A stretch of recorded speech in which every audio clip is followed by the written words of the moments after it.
Cataclysm Dark Days Ahead is by far one of the most complicated survival games on the market, and we decided to tell a story with it. We follow Vellum, an aspiring Archmage in this strange, eldritch apocalypse as he struggles through both physical and existential challenges. If you missed Season 1, there is a card on screen and a link in the description to the Season 1 Supercut or a playlist of all episodes. If you're enjoying the series, leave a like. If you have any suggestions, leave a comment, and don't forget to subscribe for Season 3. Vellum sleeps soundly, earplugs in, feeling safe behind his magically reinforced walls. The Magic Academy is a respite from the Cataclysm at large. However, as he drifts off, that nagging feeling returns. Something is calling to him? No, watching him. Yes, he is like an ant in a terrarium, simply entertainment for something else. As he dreams, he hears the skittering of fleshy spiders, explosions, and tastes poisoned, and then contact. The thing, the presence. It is reaching out to him. It's getting closer. Welcome back to Cataclysm Dark Days Ahead, the journey of Vellum. If you are just now catching the series, Vellum, our apprentice wizard destined to be an Archmage, has finally become stable in the apocalypse, taking residence in an abandoned magic academy. We have the basic crafting going, and we have a place to call home for now. Now we must simply figure out our next steps, for the Cataclysm never stops. Vellum has spent the last few days doing some reading and some training. Last we left him was probably 3 or 4 days ago. I'm not sure exactly, but I did want to do a quick recap on how Vellum is looking. We have this magnificent wizard tower with these 2 dense urban buildings near us. We've managed to get the tower fortified. I don't think I can actually see the ground from here. We can't actually see the ground from here. Too far up. We've managed to get the base of the tower fortified with some large gaps. We have actually picked up a proficiency in our time.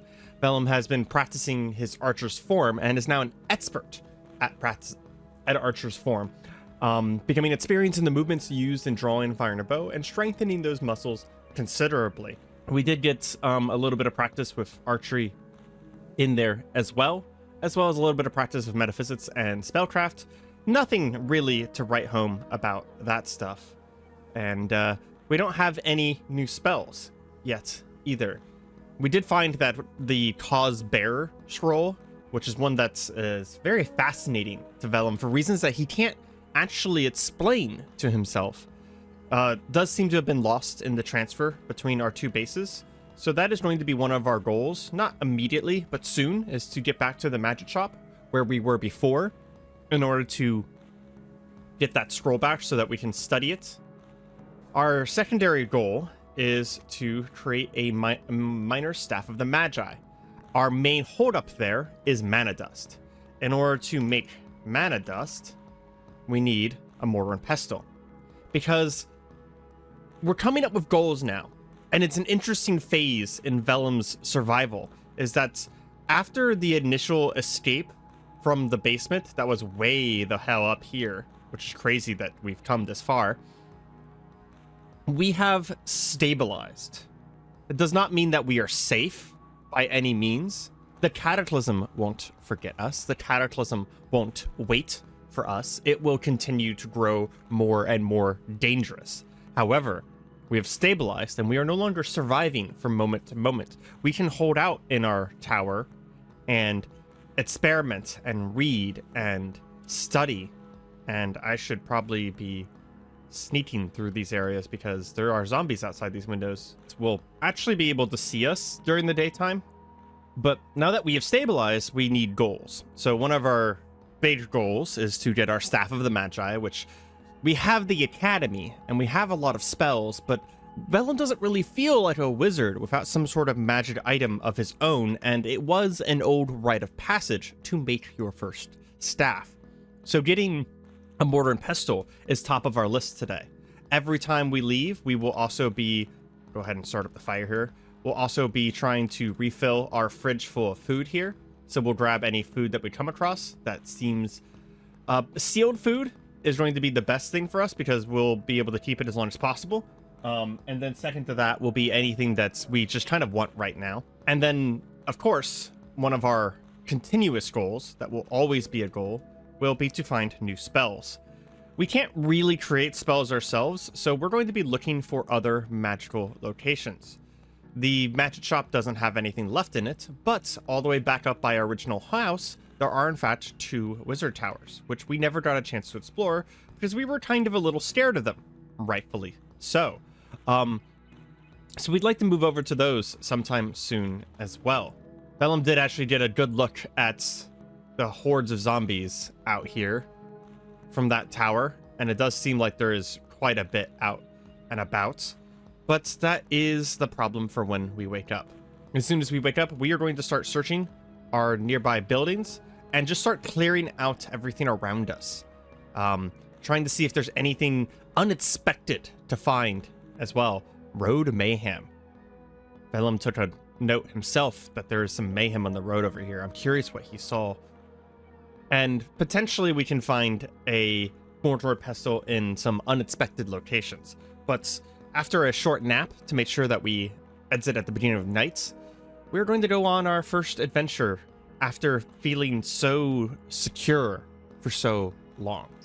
Not entirely fresh, but at least awake. We are going to head downstairs, and something that we can do now is, at least I hope I still have the materials, make yourself an actual freaking sandwich. Get some tomatoes in there, ketchup, and whenever we eat a sandwich at a table like this, that actually will improve our morale. We enjoyed a sandwich, and well, we ate it at a table and chair, but for some reason, maybe that's not fancy enough for Vellum, because fortunately he didn't count that as a table and a chair. But we're going to take a quick stock of what we have on us, maybe bring a little bit of food with us. We need to do that somewhere where we're not standing next to a bunch of food. And make sure that we have everything we need for a nice long journey. We have a book on us. We'll drop that in a second. We do have some clean water in our canteen.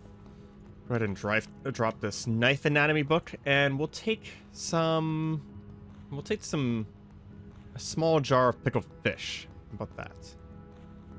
It's not the tastiest food, but it's at least something that if we get trapped in a basement or something like that for a little while, we'll at least have something with us. And as it is just freshly night, we are going to double check our hit traps. Holy crap.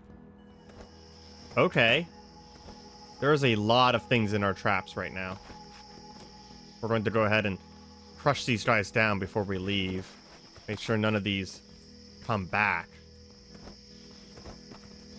We don't really want some sort of amalgamous monster forming in our pits. Still very surprised that these pits are managing to kill anything. They didn't seem deep enough to me. And we'll go ahead and remove the cover here as well, because it's unlikely that we're going to be running back here. We are going to probably start exploring south first. There is a dojo down here that I'd kind of like to check out if possible. Oh, we should pull out our bow. Yeah, get our recurve bow out here. Aren't that many zombies out here today, so that's actually pretty good for us. And we'll get a move on. Okay, I lied. They're all around here. There is quite a few zombies here still. Now that there's some zombies that kind of like got stuck under a car here, we're going to go ahead and crush down. Just because the more zombies we crush down now, the less we're going to have to deal with later. And yeah, we're just going to... let's make a beeline. I think we'll skip the car showroom here, and make a beeline for some other buildings. Actually, that's a good point. One of the things we should do is we're going to go ahead and activate our extended stride power so that we're just a little bit faster. I don't think that the electronics store is going to have anything interesting in it for us. And it does look like whenever I updated my version in order to fix a bug, it broke all of my tiles. I'm going to see if I can fix that. I will be right back. And we're back. And we have zombie dinosaurs again. Hell yeah. Anyways, the zombie dinosaur is a problem. There's an outdoorsman store. That actually seems really nice. There's a chance that we can find a better bow there. So we are actually going to head that way. There are so many zombies here. One of them did just see us. Looks like it's just a tough zombie. We are going to run just a little bit, just to get away from it. What is that? Feral human, feral dwarf. The dwarf can see us just as well as we can see them, which is bringing the ferals over here. So we're gonna take a moment and actually, can we just get through this door? No, we can't. I don't really want this thing to get too close to us, so we're actually going to go ahead and pull out some good old magic missiles on this thing, and there's another one behind it. Blasting it with magic missile after magic missile. It does go down very quickly, and we're going to take out the other one as well. Turn off distractions so we don't have to worry about it telling us that there's a feral dwarf in front of us that we're actively fighting. Okay, does it have anything interesting on it? No, not really.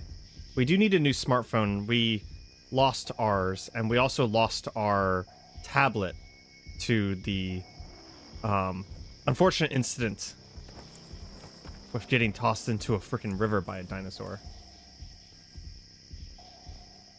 Can we get this open with our crowbar by chance? No, we cannot pry it open with our crowbar. What building is this? This is an electronics store. We could probably break into that electronics store, but it's not... I don't think it's as worth it. So we're going to pull our bow back out, and we're going to come check out the... A sparking arrow. Interesting. We're going to come check out the sporting goods store. Ooh, what is that? Compound hunting bow. Ah, that's unfortunate. Unfortunately, the compound bows are just not that interesting to Vellum. However, there are such a thing as composite hunting bows, which are significantly better than what we have right now, and would be a significant upgrade for us.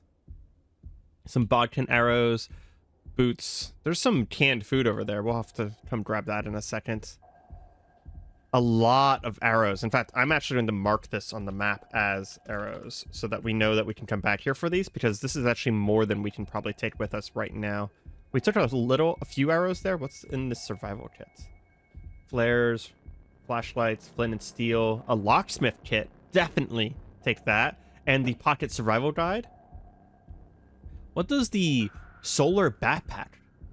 A personal portable charging system consisting of an array of solar panels neatly folded into the form of a large backpack and be worn like a normal backpack and an integrated cable to plug in. So, interesting. You would be able to... If I'm understanding that correctly, you could, like, charge your phone with your backpack. Before we forget, we'll come over here and grab this canned food. We will continuously need canned food because we don't have a source of food. Oh, I think this is locked. Yeah. We're going to leave it because opening locked takes a pretty long time. There are some more canned food back here. Take down the proper box so we can move back here more easily and break open the last crate. Nothing in the last crate. We did that strangely quietly too. Looks like these hardware stores are not actually linked for some reason. So we're going to have to get out of here and get into the Nets hardware store. Fortunately, they're strangely easy to get into, just having to jump the fence there. Okay. This is actually a good place to just try to look around. What do we have here? Survival under automata attack. I think we've already looked at that book. A rail-mounted crossbow, some pin sights, bolt cutters, a plastic knife, more arrows. We'll probably mark this place as another source of arrows as well. A bunch of swimming gear, boots, a little bit of canned food, another backpack. I think we already have a pretty good backpack. Yeah, we have the Mali assault pack. Some sort of survival book. And it doesn't look like they have any bows today, unfortunately. heard something moving around out there. Crashing into something. Why are we damp? Our feet are damp. We must have stepped in something. And we heard something loud enough that it actually made our ears ring. I'm not sure what was causing our ears to ring. We don't have our earplugs in, right? Like I didn't hear anything. That was kind of interesting. Does seem like they really went in here all of a sudden, though. Oh my god, there's a gangrenous crawler down there, and it can see us. Nightmarish, spidery abomination born from human gore. It deftly crawls between the walls and ceiling with limbs grown from its disjointed rims. What the actual hell is that? That thing looks horrifying. It's just like a blob of flesh with spider limbs crawling from it. Okay, we're gonna mark this arrows again and mark it explored. And honestly, let's get out of here. I don't know what the hell's going on over there. It almost seems like the gangrenous crawler may have been like calling in other zombies. There's another one. We're gonna climb up this ground spout immediately. Oh, and just barely get up before it follows us up. We're gonna take a moment to catch our breath.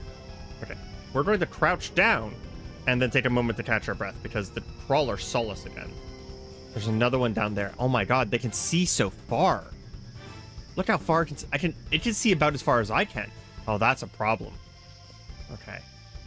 It does look like now that we're up here, we could put away our bow. It's not gonna make crawling down any easier. And then we'll climb down over here. Seems tricky, and we might be able to fall. Oh my god! And of course, as Vellum crawls down, he does actually slip and fall and falls down another story. He's stunned and off balance and slams into the floor. Not the time, Vellum. Not the time. We're going to wait a moment and catch our breath, and we're going to get back up. We will quickly bandage our wounds. Vellum once again trying to climb these buildings, climb these downspouts that he feels confident that he can actually climb, but the weight of his backpack and the inaccuracy of his athletics just really just doing him in. I'll scoot over this fence real quick. We are heavily injured at this point. There's another gangrenous crawler. Where is it? To our south. This thing is actively chasing us. I have an idea. We're going to step into the open here. Take out our spells.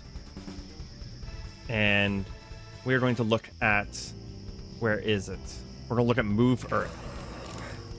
Oh my god. So it took so long to cast that they got on top of me. And there's two of them. They're incredibly fast. Well, screw that. Do we have enough stamina in order to blink? No. We have no choice. We're just going to run. It leaped to the other side of us. Run down here, and it leaped again. We're going to climb up the fence and over. There's a spell in the thing here. We're going to leave it alone for now. Go through the gates. We are in danger. We're in incredible danger. These things are faster than us. They can see us in the dark. Okay.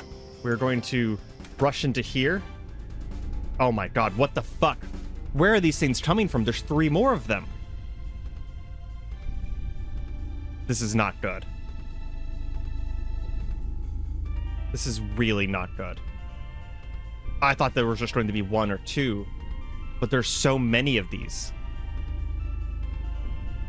How much mana do we have? We have 500 mana. It's because our intelligence has been getting reduced by how much pain we're in. Running isn't an option. Not for long. We'll run out of stamina and they'll catch us. But what we might be able to do is they didn't seem to be able to get up on, just on the roof. And as dangerous it is to climb a roof in order to potentially fall again, it will give us at least a moment to catch our breath and formulate a plan. So what we're going to do is we're going to open the door here. And we're going to start running north. And we're going to take this slow. We don't see the ones behind us We'll close the door. It is following us, but as we're running, we are momentarily faster. And we're going to climb up. Okay. Let's move all the way over here and honestly just lay down. Oh, boy. What? Fuck. Stand. These crawlers are intelligent. It just climbed up that downspout. Magic missile. How much damage can we do to it? It exploded after one shot. Okay, we have a chance. We can survive this. Back up in case another one comes. And we're going to stand here. We're going to turn on safe mode so that if anything happens, it'll notify us. We'll catch our breath. Okay, we have a chance. They're not as scary as I initially thought. They're crazy fast, and they're explosive. But a single magic missile took one out. We're in so much pain that it's almost a surprise that we were able to even get the magic missile off in the first place. We're going to bandage any wounds that fell below good quality of bandaging. We're going to put, go ahead and actually eat as well. Whew, okay. We have a chance. We can take these things out. Vellum almost just died. Can we see one? The explosions are going to attract things from so far away, but at the same time, there's a danger controller. Okay.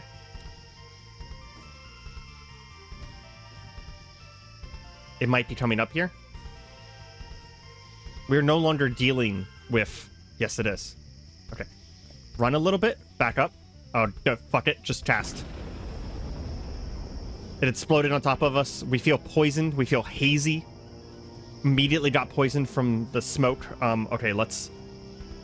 There's something we can do about that. Let's take the scarf and we'll activate it until it becomes a scarf that's wrapped around our mouth.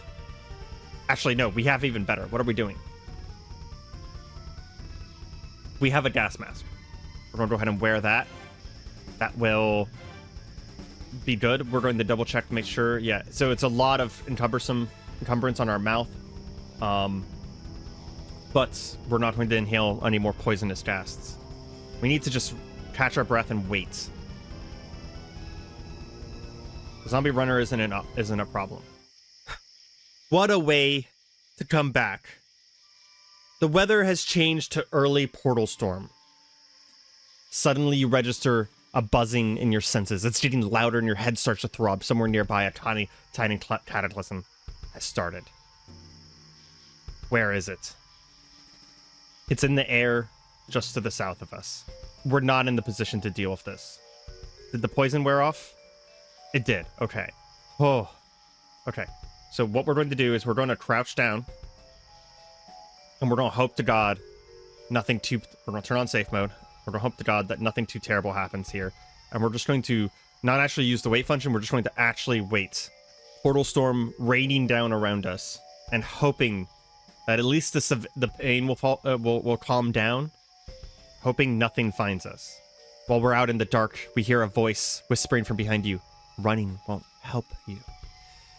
We know that something has been watching us this whole time. We know that something is controlling this world, affecting this world. And the portal storm is just a little bit of evidence of this. A moment when the veil breaks. We hear a voice. We can see you. We are not perturbed. We are simply going to wait. There's a part of us, a deep part of Vellum's psyche, something crawling at the back of his brain that says that he should run headlong towards the portal, that inside waits riches. But we're in too much pain. We're too damaged. There's no way we can handle that right now. We're gonna double check our bandages. Okay, we're fine. We've passed a few minutes. We don't see another dangerous crawler, and the portal storm is getting more and more distant. Like a ravaging tornado from another dimension, it is slowly moving away. We hear a voice whispering, "What is it? What should we do with it?" Vellum knows they're contemplating us. They're contemplating him. They keep telling him that running won't help him, and that it's getting away. Portal Storm is moving away. We don't see any strange eldritch creatures spawning in, but the Portal Storm has probably caused some change, some ravage to the world. We're going to see if aspirin is not exactly pain medicine at this level, but we're going to see if that helps. And then I feel a little bit safer, so we're going to wait 5 minutes and do it again. I think we have things handled for now. The only problem is that I don't see any more of these gangrenous crawlers. We've only killed 2. We don't know where the other ones are. There's a chance that they can see us when we can't see them. This ladder here is going to be important because it means that we can bring up the gangrenous crawlers without bringing up anything else, and we also can get down from this roof without that much of a problem. Always a industrious person, we also notice that there are some mounted solar panels here. This might be something that we mark, because in the future we might be able to come back and grab these and bring the solar panels back to our base. Vellum really never was a fan of electricity, but does see its purpose in the apocalypse. Okay, I believe the immediate danger is over. Again, we're just going to wait a little bit. I really want to get this pain under control, if possible. We're actually going to brave it and wait 30 minutes. The portal storm is cleared. Oh, jeez. Never mind. It started back up again. Wait in 5-minute intervals. Ignore them talking to you. I'd love to put in our earbuds right now and just ignore all of this. And our pain is going down. Good. Okay. We are still in so much pain that we can't really concentrate on our abilities. We wouldn't be able to blink away or anything like that. It says that we have an 86% failure chance, but it's also not letting us try it. That's kind of interesting. You're in so much pain you can't concentrate on your powers. Ah, that's it. Okay. The intense pain is causing us massive debilitations right now. Oh. Is the portal storm coming back? Oh, man. It is moving around a lot. This was the worst possible time for a portal storm to be here. It does seem like our pain is coming down. It's become unmanageable instead of intense. I think that's a better version of pain. A flatlander spotted. The portal came back. It's almost on top of us now. What the hell is a flatlander? An oblong figure floating parallel with the ground, some feet in the air like a piece of paper. It's far thinner than one as well, to the point where it'd be invisible if looked at the right angle. Is it hostile to us? It is hostile. We're gonna magic missile it. We don't have the concentration to send out a magic missile, so we're gonna pull out the bayonets, stop crouching, and wait for it to approach. It vanishes, almost like it was never here in the first place. And the portal storm, it's almost on top of us now. I'd love to be inside right now. Our pain is lowered now. It's not as bad as it was a moment ago. It's only unmanageable at this point. We'll take another aspirin just in case that does anything whatsoever. Check our bandages. You awake from a start of what must be a violent and horrible daydream. Your body aches as if its wounds were real. For the moment, all colors form to jagged shapes. We just exploded into blood. Oh my god. We need to not be outside right now. Can we get down from this roof? Can we get inside? We're going to move very slowly and very intentionally. I don't see anything around us. There's a zombie there. This door here is locked. If we head south, that's where the dangerous crawlers were. Can we pry open this door? Crowbar. No, we cannot pry it open. It's locked by an electronic lock. That's why we can't get it open. Okay. We still are in too much pain in order to blink. We were so close to overcoming the pain, and the portal storm made us explode into blood. It was almost like our wounds just reopened. There's a gangrenous crawler. Can we magic missile it? Put away the... We could do magic missile. Wait, feel sick from inhaling thick toxic gas, but we have a gas mask on.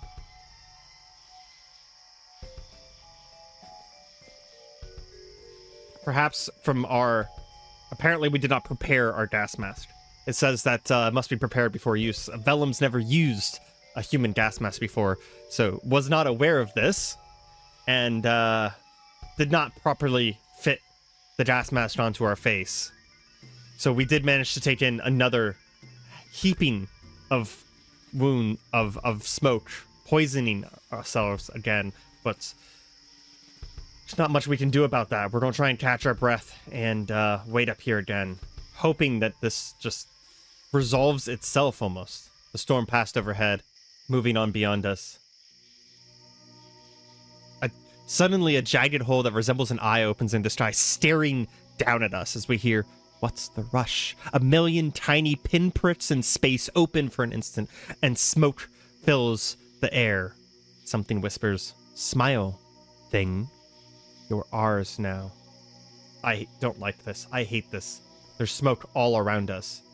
Fortunately, we're not breathing any of it in, and suddenly we see something come from the darkness. A twisted shape floating in midair. Its angles don't seem to add up. It hurts to look at. Is it inanimate? Alive? Something else? You can't make heads or tails of it, but you can see through it. Not if it was transparent, but as if it weren't quite fully here. And it is hostile. It is an impossible shape. Magic missile. As we go to cast our spells, a presence reaches out to us, both far away, inside ourself, and somewhere else. What should we do?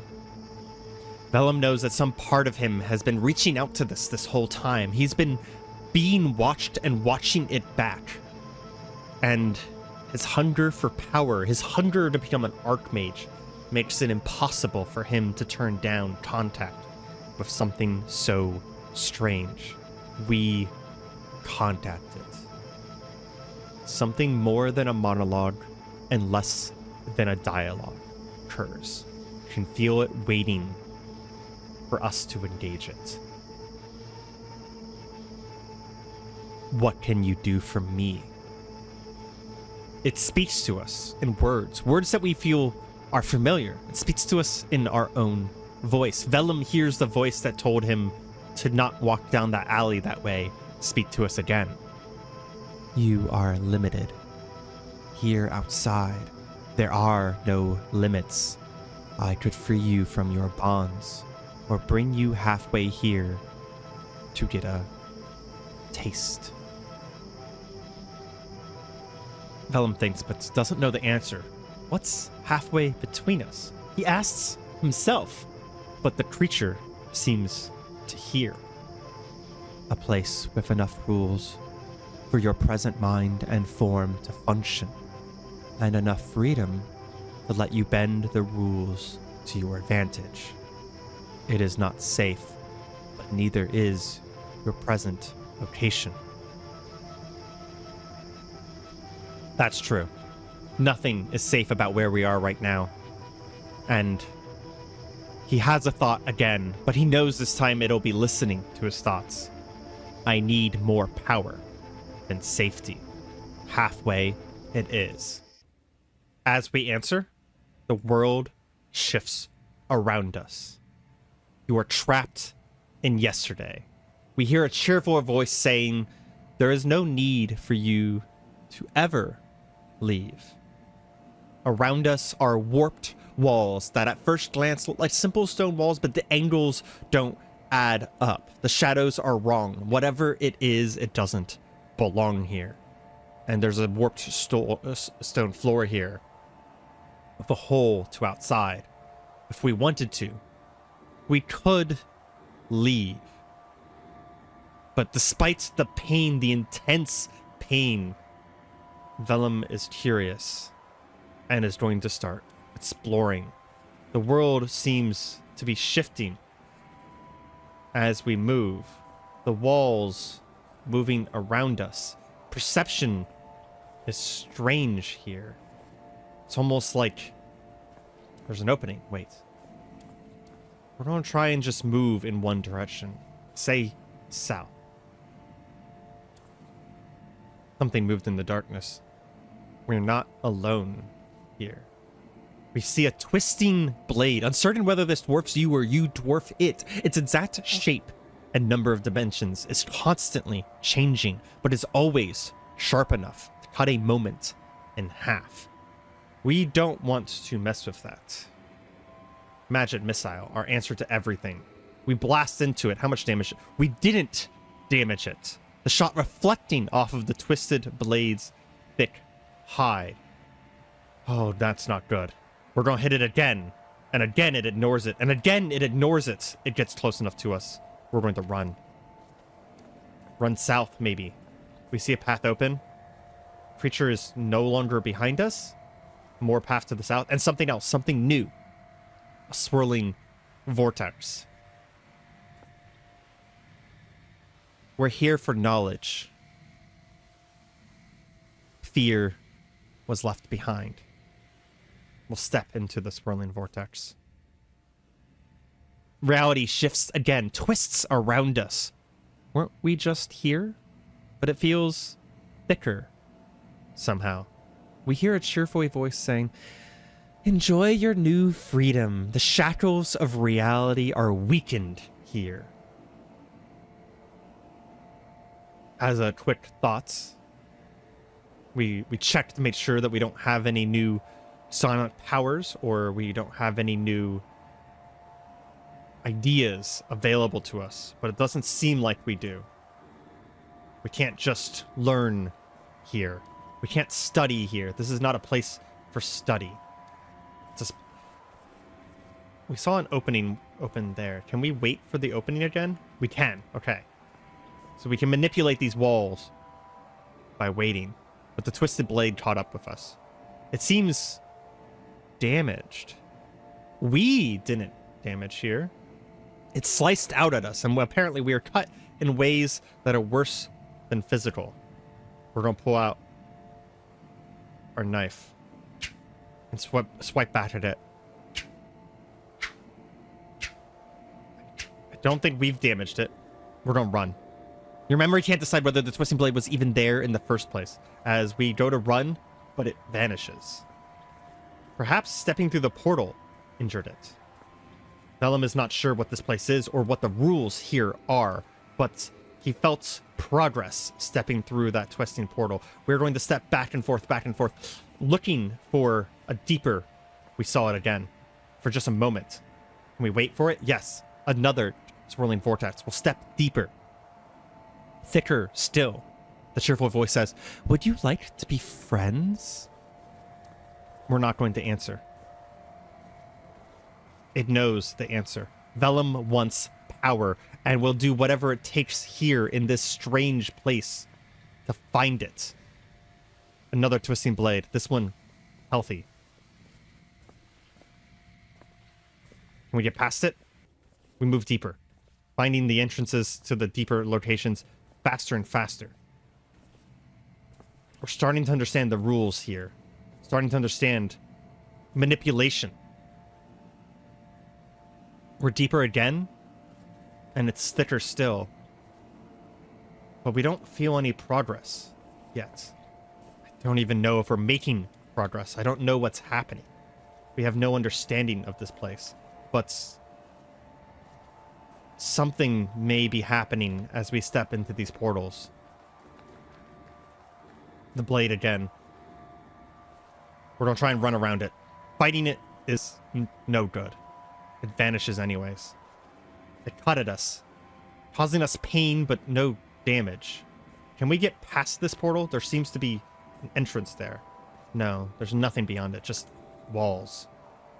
We go dip thicker still, deeper in. There's a part of us that wonders if we'll ever leave this place. Is this our home now? The blade slices at us. We're going to just ignore it. Try and get past it. We take a swipe at it and it vanishes, leaving us with this labyrinth again. Thicker, deeper, thicker, deeper.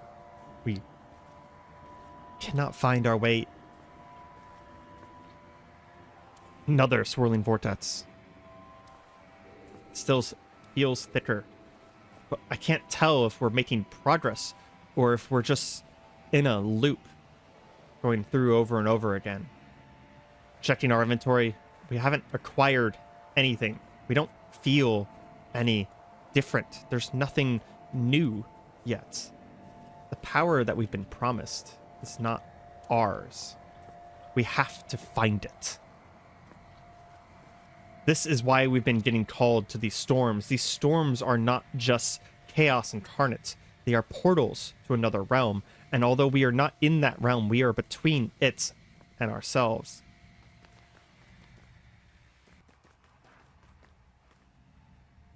We step through again, and this time we get a clue.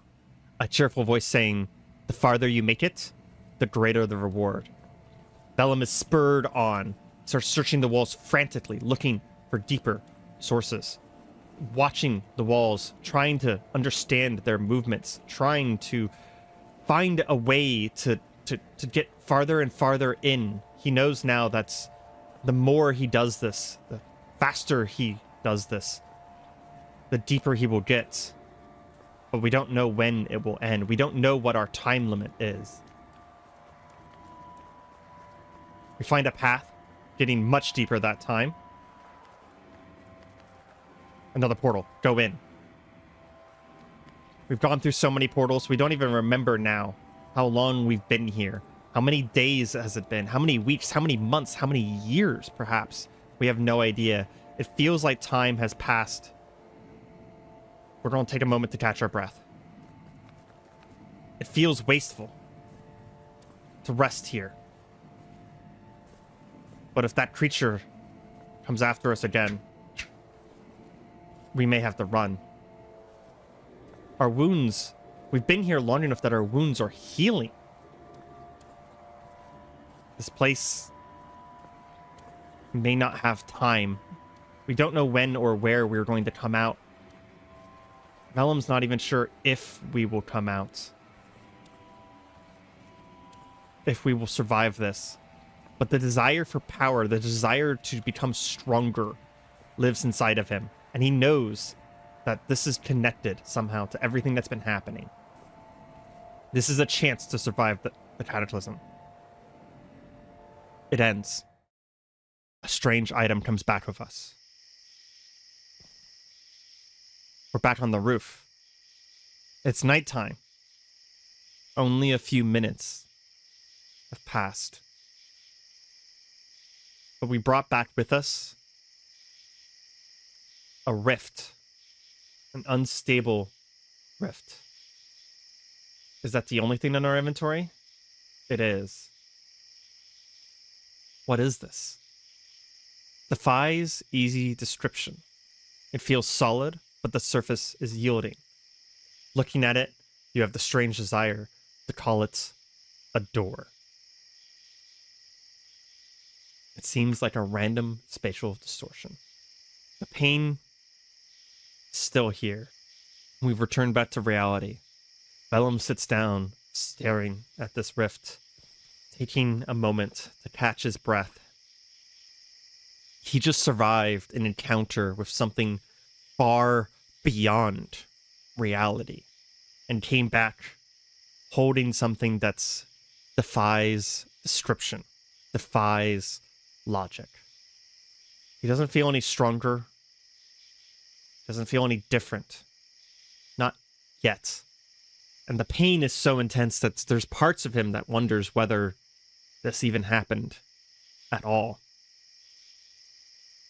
A storm ripping through reality. Horrifying rotten creatures with twisted bodies and stittering legs. A night on a cold, wet rooftop. Barely clinging to life. The Cataclysm has not been kind to Vellum, and once again, he has barely come away alive. Welcome back to Cataclysm. Dark days ahead. The journey of Vellum. Okay, let's take stock of our situation after everything that happened in last episode. So we are sitting at 1 strength, 0 ints, 1 perception, and dexterity. And I assume all of that is probably from, if I were to guess, it's largely from pain. Is a lot of that? Where's all of our strength going? There isn't any morale issue. I don't see where we're losing all that strength right now. It's probably in our wounds. So pain plus wounds. Okay. We do know that there are going to be more gangrenous around here. Last time we ran into quite a few of them right around here. One of the things that Vellum is not aware of is what is causing these gangrenous. Perhaps they are something that like infects another zombie, or perhaps there's some sort of nest or hive or something around here. We may need to investigate that to see if we can stop them from spawning, because that's a problem. And then we have the unstable rift. Because of our current situation of 1 strength, it is too heavy to pick up. So one of the first things we might be doing right at the beginning here is, so it is just about midnight, which means even if we were to retreat back home, we have a few hours to do so. So why don't we rest until, like, rest for an hour. And safe mode's on, so something comes up here, or if we even spot something. Look at that. Wait, what the hell? A moorhen? Bird belonging to the... Oh, okay, it's a bird. Oh my gosh, I got very worried for a second there. One thing that is interesting is that if you see the origin Tamable Wildlife, it actually... This is probably from base Cataclysm, but Tamable Wildlife means that there's a chance that we can actually tame this. Don't know how, but we could. But we do have enough strength now that, yes, we can pick up the Unstable Rift, and we can start to get out of here. I'm going to uncrouch, and we're going very gently. In fact, we're even going to peek, which allows us to kind of like peek around corners. We hear something. Footsteps. There's a zombie there. Are we able to cast... We're able to at least cast Magic Missile. Mostly because it's nearly max level at this point. We're still in severe pain. Is there any way we can manage that pain?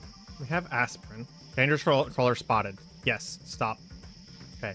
We are going to run backwards and immediately head up the ladder here. Because if possible, we want the dangerous crawler. What is that?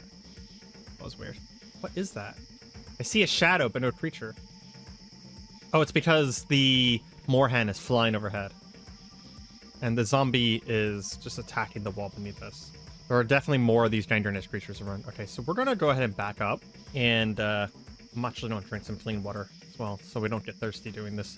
I'll wait another 30 minutes here. If that, some of our pain did wear off, and we do have a higher perception, nothing we can do about our wounds. I think we have the situation under control in the temporary here. Peek down the ladder. I don't see anything. Oh my god. Yep, there was definitely something down there though. Immediately hit my left leg.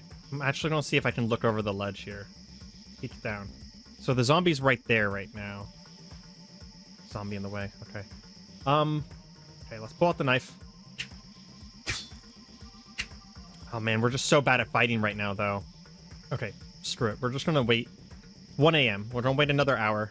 It's not lost track of us, but we are in way less pain now. Only down to intense pain. We'll bandage our leg. Anything that says average, we're going to bring it back up to good so that we heal faster. And we got our true, true night vision back now. We also have a little bit of mana now too. And now there's a zombie cop down there. Gosh dang it. Is there another way off this roof? There is a drain pipe, but Vellum has a very clear memory of just recently falling down a drain pipe. So I'd like to not do that if possible. I'll peek down the ledge. So we now have a zombie and a zombie cop down there. That's really not ideal. I don't see anything over here. 2 gangrenous crawlers. There's no way I can hit them from here, can I? No. Can I stand up and hit them? I probably can. Gangrenous crawler. Can I not fire it? There we go.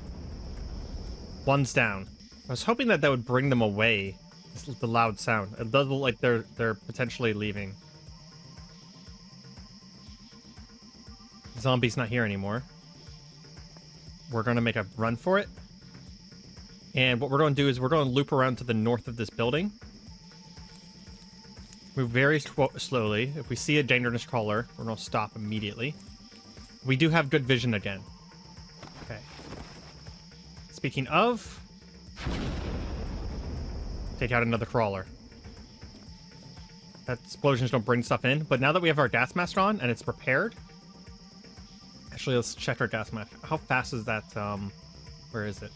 90 out of 100. Okay, so we're not that bad off there. It's not using stuff too fast. Acidic zombie. Sickly looking zombie. Its skin looks especially thick, with a sticky yellow fluid flowing through the clearly visible veins. Probably don't want to mess with that. I don't know if it's gonna like vomit acid on me or something. But we are going to very carefully move through all of this. What the fuck is that? That is a Sarasaurus zombie. Okay. Another zombie on us now. Okay. The Sarasaurus zombie is going to be pretty slow, so we're going to move towards it and use it to get by. What the fuck is that? Batwing zombie? Okay then. The zombie's arms have stretched far beyond human limits. The skin lengthened into gruesome, fleshy membrane. The mutation does not suit it well. It moves clumsily, even compared to other zombies, but occasionally leap a significant distance. We're going to avoid that. So we're going to loop a little bit closer to these guys over here. Oh, it's on us, I think. It is hostile, but okay, never mind. I was just about to say it hasn't seen us, and then it immediately saw us. So we're going to start running. Okay. Oh my god, and another thing. Gangrenous Impaler.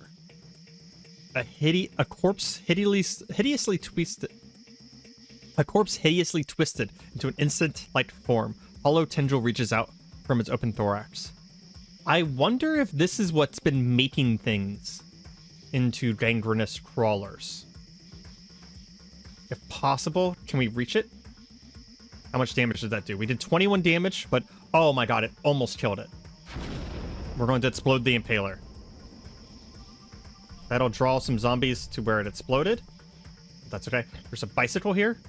It's actually in okay condition. Its back wheel is kind of a little damaged, but it's otherwise good.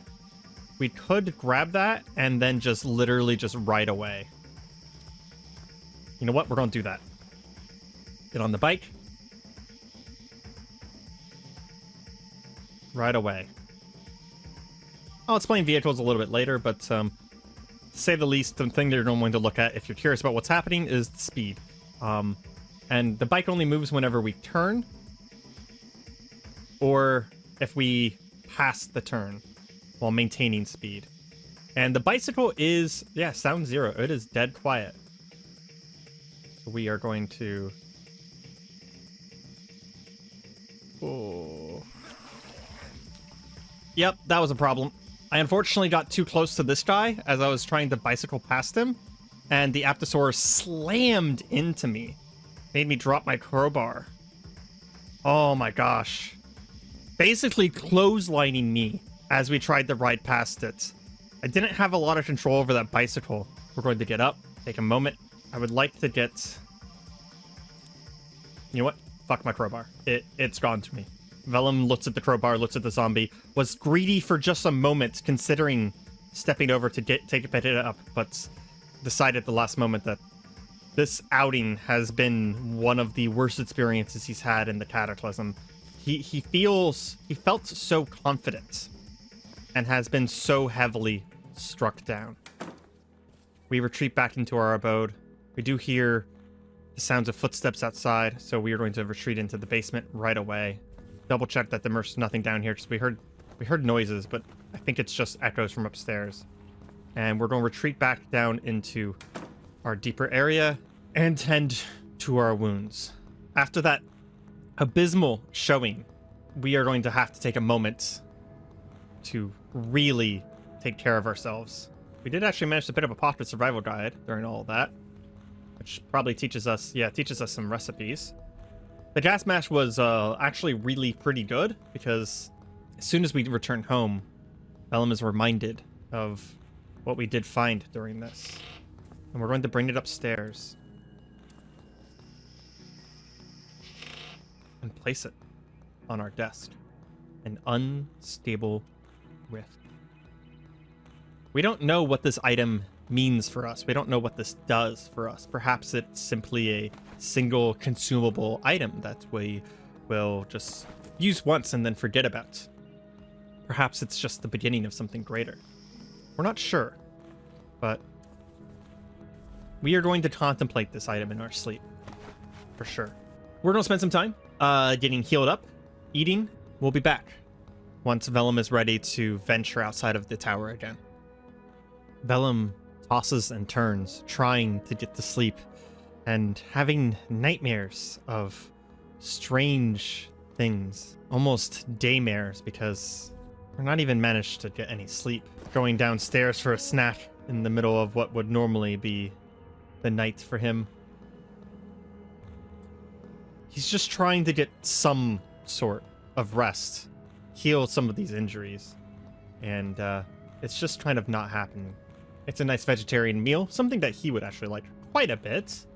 And going to, while we're here, so that we don't forget, we're going to fill our plastic canteen with more water. So we do have plenty of water. We've been cleaning it from these magical pools that are around the academy here. The magical pools seem to have an infinite amount of water in them, despite being visibly shallow, which has been a great boon to us, for sure. And once more at it, just trying to get some sleep. As he was trying to get some sleep, we hear an explosion from the south of us. It's 5 p.m. in the afternoon, but we're too curious. What the hell happened down here that something exploded? We see corpses, bloodstains of things that fell into the pits. The various pits that we have. These pits have actually been incredibly useful. We're probably going to put some more of them up. Nothing we didn't need to deal with right away, I don't think. The explosions brought back momentary pangs of worry from Vellum that perhaps the Guiding Crawlers had followed him back to his home. But it may have just been something like a boomer. Something less threatening. Despite laying in bed for hours, Vellum is just too disturbed by his previous experiences the last night that just can't sleep. Just isn't even tired. He understands that, like, this is something that he should be doing. He should be sleeping. This is the best way to heal. This is the best way to move forward. But unfortunately, what he wants and what his adrenaline wants are completely different levels right now. So we're just going to try and eat and drink as much as we can here. And then our situation is looking pretty good, all things considered. We're more or less back to something resembling full health. So we are going to go ahead and pull out our bow. And we're going to check on... Oh, wow. A lot of things found their way here last night. We have zombies, an Aptosaurus zombie. This pit is just obliterating the nearby zombies. Oh. Tainted bone. A gangrenous crawler did make its way back here.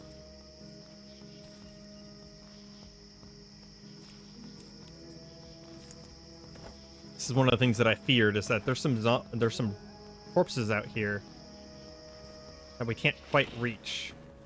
We're going to grab a plank here and see about if we can, like, put a plank over the pit. Yes, we can. Okay. That feels a little weird, to be able to put a plank over the pit and then kind of step out into the air and crush a zombie. But if they're going to let us do it, we're going to do it, because otherwise getting down there is going to be a pain in the butt to try and actually crush these zombies so they don't come back. And we'll go ahead and crush on this side as well. check out what all... Yes, there is a dangerous zombie nearby. Go ahead and aim up on this guy. Use our nature's arrows whenever we can. 3 simple shots. Crush him down. We're going to close our door. Go ahead and remove the cover here. And our desires and our jobs from earlier are still here. We still need a mortar and pestle. Hopefully, with everything we've been doing lately, we've taken out a few more zombies. So our current suspicion is that there's not an infinite number of them. It's not actually infinite. It's just that there's just so freaking many of them around here that we're kind of running through a fairly significant horde. So taking out any of these that we can as we move along will be beneficial. What? A snot gobbler. Wonder where he heard that name from. Swollen, gooey-looking mutant child looks bad, even for a zombie. That's maybe that's why it seems to want to hug so badly. No, we're good. We're good. We're going to, actually aim at the Batwing first, because it's the most likely to be able to get to us. Take that out. And then the Snot Gobbler. Oh, our chance at hitting this thing is really low. So we're actually going to steady up all the way and do a precise shot, which did absolutely nothing. Took it out. It exploded, which means that we're probably going to have company here soon. But kind of want to try and see if we can narrow down some of the zombies this time, because retreating into more zombies is something that really scared us last time. So I'd very much like, if possible, to essentially secure our retreats this time. Let's go ahead and stop targeting there and back the hell up. Put away our recurve bow. It's getting a little overconfident. Let him get a little close. We're going to wind strike this man. Just completely destroy him. Pull the bow back out. Aim down and finish off that last one. And make sure we get our arrows back, because even the nature arrows, which are not that great of arrows in general, are going to be kind of worth our time. What is that? Feral human. Okay, yeah, that needs to die.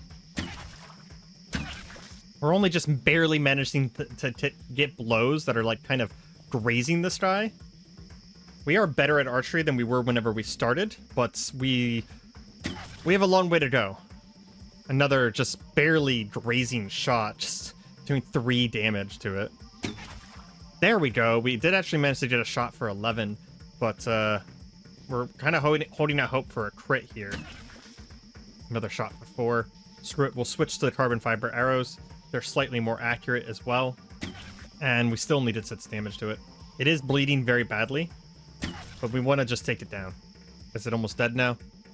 It is bleeding very, very badly. There we go. We should probably go back for our crowbar, now that I think about it. Also means that we will be clearing, by grabbing our crowbar, we'll also be clearing out... Oh, another one of those gangrenous impalers. We are not going to risk shooting with a bow, because they can see us. We're going to immediately put away our weapon and send out a flurry of magic missiles into it. There's something going on with those for sure. And we're going to pull our bow back out and see about taking this guy down. A gangrenous impaler being this close does give us the impression that they may be coming up north here. We shoot at the zombie child. Only did a grazing shot, unfortunately. There we go. We need to find the source of these things. They're a significant problem for us. My current suspicion is that the impalers may be infecting other zombies nearby with whatever mutation this new breed of zombies has, which is part of the reason why I wanted to go ahead. Oh, there's a pistol there. Not something that Vellum cares too much for. And a downed zombie. That's strange. I don't think we killed that. Oh, that zombie, as we were smashing the zombie runner, that other zombie just reanimated. Literally right next to us. Holy crap. serious zombie movie moment there where, you know, you're in the middle of doing something and a body that definitely seems like it's completely dead suddenly reanimates on top of you. Dead for good now. Not getting back up after that one. Go ahead and make sure we finish off the other one as well. What do we need to cast the spell that allows us to Harvest of the Hunter? We need sticks or pine burrows. There is a dead tree here, but it doesn't look like we can get any sticks from it. Oh, beautiful, beautiful. Ah, that feels so good after all of the danger and lack of success we've had to just see a perfect headshot on that zombie. I mean, look at this. There's just so many zombies around here. Where did they all come from? Did we never clear out this area properly? I don't think we did. With some confidence in ourselves restored, Vellum is going to... We're going to head south again and see about trying to get to... well, there's a clothing store, grocery store, fitness gym. What was it that we were trying to get to? Probably the dojo? But there's a bunch of houses here. So actually, I think I'm going to investigate the house instead. Because the house has a pretty decent chance... This is a diner. The house has a pretty decent chance for a mortar and pestle. Having some success, finally, does make us feel good. Gives us some of our confidence back that we can handle this apocalypse and the things that are coming our way. A few shots into the zombie. It's badly bleeding. It's going to try and chase us down a little bit, but it's pretty much gone. Is this really a house? It says office. I apologize. I thought it was a house, but I don't know if there's anything in office that is going to be interesting to us. I'm going to let this one approach us. Aim up. As risky as it actually is a fairly good strategy to let the zombies rush at us and release at the very last moment. Clothing store is very unlikely to have anything we need. There is a house to the north here, though. And I did check this time. That one's actually a house. Let this one approach us. Carefully steady. Fire. Okay. Not the best shot there. There we go. Cop zombie. This must have been like just some sort of a bus. No, so I for a second I thought that might have been a prison bus. Oh man. Skeletal zombie? It's like its skin has completely rotted off. Not necessarily an improvement, though. Outdoor extension table is not something we need. We do have a friend in here, in the form of this decayed zombie. See if we can take care of it. It got really close really fast. We are going to actually kind of leap back out this window here. Actually, something I'd like to do is we'll put away our bow and step up to this group here. There we go. And see about wind striking. How long does that take me? 125. So we have enough time. We do lose our concentration. We'll try again. Lose our concentration again. Come on. Is that going to be good enough to hit both? Yes. Hitting both of them for 34 damage. Okay. So that is going to be probably one of our best spells for a while to come. For just taking out... We'll finish it off with a magic missile because it was going to make us sad anyways to unfortunately take out one of these human children. And we will do another wind strike here. Losing our concentration over and over.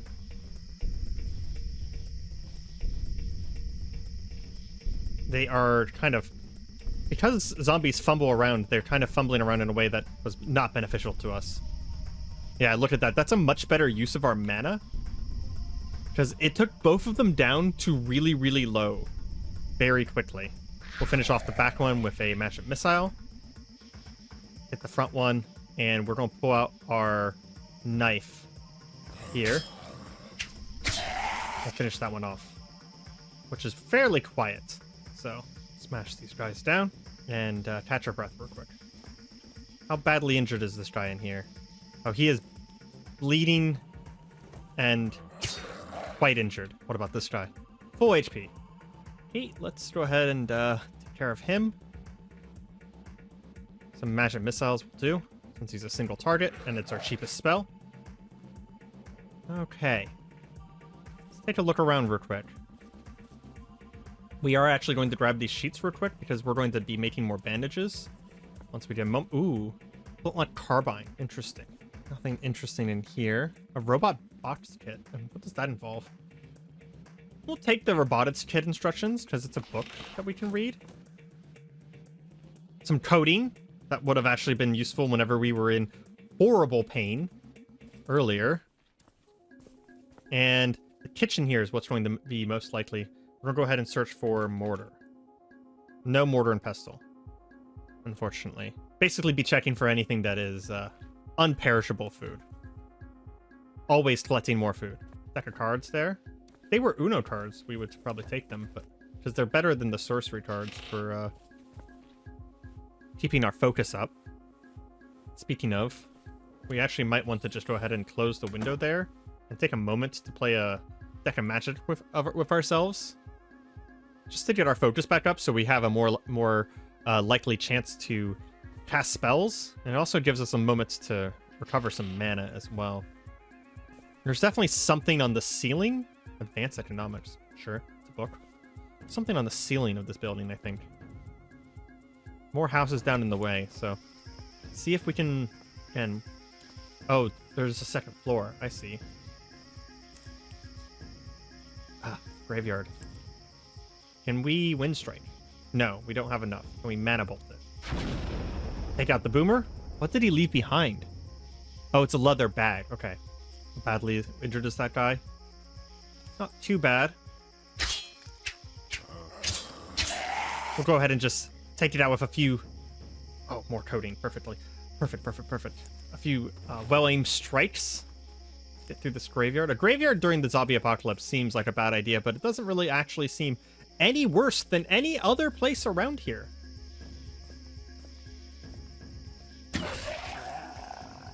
We are looking for another smartphone as well. I just remembered that. We need to maybe make a list of the things that we once had and have lost. What is this? Monkey bars? Oh, it's like a little play gym. And there's a feral dwarf that sees us. Okay. So, of course, it can just open that door.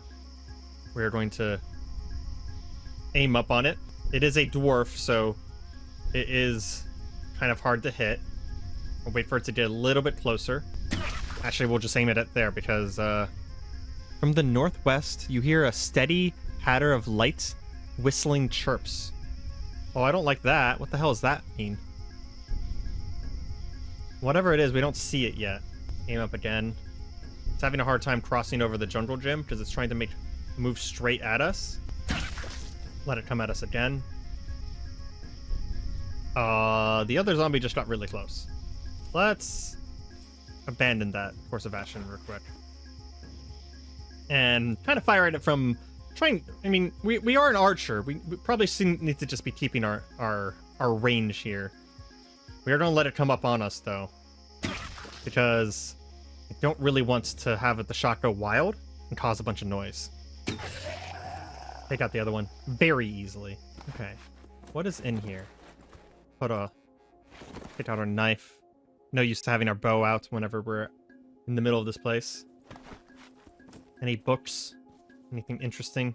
I will say if I find a candle, we're going to be taking that because one of the things that we actually ran into is whenever we were in an incredible amount of pain, we actually were not able to summon our little psychic light. And it made it very hard for us to find anything that we can do. We'll step up to here. Do this. Mortar again. Mortar and pestle. There we go. Okay, also there's a book there that we haven't read before. And a little bit of food. Nothing too interesting. Is there anything interesting in the fridge? No. What is that? A bullfrog. Oh, okay. Huh. I did not expect that based on what it was looking like. We did accidentally step around this corner right into a zombie kid, which will take it out very quickly. Kind of ruin our mood for the rest of the day, but it is what it is. You have to do what you have to do. checked these books, just some crime novels, nothing interesting. And Mortar and Pestle found. We are going to temporarily return home after we deal with this feral zombie, or feral goblin. Just immediately pull out the magic missiles, because those guys can be a problem if they get up on top of you. They're very, very hard to hit because of how small they are. Yeah, we're going to go ahead and... Something's killed all of these zombies, and there's something on the ground here, a slime sample. I wonder if that means that there's going to be slimes nearby. Anything interesting? We are looking for a better smartphone, or UPS smartphone, preferably one that actually has some battery. Man, something tore apart this car. What the hell? You know, I vaguely remember seeing this last time we came through here as well. There's a bunch of freaking Dryosaurus. What is that? Shuffling corpse of a large, feathered bipedal dinosaur with strong legs, broad shoulders, and a pointed beak. Its tattered feathers are stained with black, sticky liquid. This liquid that we keep seeing in the eyes and veins and even in the blood of all of the zombies we take out. On our way home, I think we are going to just quickly go through and take out as many zombies as we can. There's one. Two. Ooh, she had some Prussian blue tablets on her. Prussian blue tablets are a form of oxidized ferrocyanide assaults. Sounds terrible, but what it actually does is it cures radiation, which may be a thing that comes up later. There's a feral human here. Fortunately, being a human, there's a very low chance that they're going to spot us.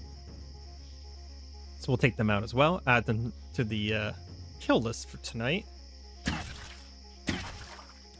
It did actually manage to kind of rush us down there, but it's bleeding very badly now, so their time is short. And over. They do have a crowbar on them, but ideally I'd like to get my crowbar back. That one just rushed me as I pull out its bow and aim it down. It managed to get sight of Vellum and immediately rushed forward before we were even able to get a real sight on it. Did not matter. It didn't get a swing off, and we did manage to take it down before it swung at us. And what? That zombie just appeared out of nowhere? What the hell? Okay. We were just walking along, and that thing just kind of popped up. That was weird. Not sure where that one came from, because I didn't see a body there. Take that one out. I think that's 6 now. And we did find our bicycle. Is the bicycle still in good shape? It is. We'll take back our crowbar. And we're going to get back into the seat of the bicycle here. And kind of very slowly this time, drive it back to our base.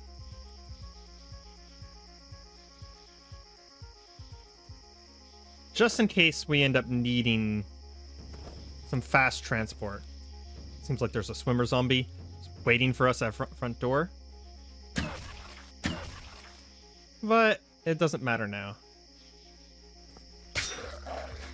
Take it out. Cover our arrows. How much mana do we have? Basically none. Okay. We are going to put everything up, which is easiestly done by just creating a pile on the floor here of stuff that we don't want in our inventory anymore.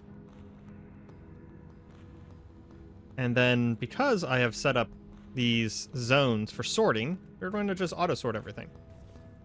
And Vellum takes care of everything, puts everything in its place. His ADHD and OCD kind of just kicking in properly there.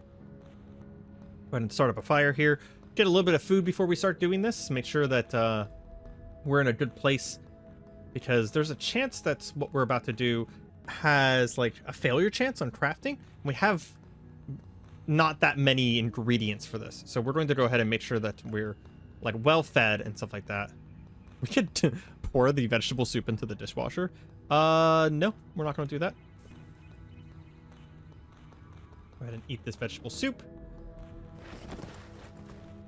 And then what do we need? Okay, so minor staff of the Magi. So we need a long stick, leather patches, and 10 mana dust. So now that we have this, we should be able to search for mana. Yeah, we can make mana dust. How many doesn't make it at once? Let's go ahead and make 1 and see what happens. So that makes, oh, okay, 1 is 1 to 1. Gotcha. So let's go ahead and make 10. Go ahead and do it over here. Craft items. Need to make 8 more. There we go.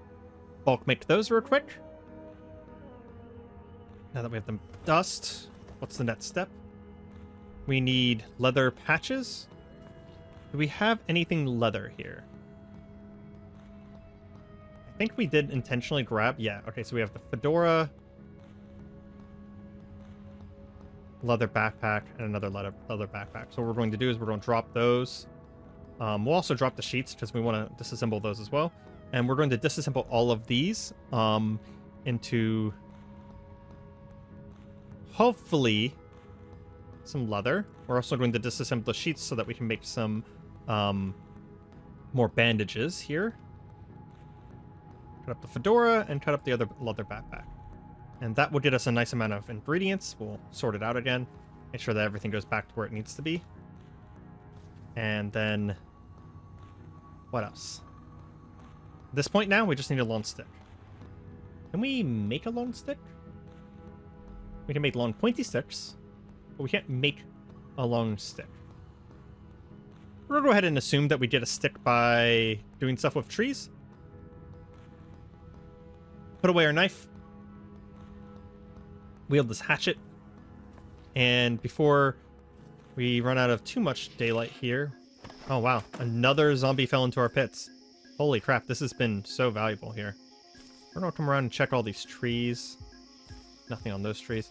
See if we can find some sticks.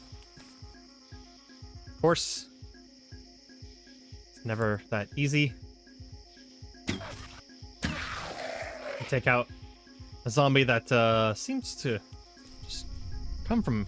Okay, well, there's about 1 billion freaking zombies down here. Holy crap. Where are these guys coming from? I thought we already cleared out this area. This is a lot. Perhaps they're being drawn to the water or something? I do think that I want to take out this bloated zombie over here, though. Which might draw them all. Yeah, that's what I thought. Kind of drew them all over there. And then my idea is that we are going to put away our bow. And how... Not that long of a range. Okay. We have to get a little bit closer. And wind strike all of those guys. Bringing all of them down very, very low. And we are going to send a magic missile into the Apatosaurus. Pour our bow back out. And see if we can actually take care of some of these things. We'll aim up on the Apatosaurus. We hit it. We hit it for a lot of damage, too. Just barely freaking matters, because it's a freaking dinosaur. And it goes down. Hell yes. Now, it's just the closest.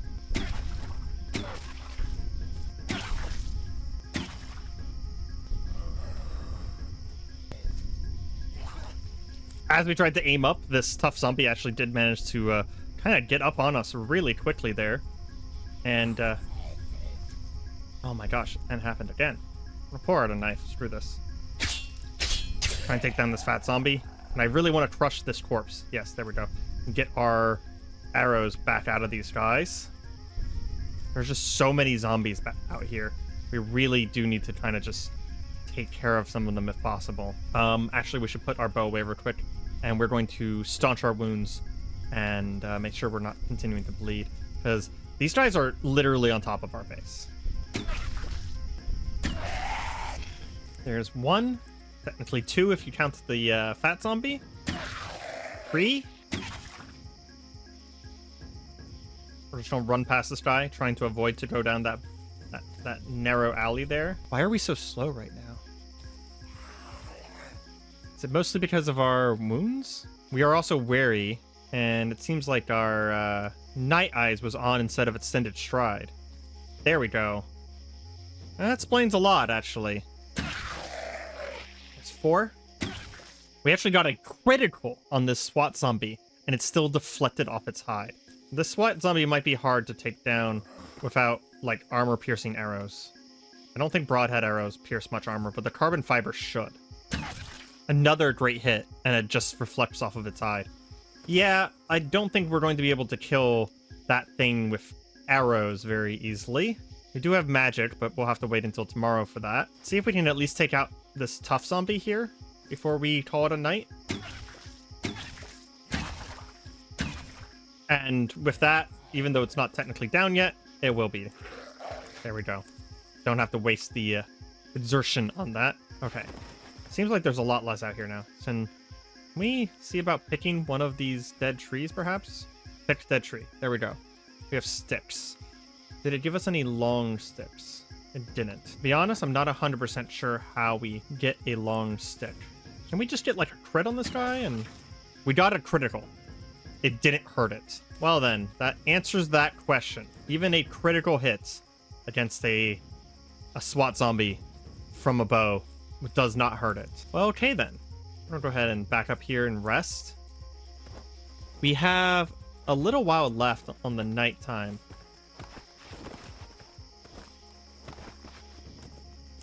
Is there any trees to the north here we might be able to harvest a long stick from? We did spot a shocker zombie for just a moment there. Looks like there's some trees in the park up here. More sticks, twigs. Nothing in any of those. There is a winch here. Or was that shocker? All the way up there. We don't want to mess with a shocker. Shocker is a human body with pale blue flesh crackling with electrical energy. It just seems like something that could actually literally shoot energy from its body and zap us. And that's not something we want to mess with.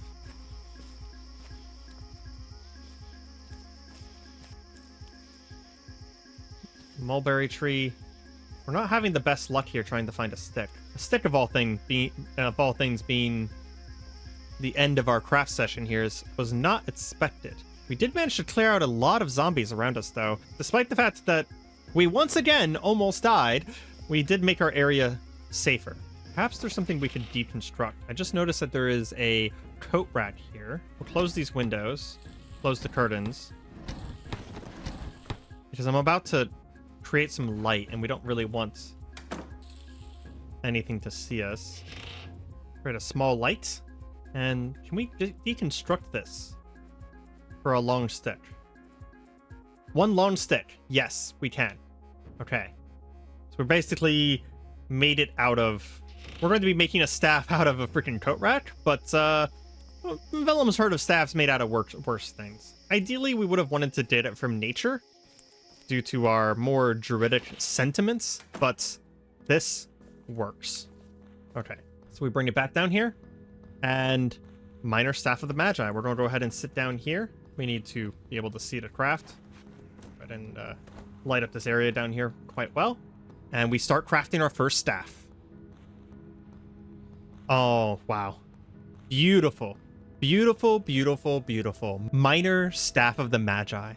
As is tradition for mages to craft their first staff, Vellum has finally taken the step to becoming a true Archmage. Following in the tradition of those before him, he now has a staff that is a magical focus. Wielding it will just give us mana regeneration and a little bit of mana focus. It also is actually a staff, and if we want to, we can attach a spear strap to it in order to be able to strap it to our back. We've heard of martial arts styles using staves before, so if we can find a martial arts style where we can use this, that would be actually fantastic. Our staff in hand, we really do feel like I'm Archmage. At least the first step of being a mage now. And it just feels good to have a goal complete. There is no rest for the wicked, and Vellum's greed for power has filled his sleep with nightmares. He knows, intellectually, that they are caused by touching that in-between space, but it doesn't stop them from waking him in the night sweating. He needs to go back out there into the dark and end these monsters. Perhaps Then he will be free from their haunting visions. At least for a while. Welcome back to Cataclysm, Dark Days Ahead, the journey of Vellum. With staff in hand, I think we are ready. Try and head south again and check out this area. I mean, we really don't have to. That's the thing. We don't have to. But I want to because I want to learn what's going on with the Dangerous Crawlers. I also want to see how good this staff actually is at generating mana. So I want to kind of get a chance to like actually use it. Plus there's also a dojo down here. We're going to go ahead and mark that as being our path. Just so we remember where we're going. There's a dojo down here and there's a chance that we can learn some sort of martial arts that actually involves using a staff, because this does count as a weapon and it counts as a staff. So the other thing we're going to be keeping an eye out is for more books, because we need to learn. Is there any bookshops near here? No, it does not look like there's any bookshops next to where we're going. There's a collapsed tower there. There could be some monsters in the tower. That's something we should watch out for. But anyways, we should try and find some books that focus on fabrication, because as we improve our fabrication, we should have access to some more recipes. Where is that decayed zombie? Oh, he's all the way out there. Okay. That is not something I am worried about then. We'll go ahead and get rid of the zombies in our pits. In fact, we should go ahead and check the other pit as well. Oh, hey, something actually died on the plank this time. It's the nail plank. How did you even get all the way over there? Jeez. Okay, go ahead and close that. Remove the cover. This should do a decent job of keeping things safe even while we're gone. And we're going to leave the bicycle here because, well, Vellum just had a pretty bad experience with the bicycle in the past. So we're going to kind of just leave it. So what we want to do is I want to use a mana bolt right away and just blow that zombie up so that uses a good, nice 200 some... Wait, an anabolic? What does that mean? His entire body bulges with distended muscles and swollen, festering wounds. I think that Apatosaurus evolved. Oh my gosh, there's so many dead over here. Let's come over here and crush all of them real quick. I don't know what caused that to happen. Weird. There is a cell phone here. Does the cell phone... What kind of... Hey, it takes high capacity light batteries. Oh, but the cell phone won't have as many functions as a smartphone. We need something that to track our galleries again and to keep a watch again, because I noticed that whenever we were sleeping, because we lost our smartphone and our laptop, we weren't able to set alarms anymore. It does look like, despite... Well, I just regained 3 mana there. Doesn't seem like the extra mana regeneration is, like, enormous, per se. Oh, wow, this thing has so much HP. Just blasting Mana Bolt into it. I mean, honestly, we're going to switch back to Magic Missile and back to the hell out from it. There we go. Finally took it down. We did spend literally almost all of our mana doing that, though. We are going to have to probably leave our staff behind, I think. You know, no, we'll keep our staff on us for now. I am worried about losing it, though, because we can't sling it. Yeah, we're going to leave it behind. I know that was being indecisive, but the reason I'm leaving it behind is because we can't sling it over our back right now, and we're not great at fighting with it. So we're going to go ahead and leave our staff on the floor there, where we can easily find it. Once we can sling it over our back, I'll feel more comfortable bringing it with us, because it means that we will be able to, you know, pull it out and get rid of it anytime we need to. Like, anytime we need to climb or we suddenly run or something like that, so... Man, there's still so many zombies around here. It might be a good idea to just continue taking some of them out, to be honest. So we're going to step up to this guy and aim up on him. Let him kind of get close to us. Finish him off with a nice single shot there. Yeah, these guys are both hurt, so they shouldn't be too bad either.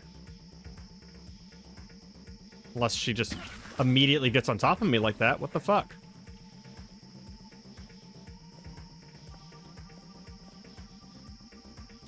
I think I forgot to do extended stride again, so we're going to go ahead and do that so that we're faster than her.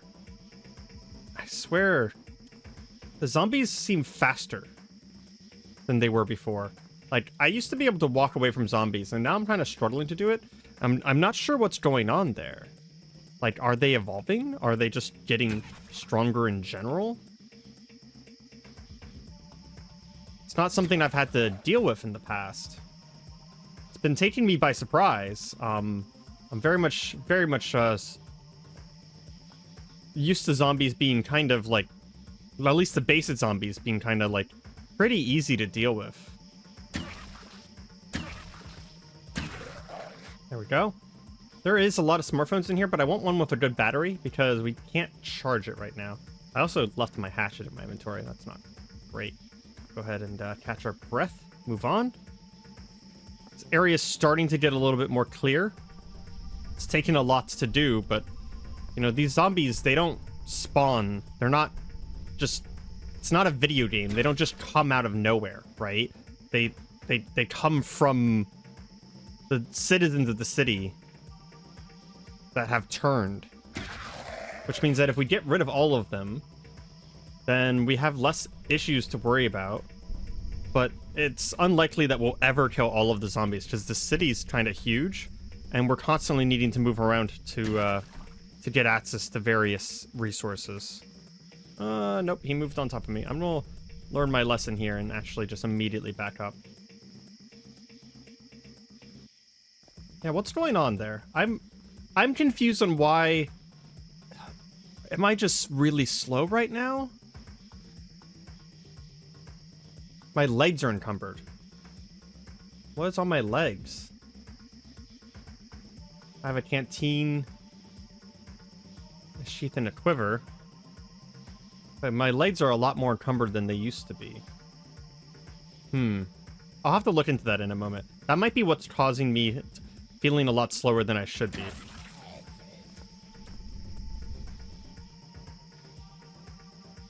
It also should be only 10 moves to steady up.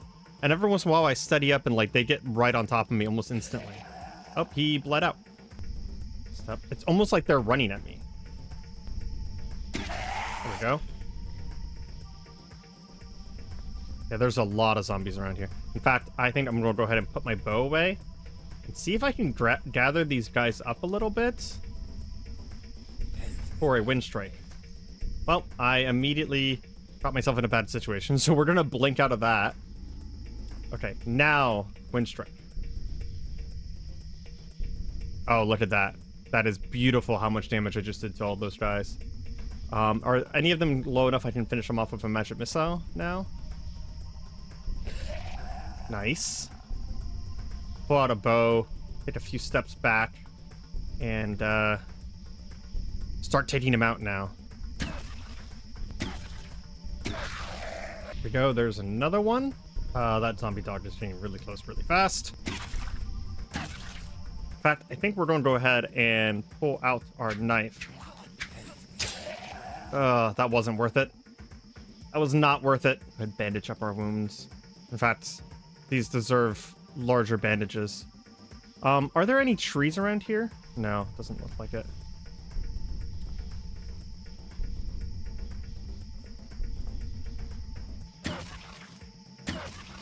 There we go.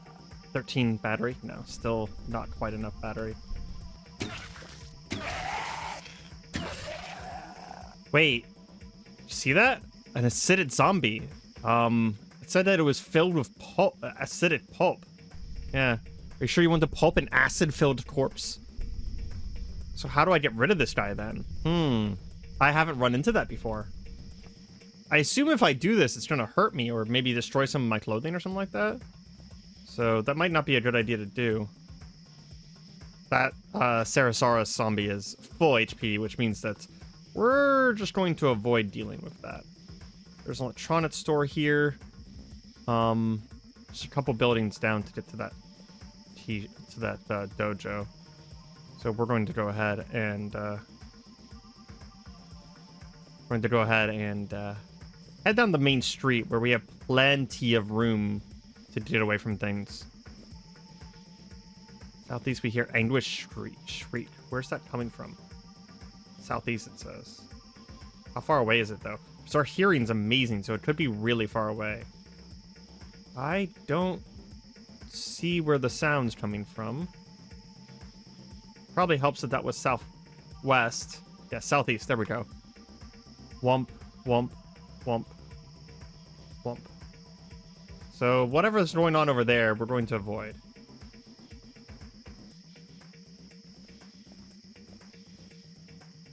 What was that?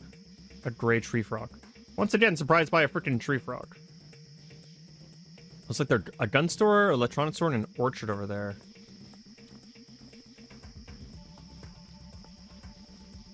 Quite a few zombies off to our right there. But now that we're so close to our destination and far away from home, Vellum's just going to ignore them and try and focus on getting into this dojo. Unsurprisingly, there's some tough zombies inside. Probably some members of the dojo who burned. They might have even been dueling each other.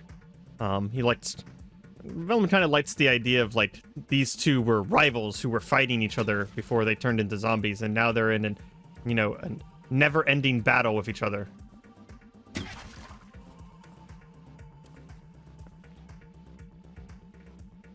A battle that he can end.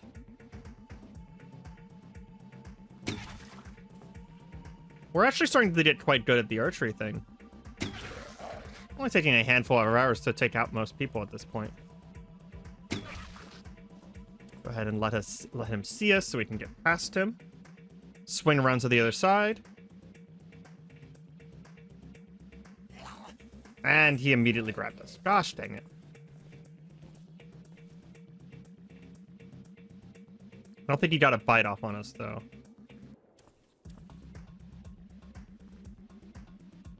Need to be careful whenever I'm aiming up that I don't just spam into it and let them get way much too close. There we go. Smash those guys down. Vellum is starting to become quite comfortable in the apocalypse, taking care of zombies like it's just a normal part of his day. Not really interested in any of the actual karate wear here. But, aha!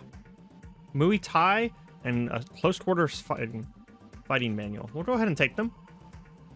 Still have our backpack on, right? Amalia's health pack, yeah. Let's see if there is anything else to be checked here.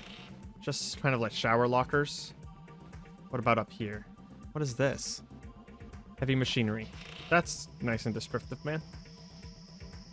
And nothing in the water heater. Well, at least we got a martial arts book. We can take a look at it and see if there's anything we want to learn from it. We can learn a new martial arts. Something that would be good for having a staff. There's another sporting goods store down there. I'm trying to just see if there's anything around here that we're interested in.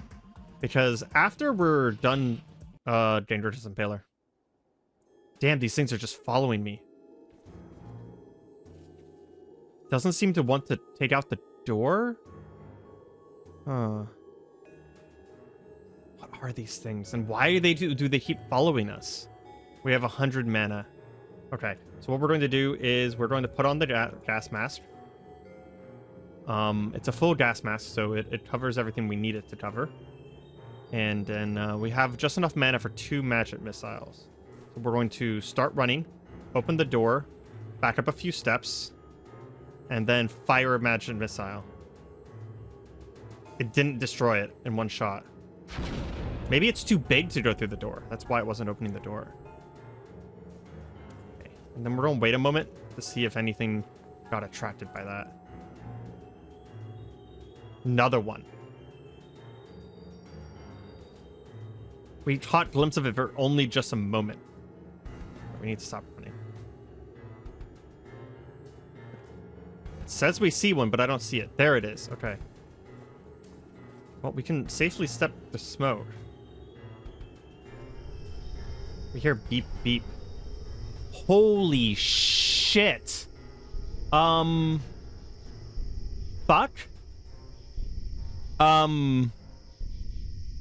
That is not one Dangerous Impaler. We'll pull out our bow. And, we're gonna pull out arrows that we don't care about losing here. Oh, it's so far away. And our mask covers our eyes, so it's reducing our vision and making it harder to see what's going on. They're hostile, but they're just standing there. What the hell? What's going on here?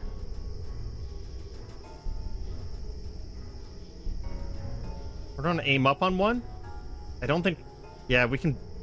Even with fully aiming, we can't hit it.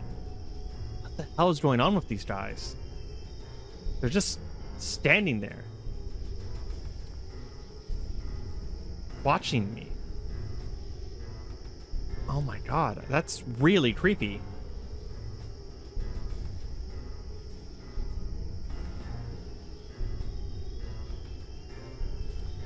Depends if I get closer. Take another shot.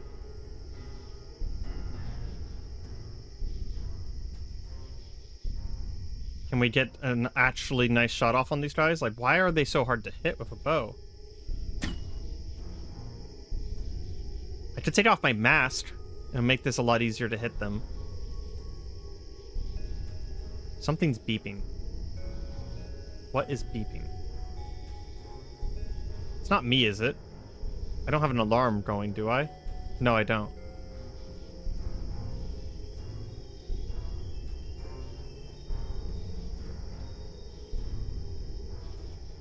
Clicks and beeps. Is that them? Are they doing that?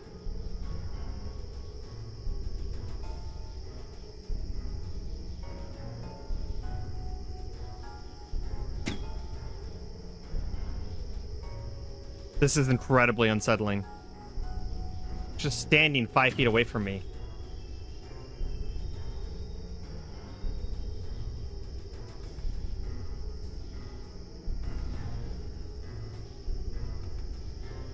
Can he not see me? But he's hostile. So he does see me, right?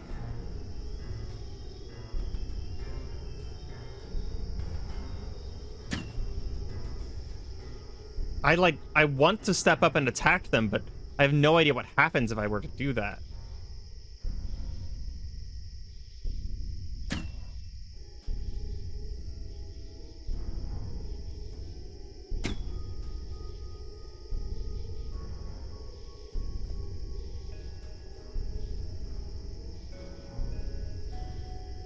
They're just still making beeps and clicks. At least I think it's them. Even just like 10 feet away here. Well, it's bleeding now.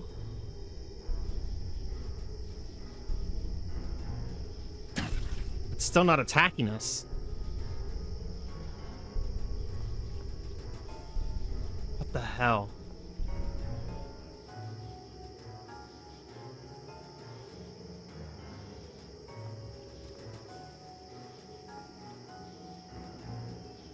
Are they moving?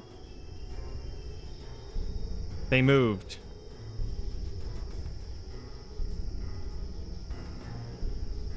And also stopped bleeding.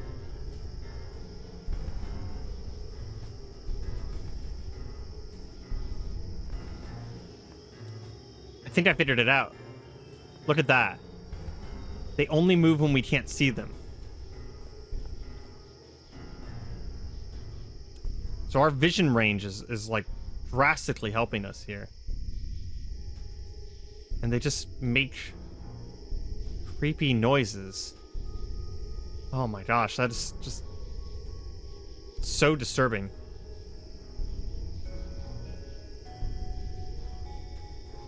But if we were to leave, they're going to follow us. Huh. We should get rid of them because they're probably the ones that making the dangerous crawlers, right?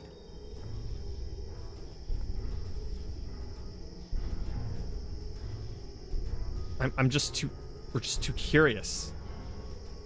I'm gonna pull out my knife. And it says it's hostile, right? No, there's no way. I'm not gonna get... I was tempted to walk up to one and see what happens, but if they're not going to attack me, even from this range, we're just gonna go ahead and take our arrows back. Pull our bow back out, and I wish I had mana, because like I could just blow these guys away right now if I did, but... Oh god, that's just so strange. Actually, that's a good point. We could take a few steps back here and then take our gas mask off, which I think... No, that's not the reason our aim was so low. They're just really hard to hit.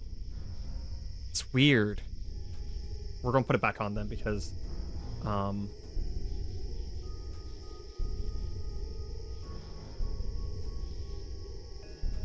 I don't trust these things. It says active. Okay, good. I was trying to make sure that the gas mask was definitely turned on. Yeah, this is... I don't know what to do with this information. If we had mana, we could do something about this, but like... What do I do? Do I head back? It's a pretty significant jog back to our place. Okay, let's head into the gym or something down here real quick. Close the door behind us. And see if we can just kind of like get another direction. Maybe have them lose sight of us. What's going on? Impaired hearing. Something was so loud that it hurt our ears.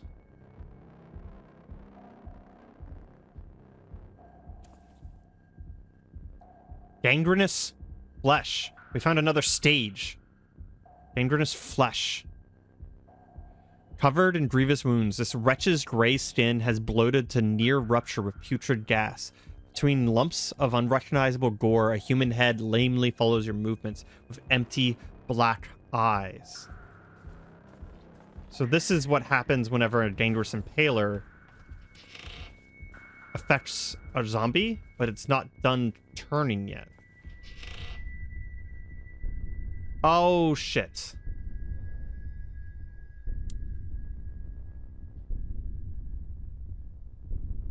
That's 5 gangrenous crawlers. And they can go upstairs, right? Okay, so we're going to go in through this thing. And there's the impalers again. Just watching us, because we're not zombies, so they don't care about us.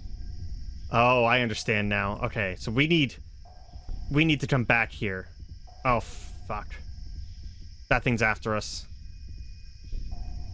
How easy is it to hit? Very easy. Okay, we're going to aim up, but we're going to just do as little as possible here, because it's going to get on top of us very quickly. We're going to do this very slowly. Okay. It died. Did its bloating hurt us? No. So the actual explosion itself doesn't hurt us. Okay. There's another one. It leapt. Ready? Okay. Oh, shit.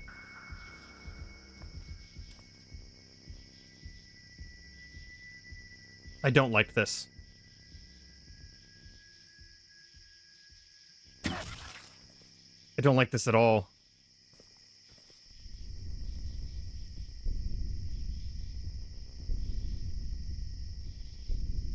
We're not going to be able to get away from these things. We have to just... We just have to fight.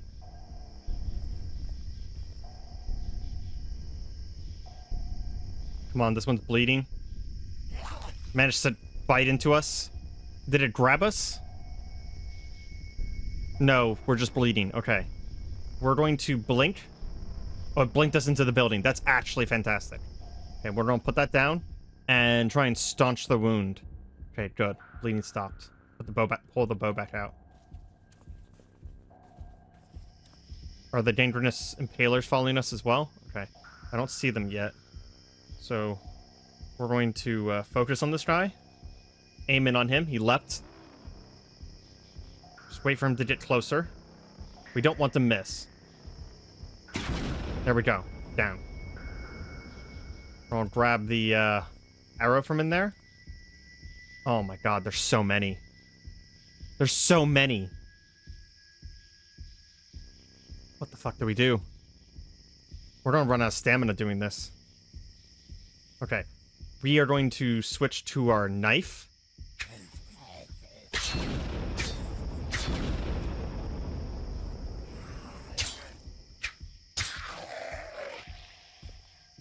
Okay. That actually worked really well. We're gonna take a moment to catch our breath.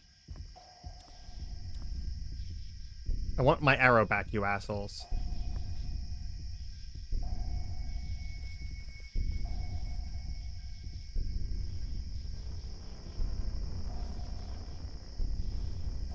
The gas mask is literally saving our life right now.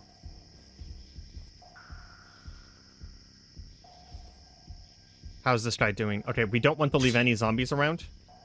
We're gonna pull out our bow though, because I just realized that we really should just, you know, focus on fighting at range whenever possible. Running out of carbon fiber arrows here. Hopefully these grinders and palers can't do anything to already dead. We're gonna take that cell phone because it's fully charged and there's a chance that it's actually pretty good for us. And we're gonna take this smartphone over here as well because we just need something to keep track of the time. Okay, we have enough mana. We're gonna try and finish off one of these dangerous impalers.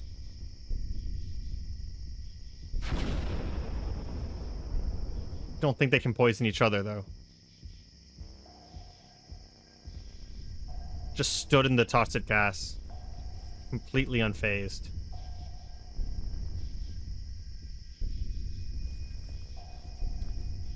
Yeah, this is a pretty unique crisis here. Let's take this copper wire. I pulled our bow. And I honestly say, I don't want to drag them home with me. That's the thing. I also don't want them to turn more zombies. That's kind of what I'm assuming is happening now.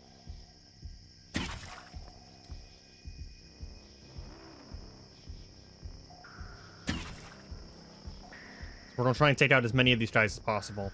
And then I would say that this is some sort of apocalyptic crisis here. Like, we need to... Them turning zombies into the crawlers, the dangerous crawlers, is a significant issue. We need to take care of this soon. So we're going to forget the loot for now. We're going to head back to our home. And... There's a dangerous crawler. It's following us. Pull out the knife. Wait for it. Take it out.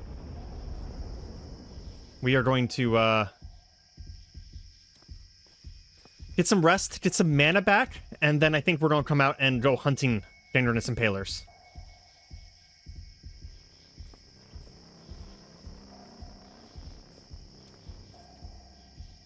I don't know what to do about this acid-filled corpse either. I think we just have to leave it for now. Zombie there. We're going to run with safe mode so that if we run into something, it'll stop us. Fortunately, the area around our home is, I would say, relatively safe. Okay, we're home. Right, put the bow away, pull out the staff. And we'll take the gas mask off because I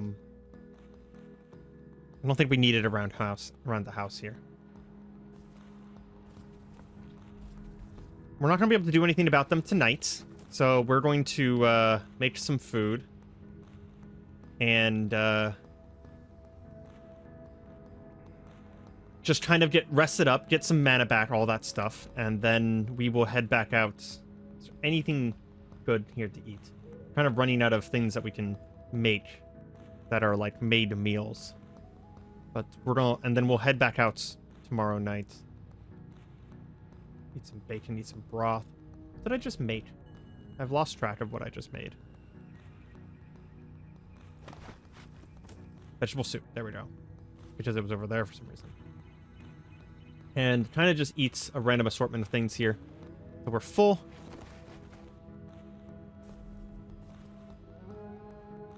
And I think what we'll probably do through the night here, while we're waiting for mana to come back, is we will practice with our bow. And we'll see if we can get this Master's Archer's form worked on a little bit. We've worked on it a tiny bit, I think. Let me actually check. Yeah, it's down here. Archer's form mastered 14%. Actually, we're closer to Athlete's form, so we'll probably go for that first. And we're going to work on that, and we'll be back whenever we're ready to head back out into the night. Okay. We're rested, and overnight we did manage to pick up Athlete's form, which will help us just kind of in general fitness, and if we ever use a bicycle, help us out with that as well. We worked on some other stuff as well, and we did actually learn something. So we learned grounding meditation. This allows us to battle the effect of having our concentrations here going for too long. And then I wanted to see if I can find, did I have any sticks? I think I do, right? This requires a stick, yeah. So we're going to carry some sticks with us this time. Maybe just one. And as much as I hate to do it, I am going to leave my Staff of Magi behind again, because we still haven't been able to make a sling for it. Once we manage to get this, what is it called? A spear sling, right? A spear strap? Then we'll start carrying that with us all the time. But yeah, we're going to head back out, and we want to very specifically see if about finding those gangrenous impalers again. Oh, there's a swimmer zombie right here. Okay, then.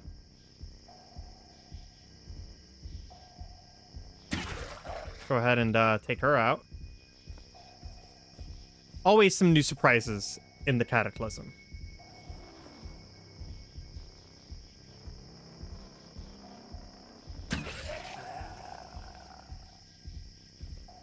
Vellum is getting quite accustomed to the daily morning routine to simply be to step outside and immediately fight a handful of zombies that have wandered their way up here. Okay. We need to find where these gangrenous impalers have gone to.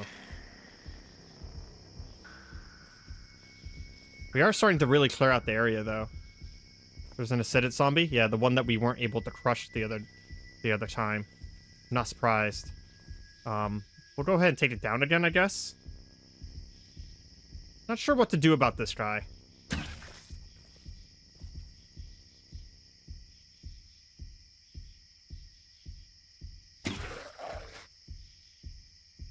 Yeah. Can't really finish him off, unfortunately. Bunch of zombies that way. I think we're going to head to the east here, past this giant car crash. I actually didn't notice that before. It's just like a giant pile of cars slammed together. Can only imagine what caused that. You know, probably the giant eyes opening the sky, or, you know, just the apocalypse in general, maybe. Zombie cop. Not what we're worrying about. Okay. We're getting closer to where we were. Gangrenous Impaler. Where is it? They're up there. Okay. So we're going to put away the bow. Looks like all of them are here. They don't like moving whenever we're moving. So we are going to move up to right here and get a wind strike ready. Ideally hitting all of them. Lost concentration. Okay. We'll ignore the gangrenous crawler. Hit all of them. Oh my gosh, almost killed all of them simultaneously. Glad I didn't, actually. Just realized I am not wearing my mask. And zombie runner.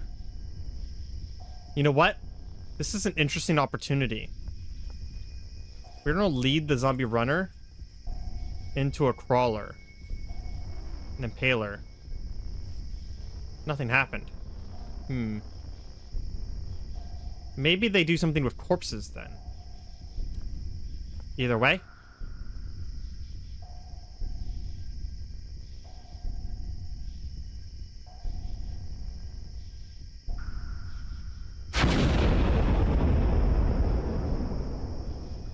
And I believe we just took out every single one of them. Go ahead and step out of the poisonous cloud here. Does that poison the zombies too? Doesn't seem like it. And go ahead and magic missile this guy down.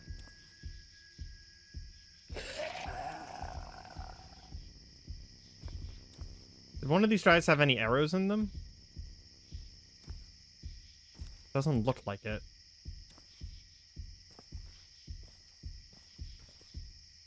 Wow. Wind strike, though. Am I right? That's absolutely crazy. That's only level 2. That means it's going to be getting a lot stronger as we level. It'd be nice if we could find something to, like, reduce our mana cost as well. Okay. Are there any other... Well, there's a gangrenous crawler. We're going to just magic missile that from a distance. There's a tiny meat cocoon. Don't like that. We're going to get rid of that, too.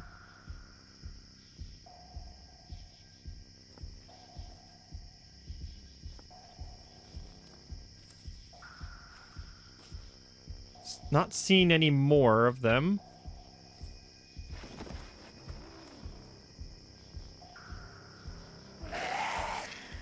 Go ahead and blow all these guys up. That guy's getting a little close for comfort there. I don't think he sees us, though. Doesn't matter. We'll take him out. Coming out here and clearing out this many zombies with specifically magic. Oh, what the hell is happening over here? There's like a ton of zombies. And another meat cocoon. And there's a bunch of zombies like on the ground too. Pull out our knife and slice up that meat cocoon. It explodes into blood whenever we do it.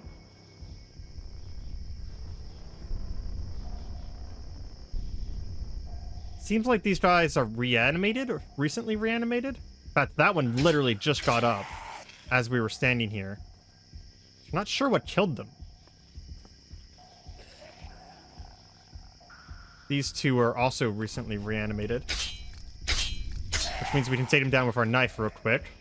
Just a few slices and Vellum immediately puts these zombies back into a state of now permanent. Oh. That's what's killing all of the zombies around here. Okay. We're gonna start running. But that's a giant wasp queen.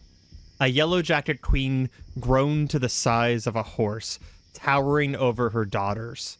Even with her abdomen swollen with eggs and wings long unused, she still poses a threat to interlopers, should her children have failed at subduing them. Okay. The Cataclysm never stops giving. And with that, we are going to be ending for here today. I think we have traded one challenge for another. The city is dangerous in every direction. A buzzing fills the air. The creature before him is proof that the world Vellum once knew is dead. Nobody ever loved wasps, but this thing, this monstrosity, that's not a wasp anymore. This doesn't seem like the worst the Cataclysm is going to throw at him, though. Instead, it seems like a hint of the scale of danger yet to come. Welcome back to Cataclysm. Dark days ahead. The journey of Vellum. Vellum sees this creature in front of him. And it is poisoned. That's interesting. Seems like it maybe has had a bad time of it. But it is a yellow jacket queen grown to the size of a horse, towering over her daughters. Probably Vellum has seen some of these things walking around before or seen them from a distance. Even with her abdomen swollen with eggs and wings long unused, she still poses a threat to interlopers, should her children have failed at subduing them. The fact that it even mentions the children concerns me. But the thing is, this is a wasp queen. It is a continuing threat to the nearby area, and although the fact that it has, in fact, wiped out quite a few zombies, we have a little bit of mana, and there's a chance that we might want to attempt to take it down. Let me check real quick. Is it faster than us? It is much slower than us, and we're currently walking. No, we're running. So let's actually stop running. And is it faster than us now? A bit slower than us. So we can outwalk this thing. We don't know if it has a ranged attack, like maybe it can shoot barbs at us, or it might be able to spawn wasps. If it does spawn wasps, I have seen such things before. Vellum has seen such things before. They seem to be very, very fast, and we're not sure if we can run away from them. But what do we have? So we would have 4 magic missiles, which would do probably about 100 damage, right? We don't have enough for a wind strike. And if we did a mana bolt, it really wouldn't do much. So what I think we're going to do is we're going to put away the National Guard bayonet. And we're going to do 1 mana bolt, or not mana bolt, 1 magic missile, and we're just going to see what happens. We hit it for 21 damage, and we hear a lot of noise. Okay, it's to the south, pretty far away. Oh boy, that 21 damage did not move its HP bar. Vellum sees this giant creature and knows that this is a threat, and this is a threat that is very local to us. This will prevent us from exploring part of the city and exploring this region. But seeing how little damage it just took, this thing might own this area. But it is slower than us. So I think what we're going to do is, instead of burning our mana, we're going to equip our bow. And we're going to be careful about this. We're going to go to fire our bow, and we're going to very carefully watch how quickly it comes to us. If it gets within 1 tile of us, right here, we'll go ahead and fire. Did it really just bounce off? Oh man, grazing shot. Okay, yeah, let's run back. Do we still have our power going? We don't. This might be a good time to activate it, to be honest. We're going to take extended stride. How long does it take to cast? 36 moves, so 1/3 of a second. Okay, so we're a bit faster now. Are we... Yeah, much slower than us. Good. We don't see anything else on our compass, so it's just us versus this thing. We're going to aim up again. We do have to be careful, though, because aiming our bow does take stamina.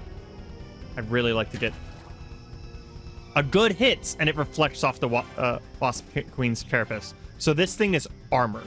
If we stop running, is it faster? No, we can actually walk away from this thing. So we got a good hit, and it's still deflected. This is one of the values, by the way, of magic, is that magic doesn't deflect. So we're gonna hit it again. Oh, and it 21 damage. Barely moves the bar. Hitting it with 4 magic missiles has done less than 1/5 of its HP. This thing is hardy. This thing is meaty. What we're going to do is... Oop, it got a little close there. Because we're kind of cutting corners here. We're going to pick up our arrows. Run while doing it. And then I want to see if it has a nest or anything. So very quickly, we're going to check. I'd love to smash all these zombies that it killed for us. I really would love to. I don't see any more wasps. What we're doing is we're just watching the compass down here. Oh, it got stuck in the car. And it lost sight of us. No, it didn't. Oh my god, it just ripped through that car door in like 2 seconds flat. Holy crap. We do not want this thing catching up to us. It has murdered the countryside here. Man, if we could kill this, this would be so nice because this would have been an entire area here that was completely clear. The problem is that... I wonder if this thing flies. It might be too big and heavy to fly. Don't climb over... Yeah, it's not flying. It's just smashing into the fence to try and chase us. Is it gonna manage to chase us? Is it still seeing us? Okay. So we can see farther than it. But it probably remembers where we are. So when we want to keep going... That zombie literally just got up. That was on the ground 2 seconds ago. I think that zombie walked outside and just got pulverized by that wasp. Figured I can take a moment here.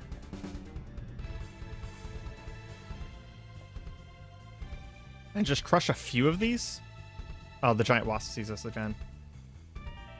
Is it heading towards us? No, it's heading towards that zombie. So we're going to crush this guy down. If we can position ourselves to not be attacked by this wasp, we can, like, basically use it. We're going to actually catch our breath. We can use it to take out all of the nearby zombies. The fact that it can't go over this fence very easily does make me feel a little bit more confident as well. We're gonna go ahead and head in here, though. And I'm just trying to think for a moment about what we're doing here. This is an electronics store. Is there anything we care about in here? The batteries will be useful. We'll take on any batteries we find. Super glue is also... We're kind of getting into the phase of Vellum's life where crafting is something that we'll be pretty interested in. So we're going to kind of try and keep an eye out for... We'll take the electronics book. Good crafting materials. A water purifier is actually unnecessary with the amount of magic we have. One of the things about the late stage magic crafting is that it actually uses a lot of science concepts. So we do actually we have reason to learn science, applied sciences. If we see anything sciencey, it's a good idea. Okay, I say we maybe leave the giant deadly wasp for now. I kind of want to head down to the sporting goods store. I'm still on the lookout for a better bow. We currently have a compound bow. If we could get a composite bow, that would actually be kind of fantastic. There's also a very good chance that we eventually move away from bows as well. Largely because I think that, and this is a fully out-of-game problem here, is that it takes a lot of time to do the archery thing, and it's not very interesting, I feel like. I end up cutting a lot of me just aiming from the final lighting, from the final, I read the word lightings and then said the word lighting, from the final footage. So it might be better to like have a sword or a spear, because it would just be more interesting, and then have magic as our secondary. Alternatively, okay, that is... We're going to pull out our knife, because we remember this thing's have very little HP. Wasp guard, so there are more wasps. A mutated wasp worker buzzing around the nest, while her foraging sisters are relatively content to leave you be. This one won't hesitate to attack anything she considers a threat to the nest. Don't linger. Fortunately, I don't think she can see us because of all the smoke we're standing in right now. So that gangrenous actually kind of helped us out a little bit there. We made a lot of noise, though, so we don't really want to stick around. So there are some wasps left, but it does seem like the queen herself is probably not... Oh, I should have checked to see if that guy was faster than me. A little too late. The queen herself is not as much of a threat, at least to us, but it's something we'd have to be constantly cognizant of, because if we forget about it and we like pop out a door and the queen's right in front of us, probably would be a very bad idea. There's 2 feral elves in here. They're going to be able to see as far as we can, and I don't really want to fight those guys in melee. We're going to pull out our bow and actually go down this alley here.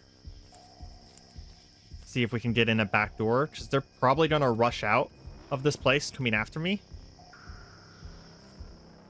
So I can basically rush back in after they leave. We'll probably open all these crates. Flare gun, ski goggles, nothing terribly interesting. Pull Q, ice axe. Is that actually a pretty good weapon? No, it's not a good weapon at all. It only does 15 pierce damage. Not really worth it. Neoprene arm sleeves. I wonder if those are actually any good. So we can hit wear here and look at the neoprene arm sleeves. So they do provide a lot of warmth. Only a very small amount of bash, cut, piercing, and ballistic. Someone just showed me this menu the other day. Really nice menu. Very little encumbrance though, so that's nice. 5 encumbrance is basically nothing. Basically, we want to ideally stay below the yellow numbers, which at our strength level, 10 is where we hit yellow, which is unfortunate, but it is what it is. And our feet are actually too warm right now. That's not something that I'm super worried about. It does mean that my feet are damp, which probably causes us morale issues, I would guess. I'm actually not sure what that causes us in issues. But we do want to take care of that, and I think the main reason why our feet are damp right now is because... Where is it? Here we go. We go to our armor thing. We're wearing wool socks, which provide just like too much warmth. So we can find normal socks that fit. That'd be pretty nice. But the main reason I came here is... Oh, geez. Oh my god, that scared the crap out of me. I literally jumped. It was just a rock. He threw a rock at me. Okay, let's back up.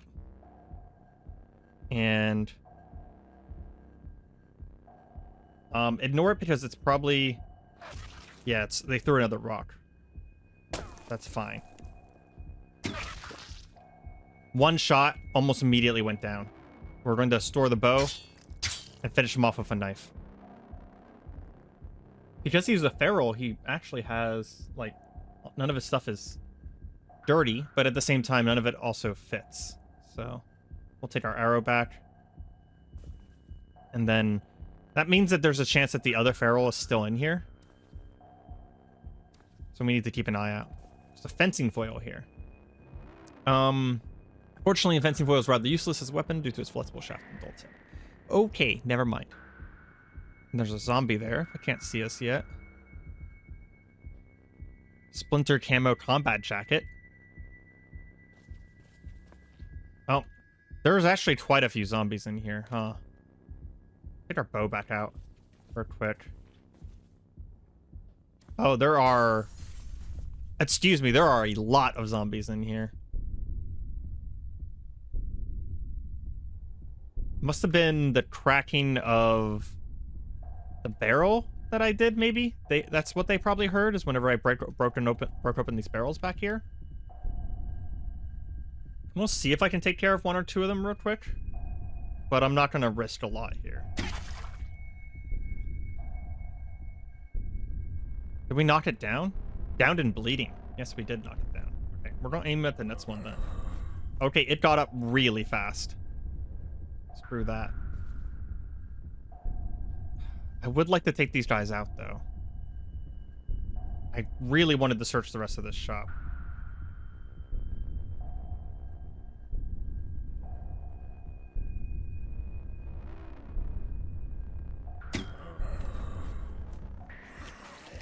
And they immediately grabbed me. Are you kidding me? Screw this. I'm out. What we'll probably do is... no, we'll keep our bow out. We're going to come around the side here. There's just a chicken. Okay, then.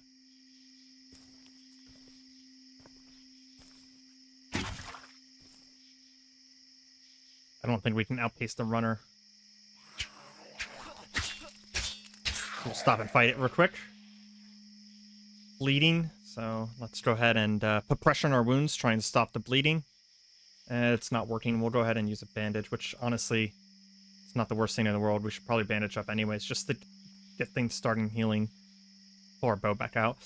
And make sure we take our arrows with us. What we're going to do is we're going to see if we can loop around to the front side here and draw things away from the front of the store. Or to the front of the store, even.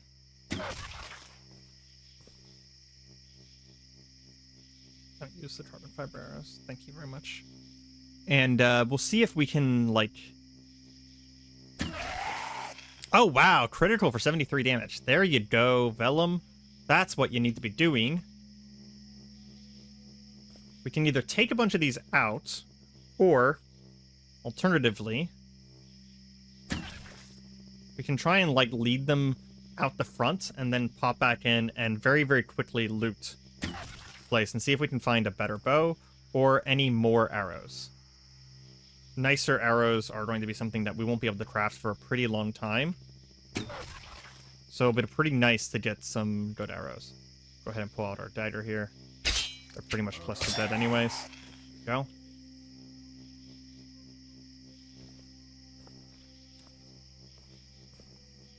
Gotta get rid of those runners.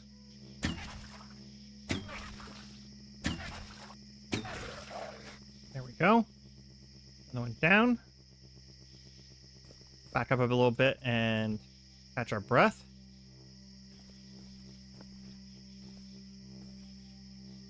See about taking out the zombie kid. It's going to just absolutely tank our morale, but needs to be done, unfortunately. The feral elves are going to be a kind of a bigger problem up front here. There's one of them. Oh, I ignore that because it's just throwing a rock at us. Pretty much a guaranteed kill there because it was already so damaged. Ankle socks are not as warm, so we're going to go ahead and wear those and grab our arrow, and we'll go ahead and drop the wool socks. Unfavored them as well, so that we don't track them. There's the other feral. He's also pretty badly damaged. Ignore the rock. The rock does hurt, but it's not as bad as him like coming and hitting us in melee. Oh man, he is throwing a lot of rocks at us.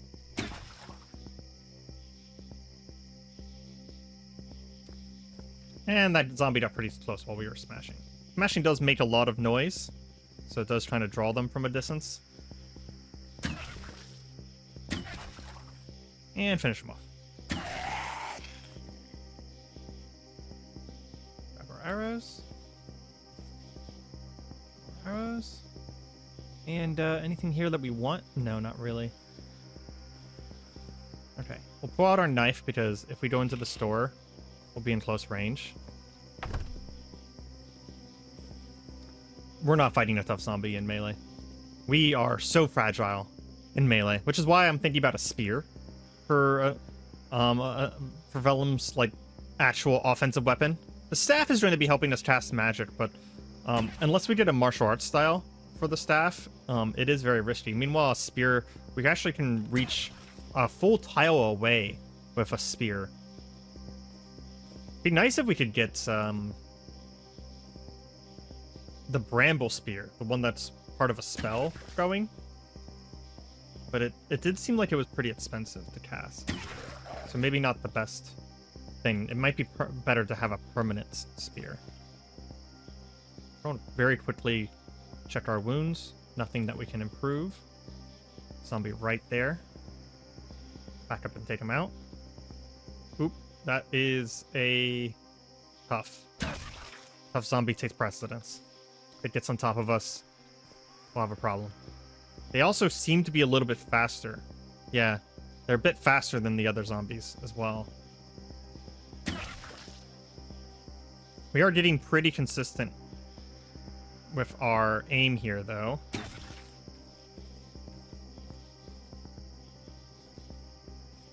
fact, I'm actually going to back up a whole bunch and catch my breath because I just noticed that our stamina was getting really low.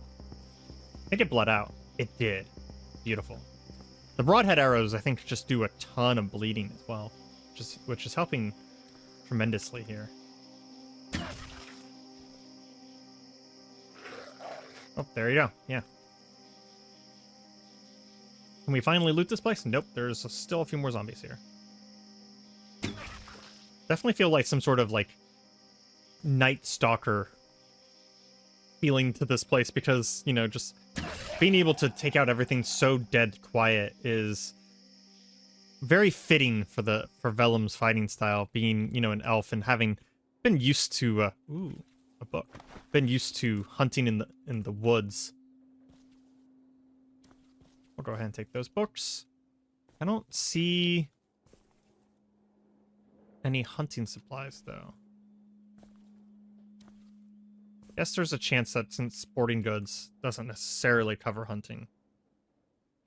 As unfortunate as that is. Okay. If this kid is going to keep ducking in and out of the darkness, we're just going to take her down with a knife strike there.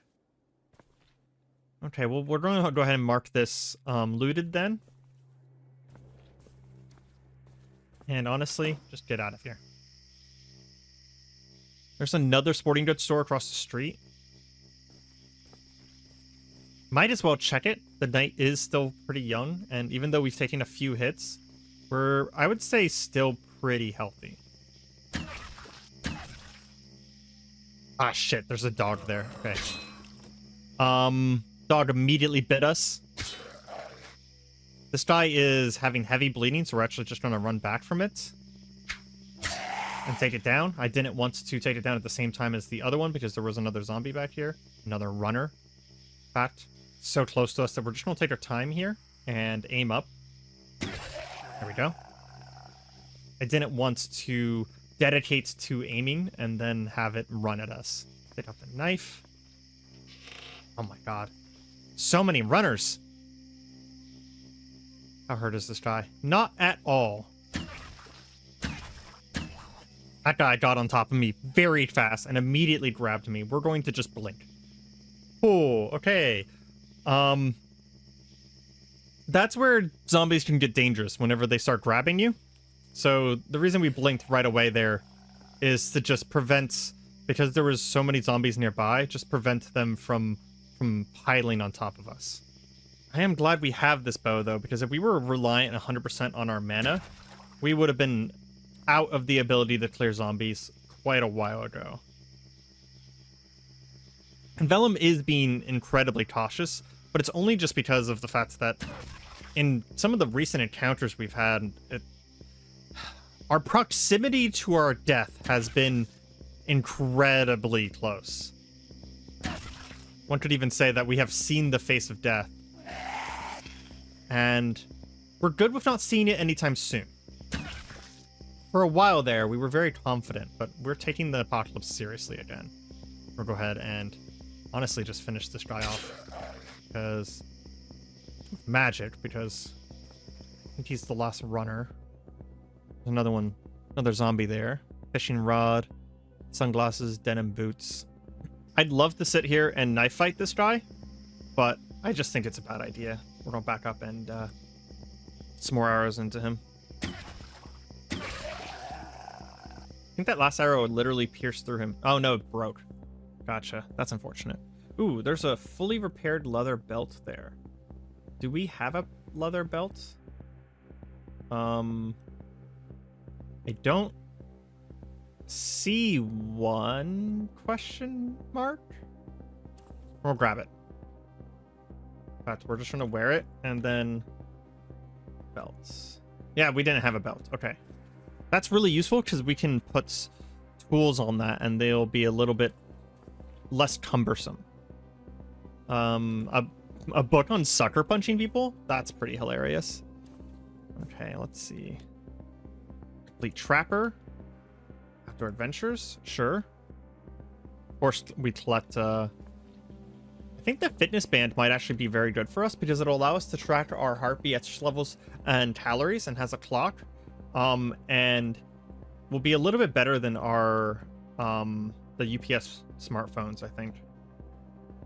So we can go ahead and drop the smartphone and the cell phone. I will likely take that sheath as well. That's over here. Ooh, a bow. Oh, it's a short bow. That's unfortunate. Just to have an extra sheath if we end up needing one. Right is useful. Short bow is emphasizing portability and agility over power. All wood bow is suitable for small game and harassing enemies. Yeah, it does a lot less damage. It's 4 times 1.5. To give you an idea, our current modern recurve bow does 6 times 1.5. So those small numbers, whenever it comes to bows, do add up a lot because of the fact that they have the 10 times critical multiplier. So that ends up being like, you know, 20 to 30 damage whenever you get the much desired bow crit. A wrist bandolier. We'll go ahead and pry open these crates. A single adhesive bandage, not worth it. Ankle socks, rash guard, long sleeve shirt. Nothing interesting. But the fact that there was a bow in here does mean that I wasn't incorrect in thinking that the sporting goods store could have the stuff that I am looking for. I think these are changing rooms. Yeah. A hunting goods store, though, would be much better. Fire station? That seems like a bad idea. There's probably firefighters there.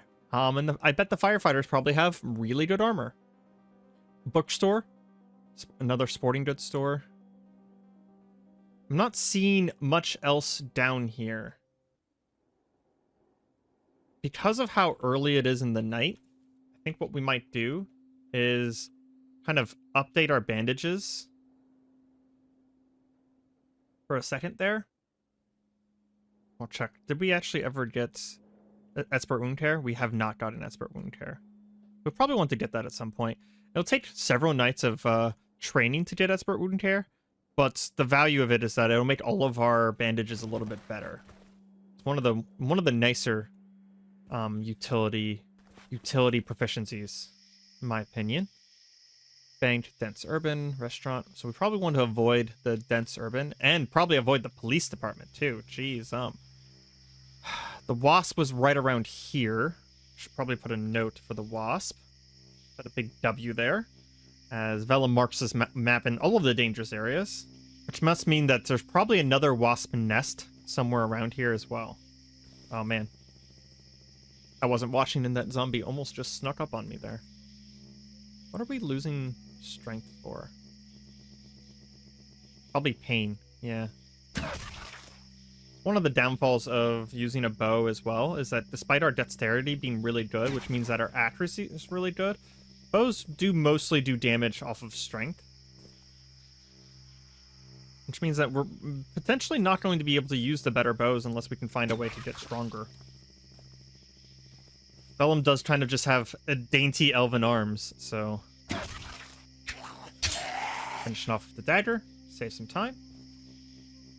And we're going to catch our breath before starting to move. I just noticed that the sheath in the leather belt...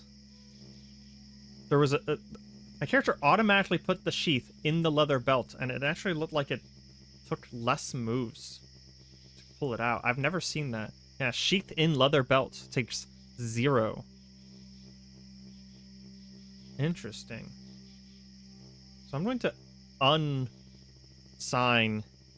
and unwear this sheath then.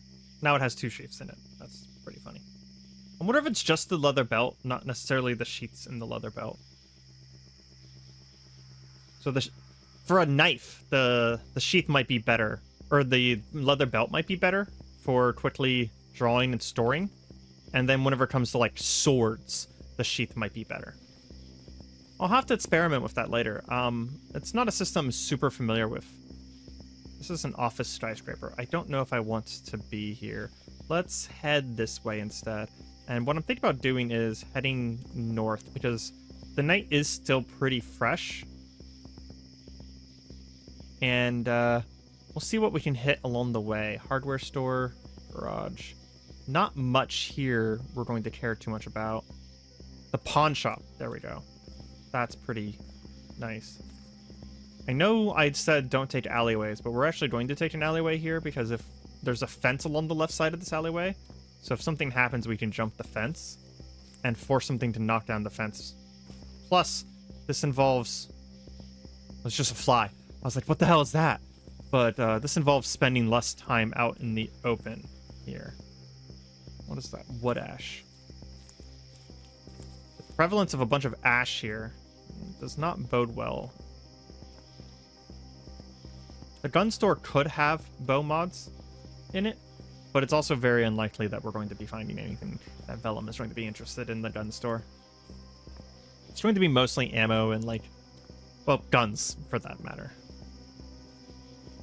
Go ahead and turn on safe mode, and never mind. I was going to say we're going to just kind of run a little bit faster here, but we immediately ran into Feral Soldier. Wearing military uniform with an armored vest, this appears a person seems to be highly trained military professional, now turned feral. Tense, dirty hands grip a combat knife in their bloodshot eyes. Yeah, combat knife. No, thank you. I'm not going to mess with that. He would mess us up. We're gonna go ahead and pull our bow back out and just keep moving. The pawn shop could have some medieval garb and medieval gear, and that's something that, you know, it kind of fits into the fantasy Vellum has for even being in the apocalypse. He still much prefers things that remind him of being a proper mage and being a proper elf. So, you know, wearing medieval gear is just more interesting. We are actually going to take off this mask because I haven't seen a,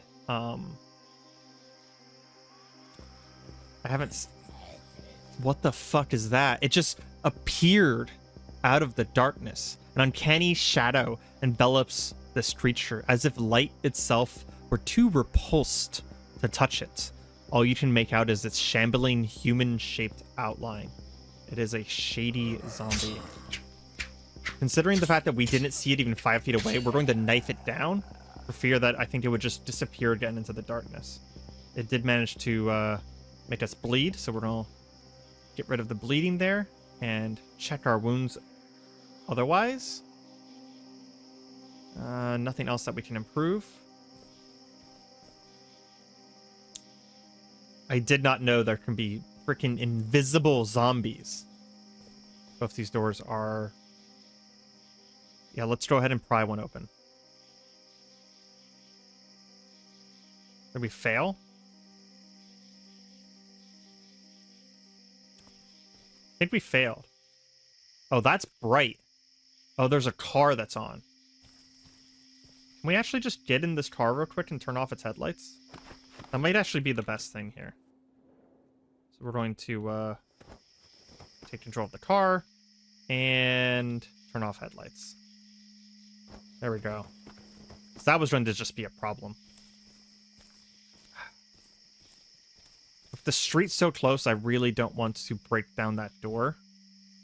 A water pump. Is that clean water? It is not clean water. Okay. Once again, walking down alleys, and that's why you don't walk down alleys. Not right there. Just jumped out from behind those dumpsters. He thought we went north, though, so we did manage to lose him. And I'm immediately not taking my advice again and going down the alley again. Let's see, it's 9:53 at night. We could just try and pick this lock. Let's try once. We immediately damage the tools. Can we just pry it open with our crowbar and get some sufficient leverage? We could blink into the building, but that's pretty risky. Let's try again with lockpicking. I don't think we have very good, yeah, we don't have very good devices still.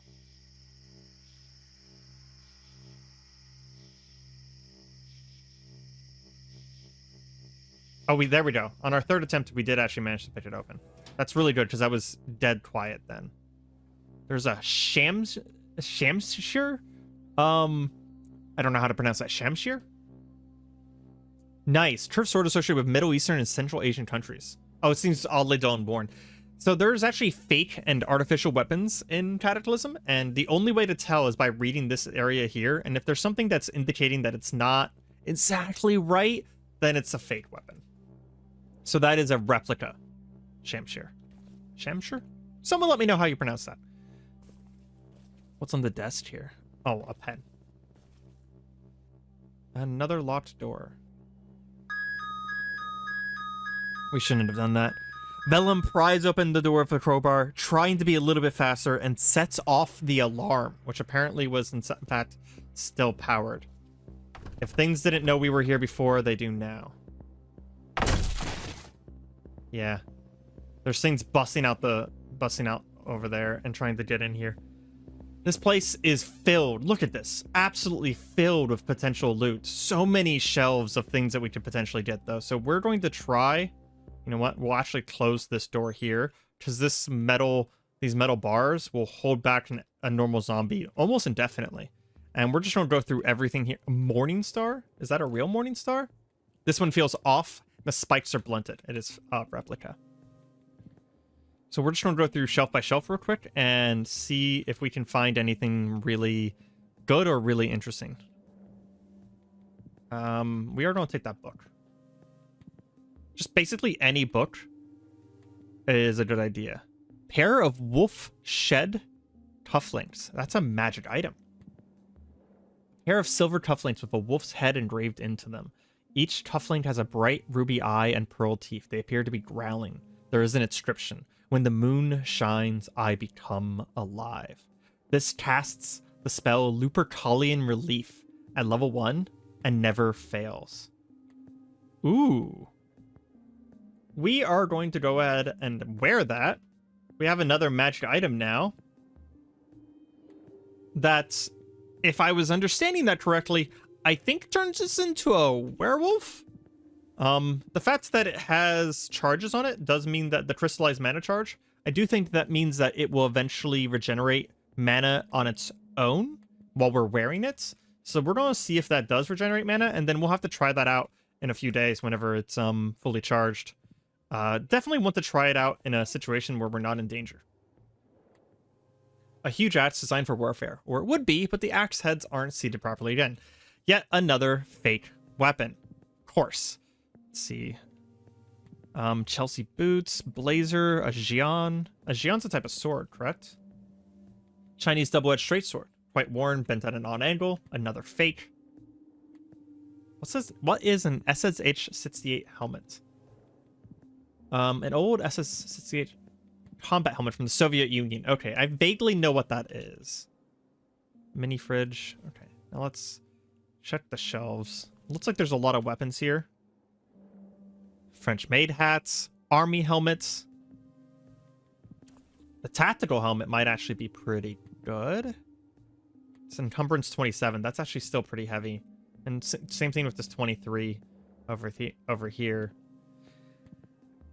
At the same time, though, that helmet right there, the army helmet, as much as we are loath to wear something like it, it is actually a lot of defense. So I think for the time being, until we find something better, we are going to wear it. A skateboard, interesting. A morning star. We're going to try and do this one shelf at a time so I don't loot. Weight feels off. Spikes are blunted. Damn, another fake. Electric lantern. Military rucksack. Don't think this will be better than our tactical backpack. Sweater, baseball bat. Arming sword. This one doesn't seem to have been made right. Another fake. There is a roll mat here. A roll mat is meant for yoga and such, but we're actually going to take it because it's really nice to make a quick improvised bed if we ever get stuck somewhere, like on a rooftop, for example. Axe is fake. Another arming sword is fake. Ankle holster. Another arming sword is fake. Oh my gosh. Okay. Bowyer's Buddy. I think we already have that book, but we'll pick it up just in case. What's a Karadino? Traditional ankle-length Shinto robe with several layers and very wide sleeves. Oh, I think I know what that is. I think I've seen one of those before. M1 helmet. Solar backpack. Roll mats. Camera. Lab coats. Elbow pads. Do we still have our elbow pads? I think our elbow pads might have broken. No, it was our knee pads that broke. Knee-high boots. I feel like those would be very encumbering. Okay, next set of shelves. So far, not that impressive. Dive knife. Another arming sword. Fake. Of course it is. We'll check this one as well while we're here. Fake. I promise you, there is a chance that these are not fake. We're just getting a Gian. Fake. Arming sword? Fake. Holy crap. Okay. Longsword. Fake. Of course it is. Battle axe. Fake. Another pair of wolf shed cufflinks. Can we wear two? Does it interfere or anything like that? Where do they even go? Yeah, what layer does a wolf shed cufflink go on? I think it's just a generic. Okay, so we have two now. Which means that if we do, ooh, pair of binoculars. That's actually very useful. Especially being in a tower as we are. We'll be able to see much, much farther. Another fake arming sword. But having two of them means that we'll be able to, like, store one charge. Or ideally, double our amount of charges. Okay, we can see what's all in here. So we're just going to kind of glance through and see if anything... The jewelry could be useful. Because once we get the ability to melt it down, we'll probably get a lot of gemstones and such. But man... This pawn shop was... I feel like this is a pretty common experience for the modern man, but this pawn shop was deeply disappointing on a lot of levels. There's one more set of shelves here, though. Arming sword and a broadsword. Both fake, of course. There is a throwing knife here, though. We are going to take the throwing knife. Throwing knives are very, very strong, especially if we like learn how to use them properly. But yeah, that was fiercely disappointing. I was expecting a lot more from a pawn shop. Is there anything interesting nearby? Give me a second, I'm gonna look around. After a quick glance through our surroundings, the only thing that really stands out to me as something that would be interesting for Vellum is the antique store, and there's a chance that just means vases. It doesn't really say on Vellum's map whether the antiques are anything terribly interesting. One thing I did think of though is how bad does our head being encumbered reduces dodging and blocking? Okay, that's something we need to keep in mind. Our torso being encumbered, mostly because our backpack is completely full. Let's actually drop our backpack real quick and see what it looks like when our backpack isn't on. See if this is worth dropping in combat. Wow, it goes all the way down to 13. Yeah.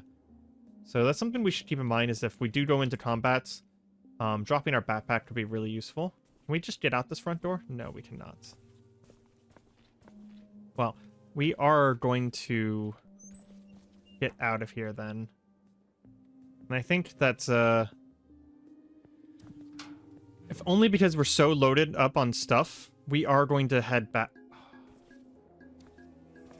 Well then, what we're going to do is we are going to blink out of here instead. Yep. Because that was a lot of zombies. That was a lot of zombies right at the door there. I'm glad that I managed to get the door closed. Trying to just like open the door, glance at them and go, you know what? Nope. And close the door again. Zombie corpse. Never a great sign. Oh, it was a panicked person. Okay, it wasn't actually a zombie corpse. What is this? It's an office tower. Okay. Is that a boomer? Let's see if we can shoot the boomer real quick. If we can pop it, it'll draw a bunch of stuff near here, and then we can kind of just... Oh, wow. We barely even hurt it. We can just kind of use the distraction to skirt around. I'm starting to think it's not worth it. I was hoping to get a crit, but it just didn't happen. Feral dwarf. That guy can see us because he has just as good night vision as we do. And is he faster than us? No, he's slower. Let's say there's no way. We will run then.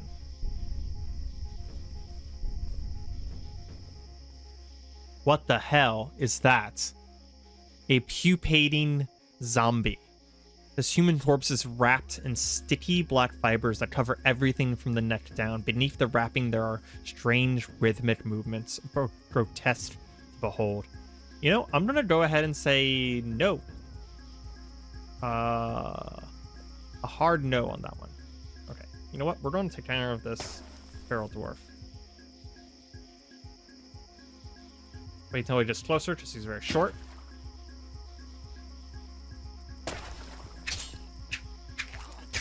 Pull out our knife. Okay, the knife was a mistake. Knife was very much a mistake. Let's put away the knife and finish him off with a magic bolt. Oh my gosh. I really need to remember that Vellum just has no capability of fighting in melee right now. Just got wrecked by that thing trying to fight it in melee. We'll bandage while we have a moment. Just to get things moving as far as like healing. And pull our bow back out and let's just get home.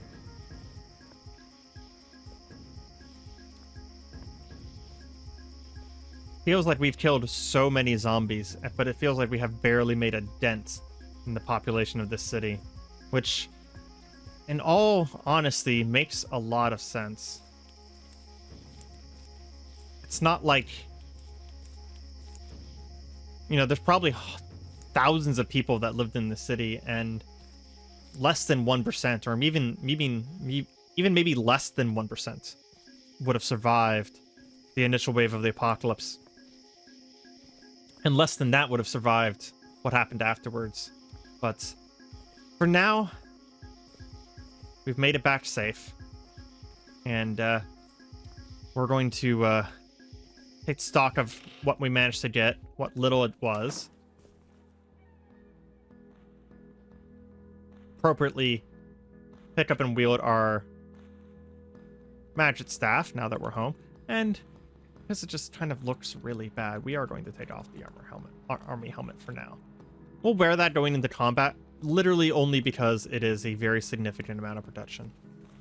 But we are going to kind of just deposit everything we've got, take stock, and call it a night. Vellum is never one to stay down for long.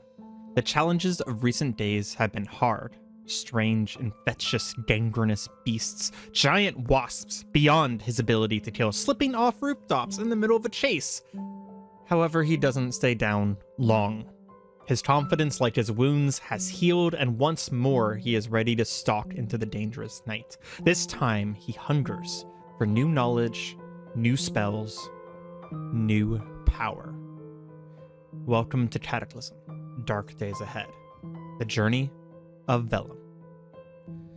Vellum has woken up today with a desire to make a little bit of a longer trip. So what we're going to be doing today is we're actually going to head all the way back up to the magic store here, which I can't mark right now because we're not on the ground floor.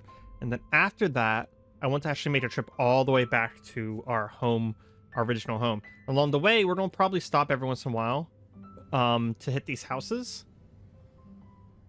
And the goal there is to try and get some more food, because we're going to need a lot of food for the trip. So we're going to go ahead and kind of just, you know, see what we can make as far as making a breakfast here. Something nice and filling. Boiled potato sounds fine. Just go ahead and make 2 of those. We'll eat one right away and take the other one with us. And we are, in fact, we're actually going to take this with us as well, because this is a research project we've been working on, this extended channeling research project. The idea of extended channeling is that it's going to help our psionic ability.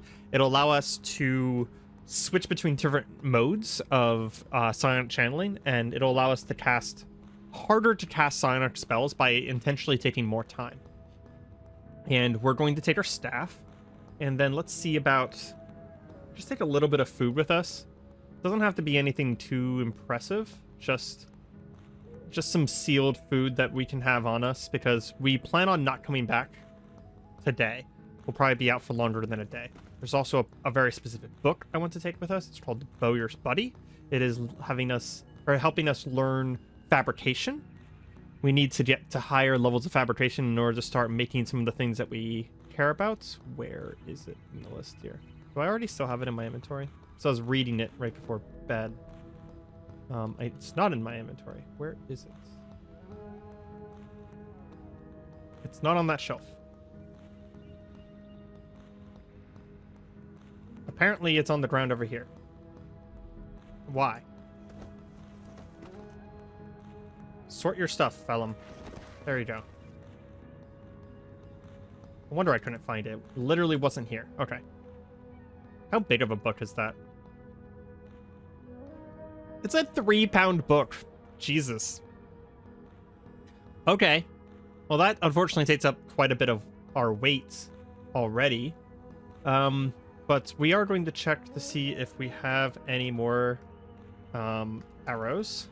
I didn't think so. I think we left all of our arrows back at this other place, so we'll pick up arrows whenever we hit the magic shop. And then anything else that I'm going to need if we're out for a long time. We'll probably take the copper pot because it's the smaller of the 2 pots that we have, just so we can cook food. And we'll take the strange black crystal as well. Where does that leave us on our weight and volume? We do have a lot of weight and a lot of volume still left over, so not too bad, all things considered. For fear of losing it, we are still going to leave our staff here, and we are going to wear this army helmet. It really is just a temporary solution because I don't like how much it encumbers our head, but it protects us pretty well. And how are we doing on arrows? I'm just going to go ahead and... We only have 20 arrows. It's not the greatest. Okay. What I might do then is... Do we have any sticks here? We don't. What do we need for spear brambles? We need a stick or a long stick. Oh man, yeah. This was going to be something that was going to be on the list, is coming out here and checking all of the pits that have just been freaking annihilating the nearby zombie population. We're gonna grab, let's say, 2 of these sticks so that we can make a bramble spear. And I did want to just kind of experiment with the spears a little bit before we like fully dedicated to taking the time to making a spear. Go ahead and smash these corpses as well. And I was thinking about taking the bicycle, but I think that with how dangerous things have been lately, we're not going to take the bicycle, just because I don't want a repeat of last time. The bicycle would be a lot more storage space, but it's a pretty light bicycle, and it could be very easily damaged or destroyed. We immediately see a Z9. Oh, and a carbon fiber hunting arrow. Where is that? It's right next to that dog there. Well, we're going to pull out our bow then. And take care of this guy real quick.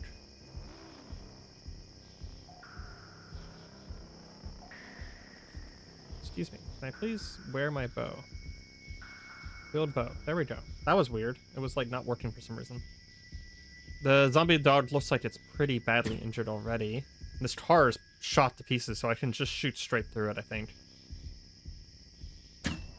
Oh my gosh. Mind you,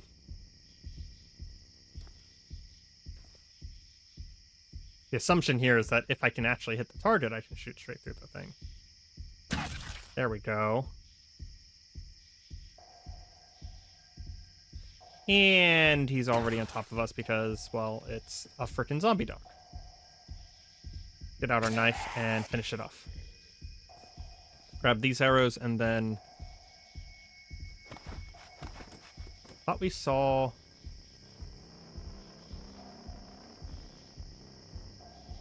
Oh, they're all the way up there. Okay. Go ahead and grab our arrows back.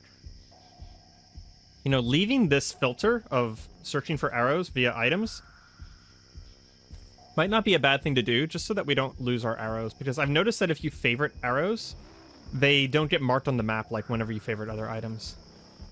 Like whenever you drop them, that is. We're going to go ahead and start the process of just like really moving out here. I do want to just kind of get a lot of movement progress done at first here. So until we get closer to the Magic store up there, we're going to try not to slow down too much. Which way did we go last time? It looks like we went east then north. No, we went north this right here. I'm trying to take the same route that I took last time as well.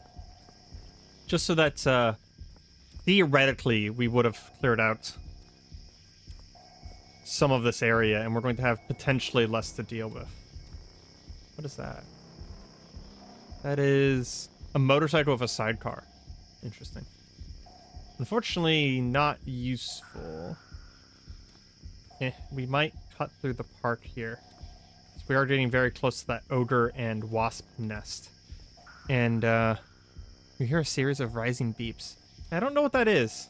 I don't want to mess with that, whatever it is. Oh man, there is a bunch of zombies here. We actually managed to get past them really easily, though. I'm kind of surprised by that. The normal zombies, they're not without threat, but I am less worried about them than other things now, because realistically speaking, it being nighttime, we can mostly just walk away from the normal zombies.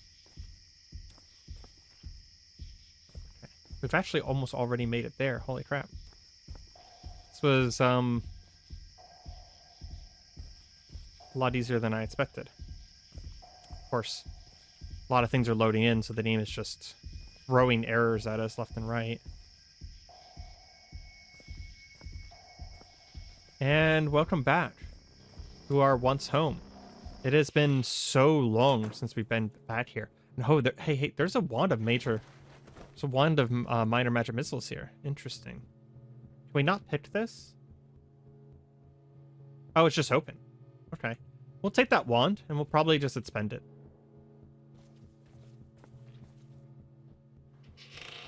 And head upstairs. We do see Lucio Abrams, the healer that we were worried about in the past. And a bunch of arrows that I left here last time we left. We'll take the rest of our carbon fiber hunting arrows. I also remembered that we had this makeshift glaive here, so we're gonna pick that up so that we actually have a ranged weapon. And I want this candle.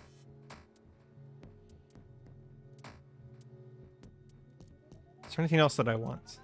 The mess kit would be pretty nice. I might drop my pot for the mess kit. And another wand of magic missiles. We really only need one. I just need to remember that I have them because I can refill them now. How many charges? Yeah, okay.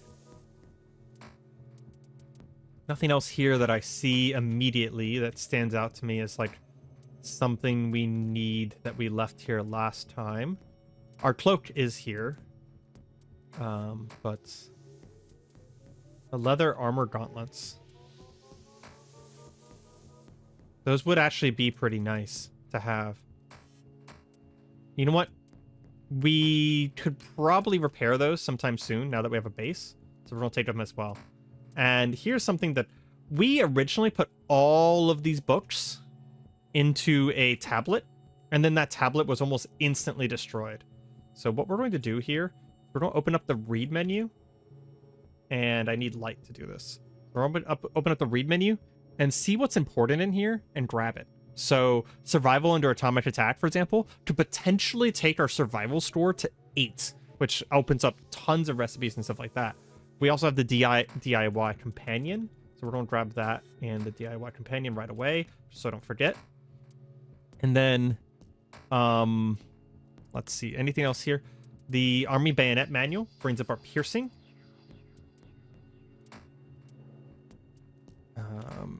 Anything else super good? We already have an issue of Bowyer's Buddy. Bowyer's Buddy. Food handling isn't super important to me. Like, the main thing I was looking for was fabrication.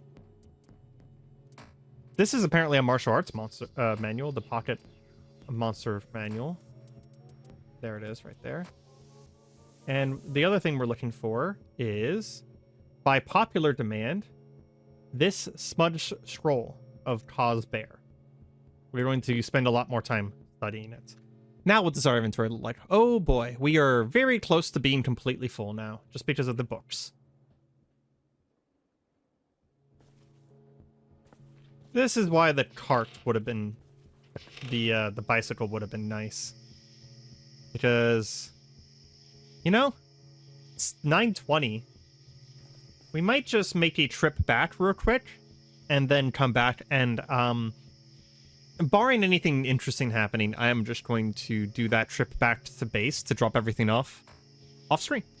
Speaking of, as we're walking home, we are really close to home now. Only just like a block away. We found something a little dangerous that we actually want to take care of very quickly here. We found a shrieker zombie. An elongated human body with a swollen chest and a gaping hole where its jaw used to be. The shrieker is very likely to cause us problems. So we're going to get a little bit closer. We're going to drop our glaive. And we are going to take this thing out very quickly. It did not shriek. Good, good. This thing was going to cause a lot of noise and start drawing zombies back over to where our home is. That was definitely a no-go. And we got home safe and fine. So we're going to quickly sort everything into where it needs to go, and then we will head right back out. Okay, now that our inventory is looking much better, and we dropped off all of those books that we care so much about, we are going to try this again. And to be honest, I think I am going to attempt to take the bicycle.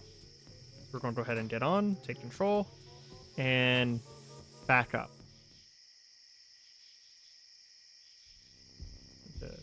Zoom out a little bit more. No. So you'll see a green square where we're basically aiming our bicycle at any given time. And if we're in reverse, we're moving away from that green square, and if we're in positive, we're moving towards that green square. And again, as I mentioned in an earlier time, the thing you're looking for over here is the speed. And we only move whenever we either pass time or attempt to turn while at speed. So if there's an obstacle up ahead, we have some time to think about it. However, every once in a while I'll see these messages saying turn slower than you meant to or something like that. Because my character's not super proficient at driving things like this. So they kind of like make mistakes sometimes. Which is kind of part of the reason why I've been avoiding it. But my character's also so... Vellum is just so athletic at this point that it's literally not even moving our stamina to be riding a bicycle. And it will also provide with us... I think we just ran into a baby chick on the street. It'll provide to us a little bit of extra storage, which will be very nice. But moments like this, we're just going to go ahead and stop and back up, because that's a shrieker in the middle of the street. We will go ahead and attempt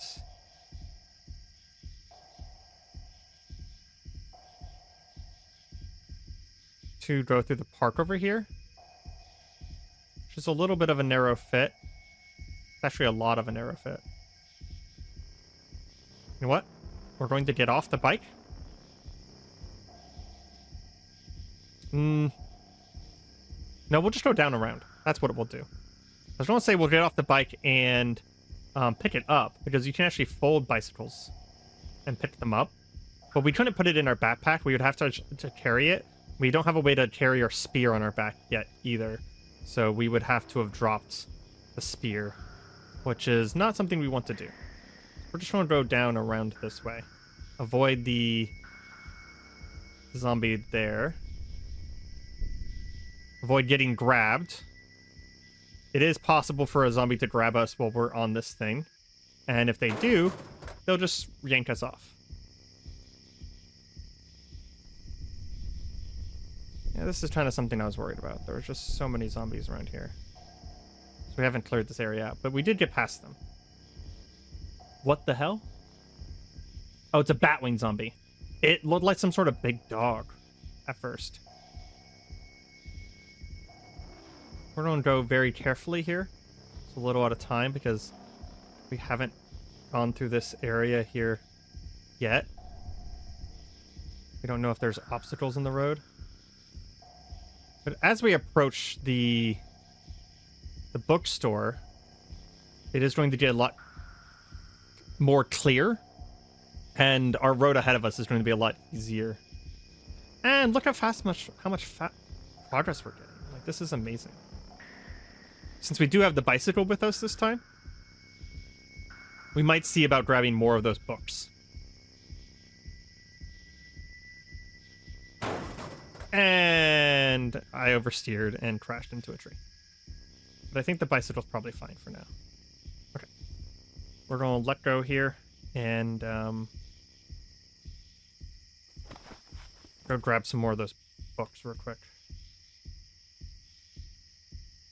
There's a feral lizardman there. Not a huge fan of that. Hopefully he hurts himself on that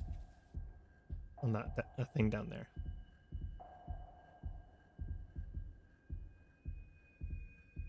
Okay, give me a moment to figure out what I'm taking, and then I will update you guys on what I did take.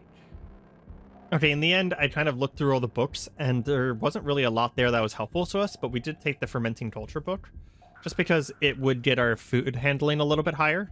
And while we're here, we are going to take our cloak, ninja jackets, and probably the plastic canteen, and all of our silver that we had. And we'll load all of that into the bicycle outside. Okay, let's try running again, because we canceled concentration for something else. Feral lizard folk is right there. Okay, what we're going to do is we're actually going to take advantage of our spear. We take a step back.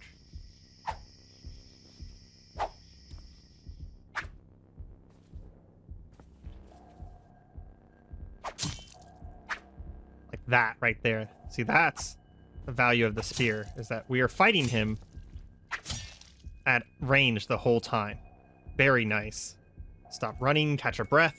Took most of our stamina to do that, but he never got a chance to attack us.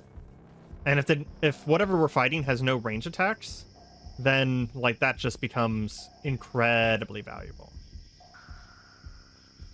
Drop all of that into, make sure it went in the bike basket. And we're going to go ahead and take control of our bikes. Actually, I'm going to stop real quick. And we're going to close the door here so that things don't get out. Also, while we're here, I think we might take a moment. We'll kill this zombie cop for a little bit more spear practice.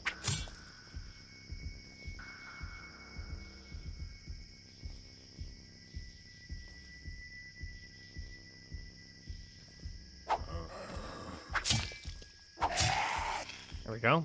For a second there, it wasn't letting me swing at him, and I'm not sure why. But we are going to check our pit. I'm very curious to see if anything happened to our pit over here. Like if anything developed in there. We are going to approach carefully. There's a bunch of rebar here. We do still... Oh, wow. Yep. There is some stuff developing down there. We now have a bar guest down there. Huge, swollen zombie dog, spared with black slime. Its teeth grown larger, its broad back, ripples of muscles and oozing wounds. So there is stuff evolving down in this pit. But for the most part, I mean, a bar guest isn't even that big of a deal. For the most part, there isn't a lot going down there. One thing I am going to check real quick, though, is rebar. Yeah, we could make a rebar into a type of spear. Yeah, rebar spear. But we would need so many different things that we need. Basically, we would need welding to be able to do that. We are going to be on the lookout for sources of long sticks and long poles, though. So if we do get into the whole spear using thing, long sticks and long poles are very, very valuable for us. And I don't really know where they come from yet. We found one in the sake of a coat rack. but that's the only one we found so far. Okay, so next we are going to head all the way up here.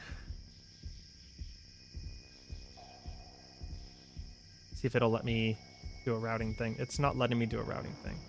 Okay, so we probably want to head... We don't want to head towards the roadblock, so we want to head to this intersection. And then head east from there.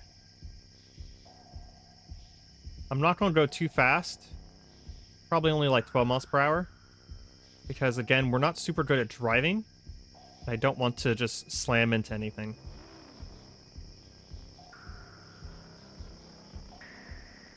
Whether it be a zombie or anything else, I just don't want to slam into anything. Okay. There's roadworks and the Devourer there.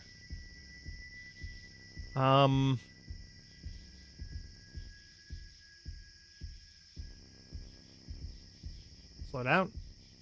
Get around this car. Yeah. It's not going to be easy because of the roadblock here and this road ending. I think we just have to go past the roadworks and the Devourer.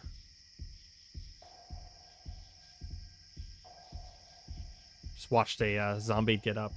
Saw it in the message log as Vellum was, just driving down the street here, and suddenly a zombie just got up off the ground. Feral elf. And it looks like this area is kind of blocked. I think we're actually going to stop for a moment and get a better idea of what's going on here. Yeah, there's a lot going on here. Okay. Throw rocks at me, I don't care.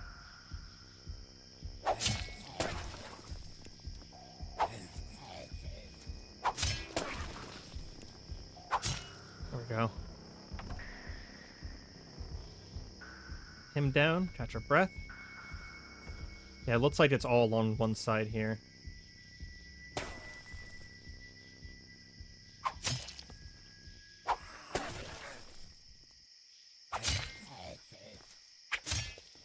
Oh, take him down too. I think what's happening there is that diagonal spaces don't count as one space. So I have to make sure that they are a non-diagonal away from me in order to be able to get the reach off of the spear. Okay. Does look like we can go around this way, though. So just back away from things in a straight line. But the spear is working really, really well. So.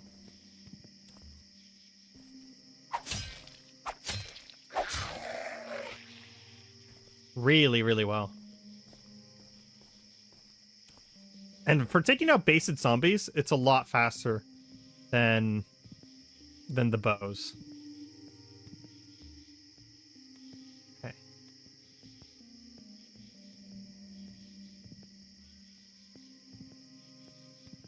This is where we found the Devourer last time.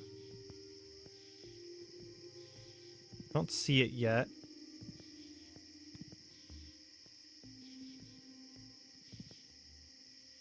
There it is. The saluted Devourer.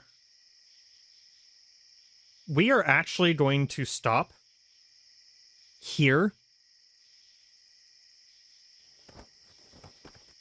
Drop our glaive by the car, by the vehicle, and with full mana, we are going to try and kill this thing. It is going to start regenerating. It's going to cause all kinds of problems.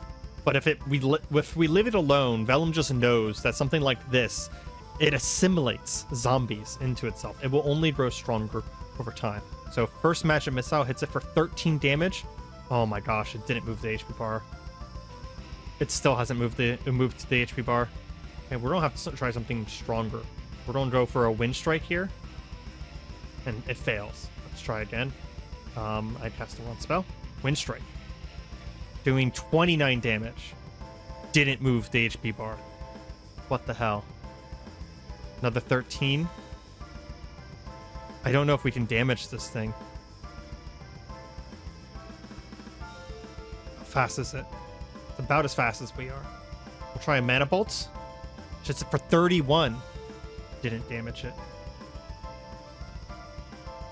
Holy crap, it's already become very, very strong. I wonder if the bow is going to be any better. We're going to go ahead and pull out a carbon fiber arrow. We hit it and it's bleeding.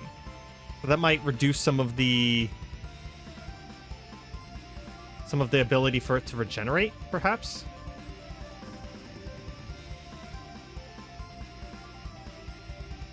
It didn't see us, so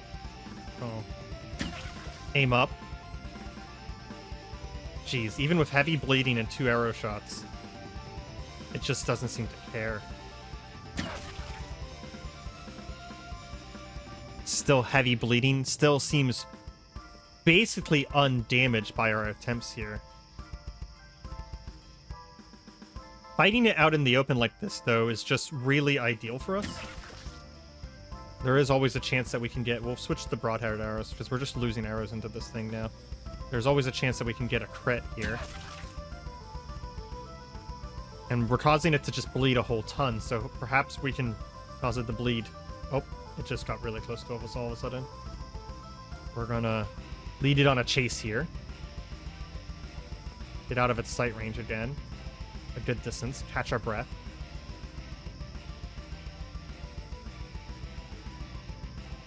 Heavy bleeding. So it is starting to regenerate its bleeding very quickly.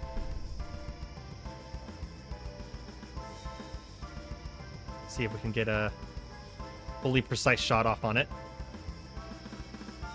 It sees us now. Only 11 damage.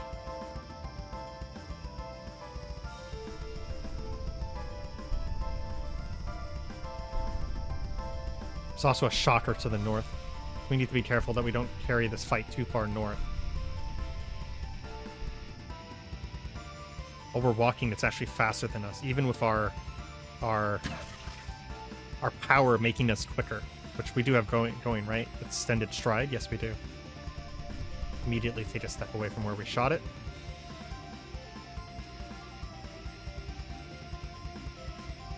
This does only currently feel like a waste of arrows. I was hoping that we could get a crit, and then with the heavy bleeding, we could actually reduce it down a little bit, but now I'm thinking that this is basically like, we actually, with our current abilities, we cannot kill this. Yeah, we're going to have to go down the street from a different angle here, and just leave this thing be. Go ahead and just, honestly, get out of here. Ah! What did he grab? He grabbed 1 arrow. He didn't like pull a bunch of arrows out, did he? I think he pulled all of my arrows out of my pocket. What an asshole. We're gonna drive away for just a little bit here, straighten out, and go back for our arrows. This is what I'm talking about. As I was driving by, this zombie actually pulled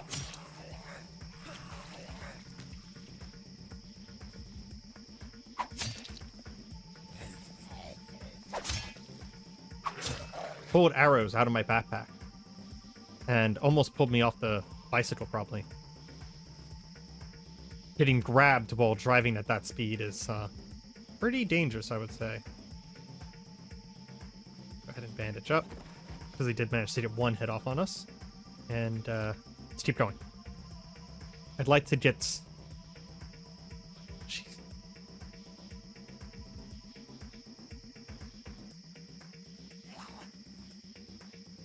And of course. I'm gonna go ahead and blink.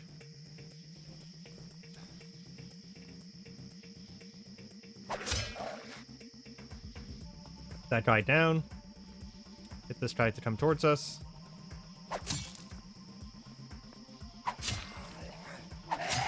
Take him down now. That's...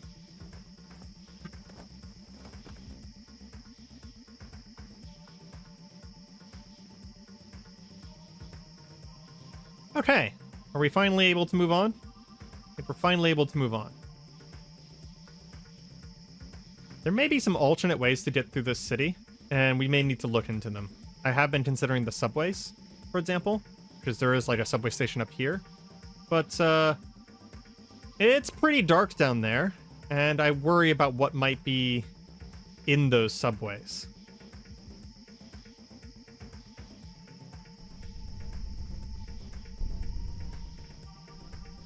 So many zombies already still in the street.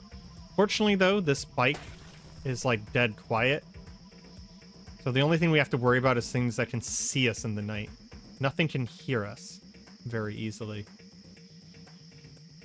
And we need to make sure we don't get too close to zombies as we pass by them.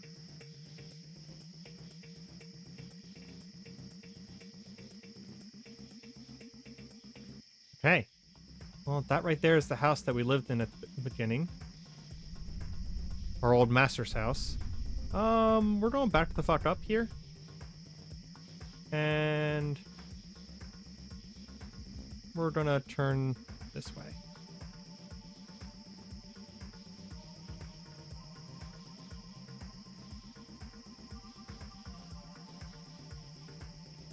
For the sake of immersion, I never liked leaving my vehicles in this kind of weird position like this, but we're gonna let it happen this time, just because that was a lot of zombies off to the left there. So I want to get in here and get back into our basement. Where was it? It was up here. I remember why we moved now. It's because we couldn't close this empty window, and that is dangerous right there. Okay, let's see what books we left here. So far nothing interesting. There's a long stick. Wonder what we made that out of. And the thing that I'm the most interested in is that there is a gate here. As we touch it, we feel the gate reach out to us, and us reach out to it, and it calls for a name to finish the spell. We call it North Home, and the translocator gate becomes active. It's a gate for translocation, casting the translocation spell or using a translocator to choose this gate as a destination. So we can't make more of these yet, but this is now a potential location that we could teleport back to if we ever got a handle on the translocation spells, which is something I do want to do. There are some mana crystals here. Fantastic. We're definitely going to take those. Those are a rarity. And some more books here. Geospatial Systems. This is the book that I was looking for. I had realized that we had left it behind. And then I'm going to do the same thing as last time. I'm going to activate my light so I can read. And we'll check to see what is good. So there's the Heart and Earth Scroll. This is for computers. Applied Science. We want that. We'll grab the Applied Science book. Got a Metaphysics book here. Another Smudge Scroll. That's what I have in my inventory. Okay, so we'll take the Applied Science book. I think that's the Metaphysics. This is the Applied Science. And we're going to take... I've already forgotten what the last one was.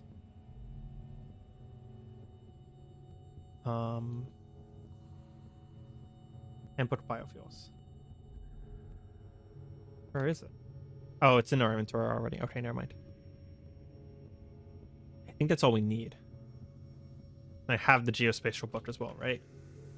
I do. Okay, so that's all we need from here.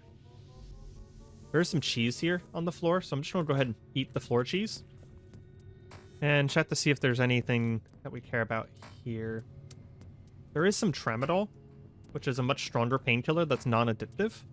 Vellum can take in situations of dire need. Go ahead and end our lights. And since we have a moment, we're going to actually go ahead and use our new meditation, our psionic meditation for grounding, which prevents... Basically, as you use your psionic power, you get closer and closer to that other realm that we went earlier, and it's called the Nether. Or at least that's what we're starting to get the impression of it being called, because we can feel the Nether attuning to us, and it causes nightmares and problems for our powers going awry. And the grounding meditation just kind of grounds us back into the prime. And we want to go ahead and do that just so that we don't have to worry about it. Full face helmet. And then, anything else around here? Vellum has since learned that if we search these walls, you can kind of, if you know what you're looking for, you can kind of spot that these walls are not fully a solid wall. Things can be hidden here. Oh, like that right there. Concealment 0. This is not a wall. That is a secret door. And there's nothing in here interesting. I mean, there is a water heater with clean water, so we'll go ahead and refill our canteen while we're here. And we'll... yeah, it's just completely refill our canteen. So there's that, I guess. But I guess it's nice to know that, like, there's nothing back here for us anymore. We'll take the bandages. Other than that, there's nothing back here for us anymore. So we can just move on. And the direction we want to move on is north. We want to move towards this wizard tower.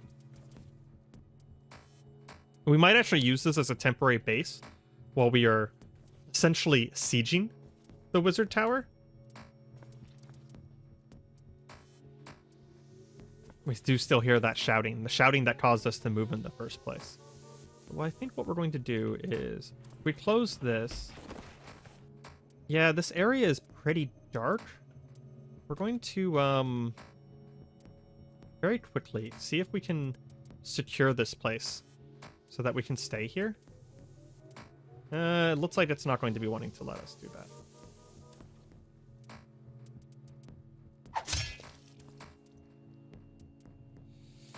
This is not a great situation.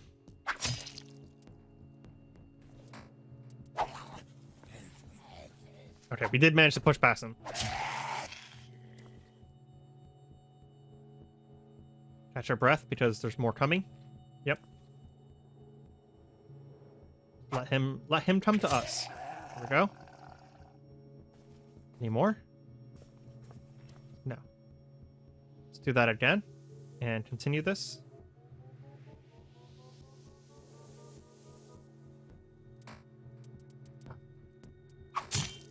They really don't want to let me do this, huh? Just too many zombies around here. Oh, wow, this zombie had a lot of shit going for him. Holy crap, we're gonna take all of this. And we'll refill our antiseptic bottle here as well. Actually, we don't even have an antiseptic bottle on us. Even better. We must have used it by accident whenever we were making bandages earlier. Glad I noticed. Jeez, that would have actually been very bad if we had gone without any antiseptic. Let's try one more time.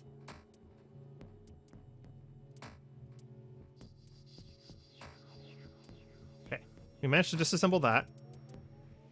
Put the light. Haul everything here. Hopefully this is enough. And then the goal here is going to be board up this window. Board up window. Okay. So we have enough materials. We just need to actually manage to get it done. Yeah, stop constructing. God damn it.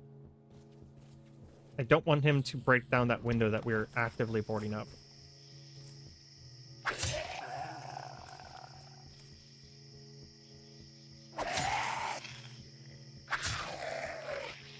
So to prevent them from breaking down the window that I'm boarding up, I think we're going to board up from the outside here. It'll make us a lot easier to spot. For sure.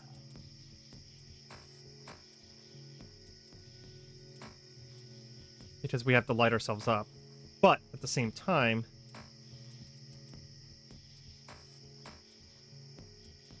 yeah, look at that. That just brought in like all of the people around me here.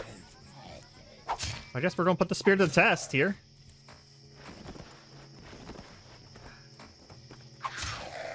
Honestly, like, I'm not too sad about this. We're getting rid of a lot of the zombies around here. I did just think of another alternative here, though. Instead of boarding up the window, is we could just make a pit here.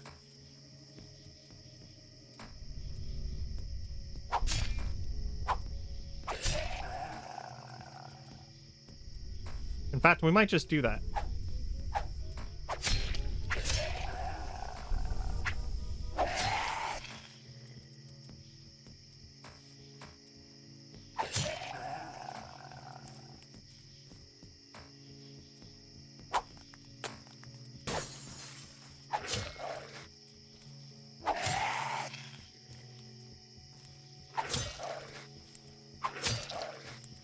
Wow, I'm really liking the spear. Just beautifully moving between targets here. Taking them down with incredible ease.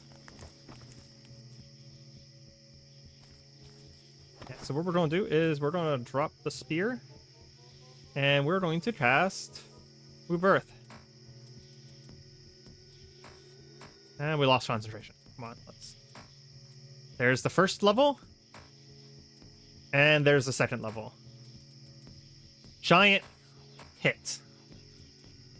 In fact, I'm actually going to cast it one more time. Deep, deep giant hit.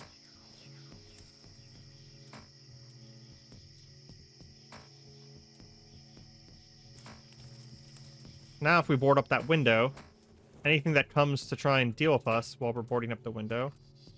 Where's that monster? There he is.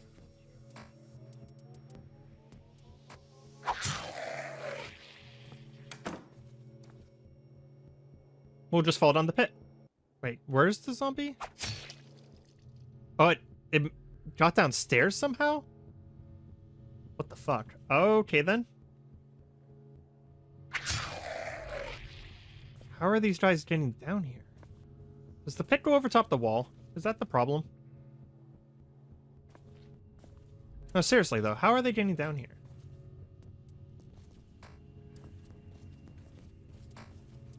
Yeah, where did these guys come from? Oh, we're so confused on this one, but okay. We're gonna peek down. Yeah, this is still a solid wall here. No way that they could have done that. Okay, let's finish boarding up the window.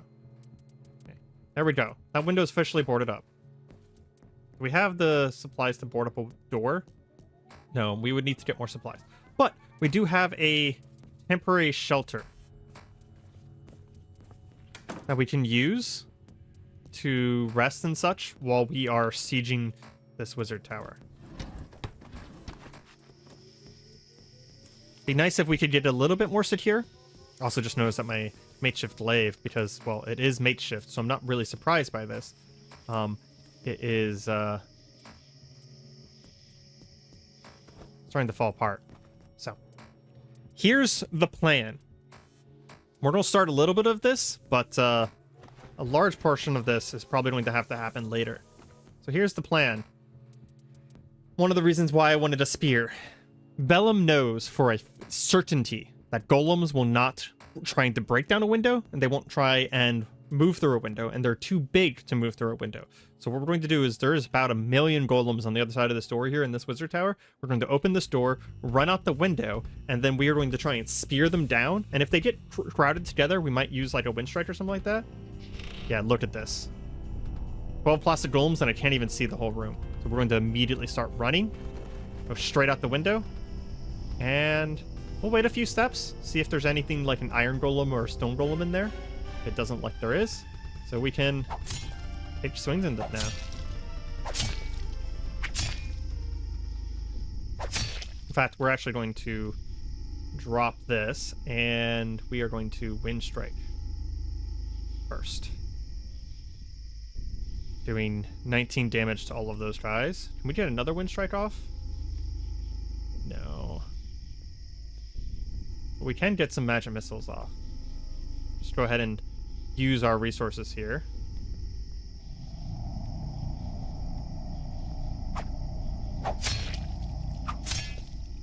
And just start hacking into them with the spear.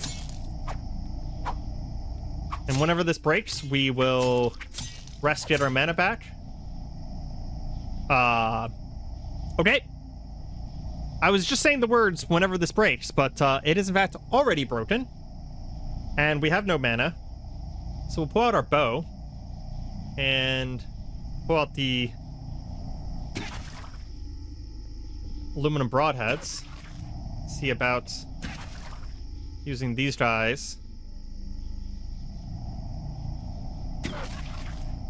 It is literally like shooting fish in a barrel. Not too worried about losing these arrows because we'll be able to go back in and get them later. But we're basically hoping for a crit here. Because if we do crit one, then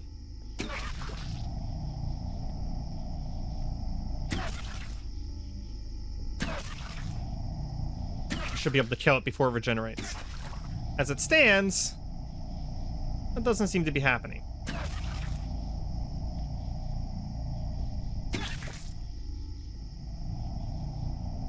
Even with this high of accuracy, yeah, we're not getting any progress done. I think the spear is the better option here.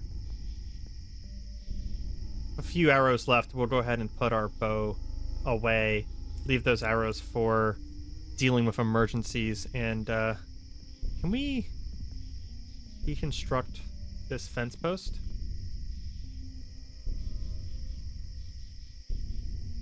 And get a pole out of it?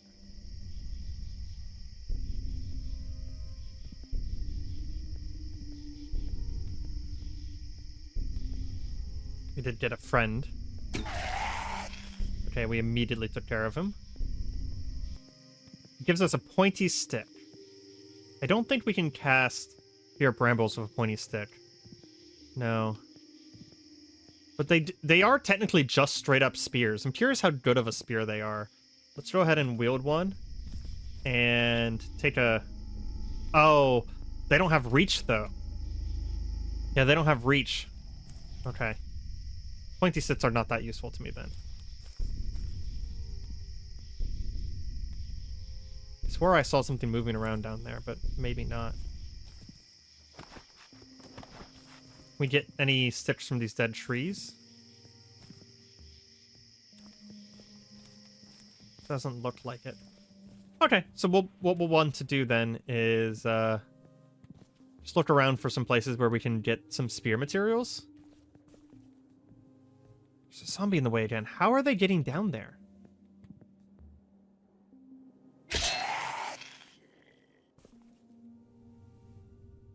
See, I don't see a hole in the wall there. No holes in the walls there.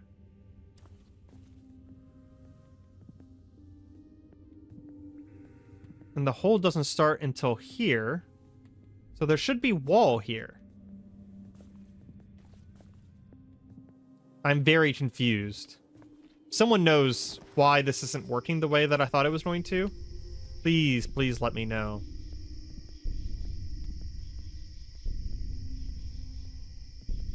Because I don't see any way they could have gone through, because this is a completely impassable wall here.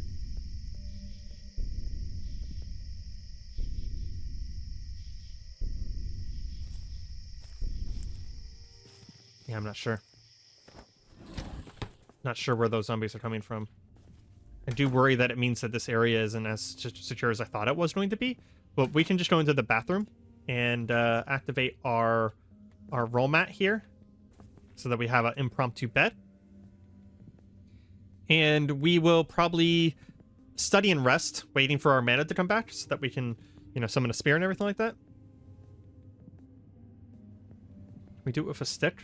We can. There's a stick right there. Good. And we're going to have to leave it for there. But next episode, we are definitely going to be sieging down this wizard tower. And hopefully it has something worthwhile in it. Worst case scenario, we will probably learn some effective ways to do it, because we are fighting creatures that regenerate, so we need to kill them relatively quickly. But other than the zombies that are going to be attracted by the noise of us sieging the tower, I do think that the spear and bow method is going to mean that we have very little danger associated with taking it down. It's going to be a lot safer than whenever we took down the Magic Academy, for example. Visions haunt Willem's sleep. At first, they seem like more nightmares. Then he remembers that recently his nightmares have been coming true. He searches these images for meaning, but awakens only with pain across his entire body, like he was stoned to death. He shakes off the creeping feeling of dread and sets his mind to the task at hand. Welcome to Cataclysm, Dark Days Ahead, the journey of Willem. One of the first things I want to catch you guys up on today is that while we were sitting here reading, just kind of passing time, we did actually get a new contemplation for clairsentience. We haven't gotten it yet, but we got a new contemplation called Discern Weakness. And we're very interested in learning what that's all about. We We kind of meditated on it a little bit, but we did run out of time and eventually have to just go to sleep. And with my early morning wakefulness here, I do want to eat and start besieging that tower next to us before doing any more reading or practice, because the nighttime is kind of more valuable. But hopefully we can get that sometime soon and see what's all about. We'll go ahead and activate our extended stride power. I also noticed last night that we have our first spell to max level. Magic Missile is now max level, which means that, like, even in the worst of situations, we'll probably still be able to cast it. It's also our cheapest spell, which is really nice that it's max level. We're going to see about working on besieging this tower. What we're going to do is we're going to step up here, and we're going to cast Spear Brambles. We're going to ignore the golems, and it creates a spear. And it is, in fact, a ranged spear. Fuck yes. Does 18 damage, 25 damage on a critical. This might actually work out.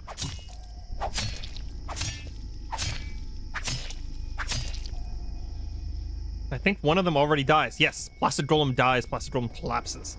We heard an explosion? Oh, that's not good. Where'd the explosion come from? Hopefully it's not a clay golem. We'll go ahead and keep whacking at these things. We're also going to be... There goes another golem. This is the answer. Creating a Spear of Brambles. At least for the time being. There goes another one. We hear another explosion. It's not from inside the tower, though. Explosion. Because our hearing's so good, that explosion could literally be anywhere. It might take a while to basically drill through these guys, so I'm just going to keep drilling at these guys with this spear. And if anything interesting happens beyond me just basically poking fish in a barrel, I will patch back up with you guys. It does seem like we are attracting some of the other things nearby. We have probably taken out, I don't know, fucking dozen golems or something like that by now. We are starting to dwindle their number in here. I've had to rest a few times just from the sheer exhaustion of doing this. But outside of that cockroach, we haven't really seen or heard tale of anything else. Okay, that's the last of them down that we're at the door here. We'll get our arrows back, which, as I said, was something we knew we were going to be able to do. And that's the explosions. There is a stone golem with rocket fists. Okay, so we're going to run for it. We're going to drop our spear. As soon as we see that thing, I'm going to go with a wind strike first. Oh, that door's closed. That's not great for us. Okay, now we can wind strike. How much damage does that do? Not a ton. Mana Bolt does damage faster, so we're going to Mana Bolt and lose concentration. Hit it with a Mana Bolt for 39 damage. Okay, it's already at half. We're just going to take it down really fast here because we don't want it firing that rocket arm at us. And finish it off with some magic missiles. Come on, can we get it before it fires again? Okay, then. We're good. Nothing wrong ever happened there. Now blew all of our mana, and we have to go back to poking golems, but at least we didn't get a rocket punch at us. We hear another explosion. Gosh dang, there might be another one in here somewhere. Okay, we'll be back. Okay, we just took down the last of the golems that were at least at this front door, and at the same time, our spell wore out. That was some crazy good timing. I think there's still more in here, because we hear a lot of movement. But I think the first floor at least is clear. We're just going to double check that. And see if there's anything interesting on the first floor. So far, it looks like a solid no. We should close all these windows as we go. Just so that we don't visually attract any zombies. Yeah, it looks like first floor is pretty much empty. I'm not confident to go to the second floor until we have another spear up and running, though. But we are going to close everything. This would probably make an even better home away from home than our master's basement. Because we have very nice beds here, and we have multiple levels of floors to occupy ourselves with. So how much mana does it cost to do a Spear of Brambles? 343 mana. So that does mean that we are going to have to back out for now.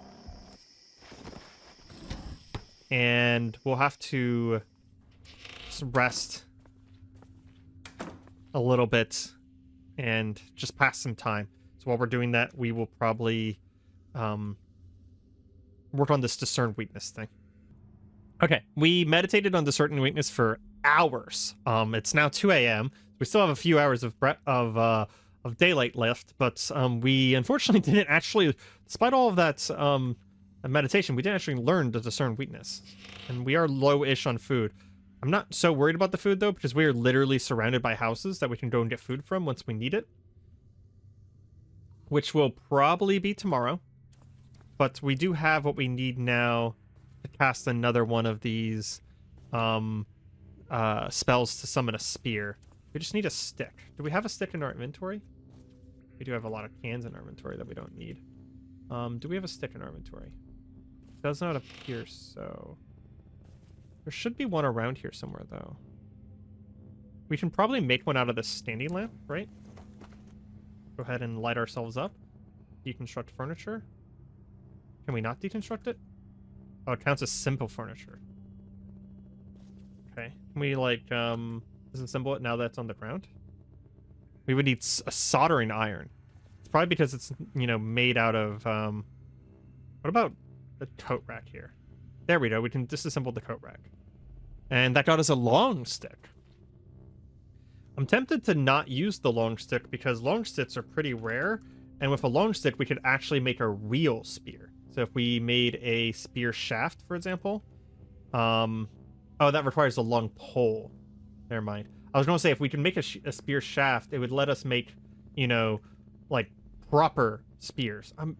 There's so many options whenever it comes to spears to make that I'm actually not 100% sure what we should be going for. I haven't really gone through and looked yet. But the thing that I've been thinking about so far is, like, a knife spear might be good, because we'll use up our bayonet, but that's okay. So that we would need a spear shaft, and we would just need a tool of drilling. The problem with the wooden spears is that I don't think the wooden spears have reach. Oh, they do have reach. They only do 18 damage. Meanwhile, the knife spear does 26 damage. That's actually like a real weapon level of damage, and it even has a +1 to hit because of the fact that it is like a real weapon. We would just need to figure out the drilling part, and we'd need to figure out how to make a spear shaft. So we would need filing and drilling, or we would need a long pole. Good to know. Knowing that we need a long pole does mean, though, that we will go ahead and cast our spear brambles here. Make this into a spear. Apparently we're not as good at this spell as I thought we were. Finally, there we go. It is only level 1. I think as we get the spear brambles to be higher levels, we're gonna go ahead and use extended stride, catch our breath. But whenever we get the spear brambles to higher levels, we are going to be able to have it for much longer, and it'll be a much more useful spell. But I do still want a permanent spear, if possible. Okay, so we're going to be moving very carefully. We're going to use the peek function, peek up the stairs. Okay, yep. So we're going to go up the stairs, go down, and then frickin' run. And back out the window. As Vellum stands here, just stabbing golems through a window, he thinks about how, in a previous life, would have thought this was a dishonorable way of dealing with a very scary threat, but in the apocalypse, it just became an obvious answer to him. That, no, of course we don't actually put ourselves in danger. We do it the safest way possible. Because to do it any other way would honestly be arrogant. We've seen what happens whenever we allow our arrogance to get in our way. The gangrenous crawlers almost ended us. All for what? A little curiosity? Not worth it. We need to clear this as safely as possible. Ooh, mana crystals. I'm excited for that. We're going to just make sure that there's nothing up here hiding. A crouched run around the exit, or edges there, sorry. Close the windows so something doesn't see us from afar, especially because this room has some brightness to it. We'll check what those spells are in a moment. But I want to secure this place. Is that actually the top floor? I think that is the top floor. Oh, that is the top floor. Okay. So what do we have? We have a Alembic. We have a Cloak of Chill scroll, which we can't use. It's probably a different school of magic. We have these big guys that we're going to destroy. Farm Wizard's Almanac. Interesting. So there's a book that has at least one spell. And a Scroll of Stormfist. Okay, well, we're too curious. That's immediate. We're just going to immediately learn Stormfist. What is Stormfist? Encases your arm and hand in a sheath of crackling magical lightning. You can punch and defend yourself with it in melee combat. That's probably not for Vellum, but you have to learn the spell where you can literally make your hand into a lightning bolt. That's like obvious. Like you just have to do that. Power linkage is probably a Sentimencer spell. It is. And then Farm Wizard's Almanac. Looks like we have a lot more, hey, Druid, Earthshaper, and Stormshaper spells. That's actually really good.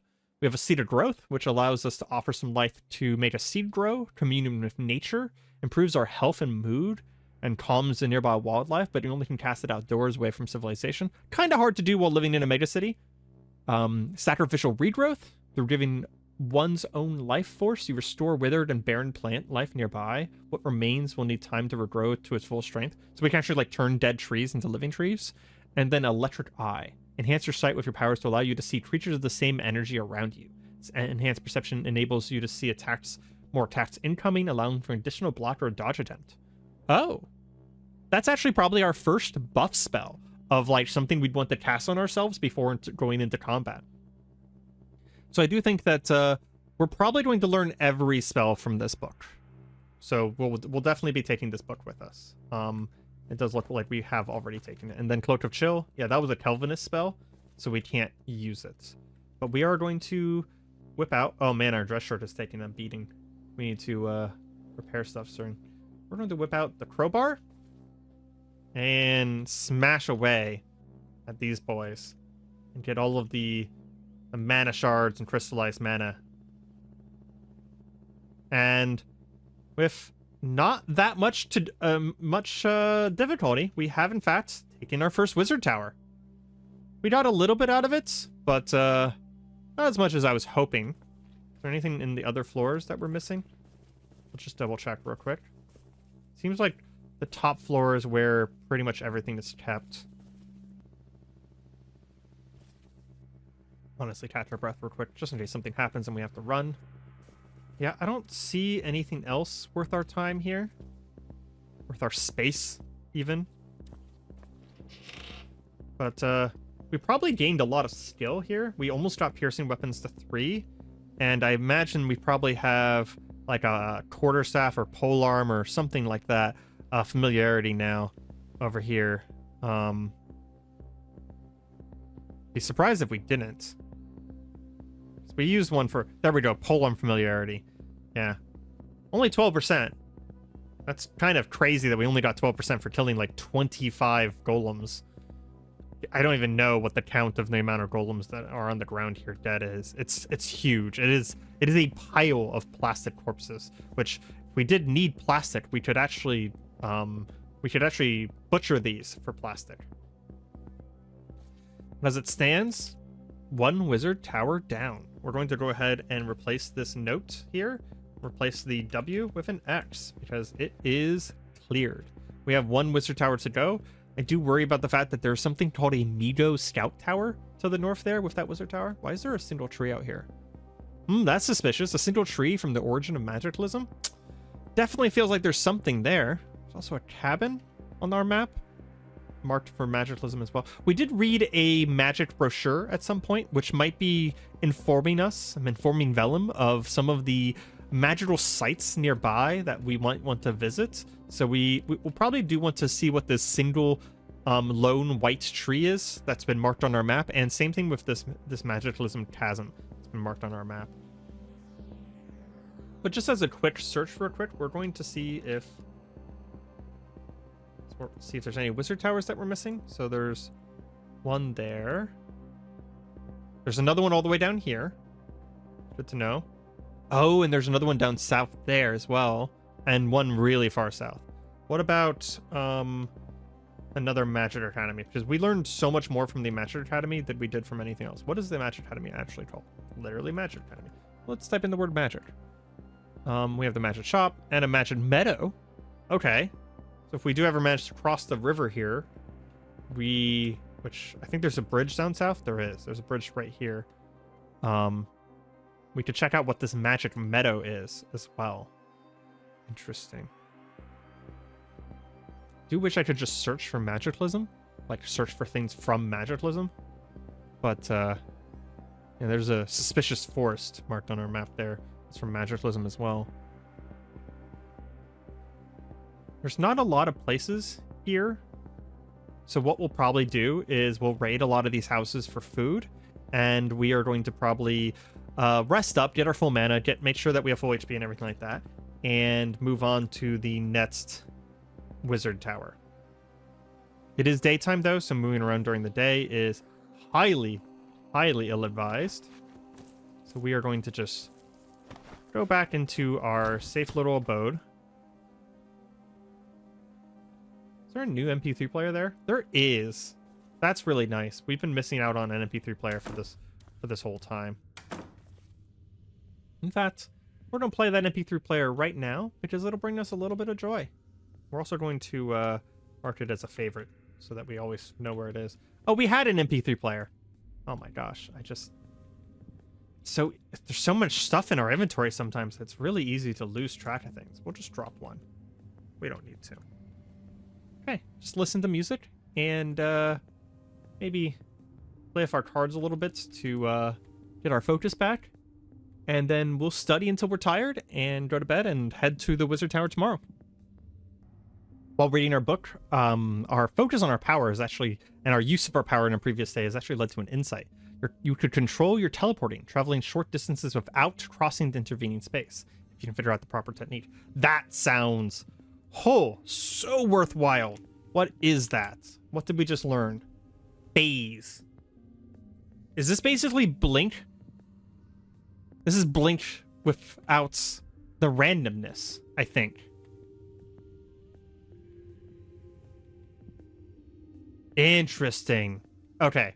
We're immediately putting down our spellbook. We did, just so that you guys know, we did learn a few of the spells from this Farm Wizard's Almanac. We learned Commune with Nature and Seed of Growth. We were going to learn Sacrificial Regrowth and Electric Eye before putting down the book, and whenever this happened. So we're going to eat some food real quick because we're pretty hungry. In fact, we actually probably need to go to one of the other houses for food very soon. Maybe clean some of this water as well. But we're going to focus on 100% now on learning phase. This might be a new favorite power for us. As we meditate, all the pieces suddenly come together. It's taken us about 9 hours to learn this, by the way. We've unlocked phase. Stop meditating. We're going to immediately put that on our favorites list so that it's on this first list when we come out. By stepping for a moment into the void between dimensions, you can bypass a wall or walk from the ground to the roof of a house. Oh, so it's like one step. Okay. We're going to try this right away in the safety of our abode here. Try to make sure there's nothing nearby. Isn't. We're going to activate our power and phase. You cannot teleport safely. Okay, so we can move basically spear range. We can move here. Oh, that is so cool. Oh, that is so cool. Oh my god, that is so much cooler than Blink. Okay, we're going to have to practice this a lot. So we can also, can we page up or down? It said that we can walk from the ground to the roof of a house. Can we not phase up through the floor? It's not giving us the option to phase up and down. Maybe if we can see where we're going, we can do it. Like maybe, because it specifically mentions the roof of a house. Yeah, so we actually know, if we go into look mode, we know about the floor below us here. So theoretically, if it was giving us the ability to phase through the floor to the basement, it would be doing that right now. But it is not, so... That is easily my favorite new power, though. That is absolutely amazing. We're going to practice the shit out of this and just get really, really good.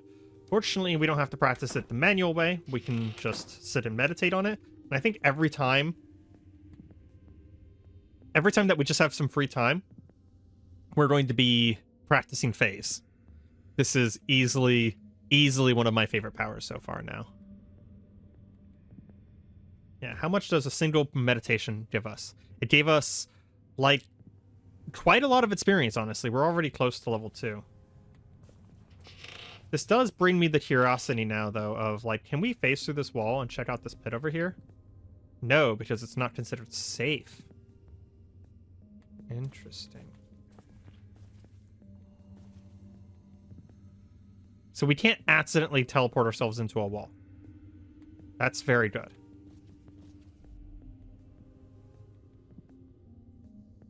We are out of food, though, so we are going to have to deal with that, like, immediately.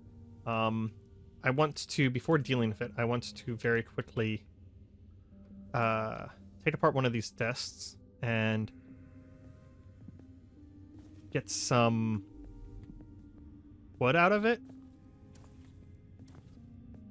Bring the wood back to our little campfire spot here, and we are going to... It's the wrong menu. We're going to clean some water and pour it into our canteen. And whenever the canteen's full, we will, yeah, we'll fill a jar. Go ahead and make sure we leave behind anything else that we don't care about. We'll pick up this light battery, though, because I did notice that the battery was fully charged. And, we don't have any food at all, right? No. It is 3 p.m. in the afternoon, but we're just going to check the kitchen in this house. See if we had left any food here that was edible. No, not really.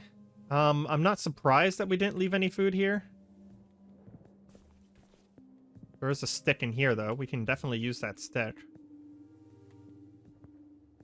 Batteries. Nothing useful here. So we are going to have to move over to another house to get this done. I think what we'll do is we'll go ahead and precast the Spear Brambles. I accidentally cast my light spell because it's the same key. And we have the Spear Brambles out. And we will cast Extended Stride, which is... Using Extended Stride so much is probably why we ended up learning a new power. I'll go ahead and crush that guy and start closing windows here. Still taking precautions. No reason not to. Check to see nothing interesting there. Try and stay in the dark as much as possible. There's the bathroom. Some gauze. That's useful. And we'll fill up our antiseptic bottle.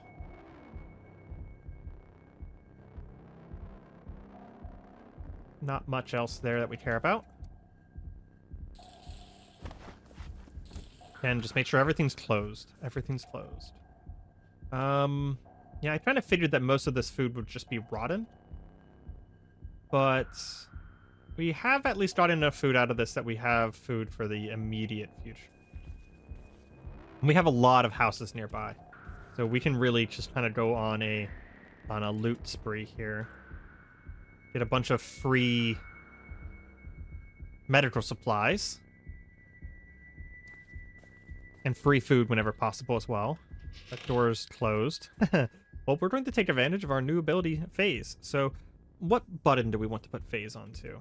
I think W would be a good button for it. So we're going to go ahead and assign a hotkey and press W.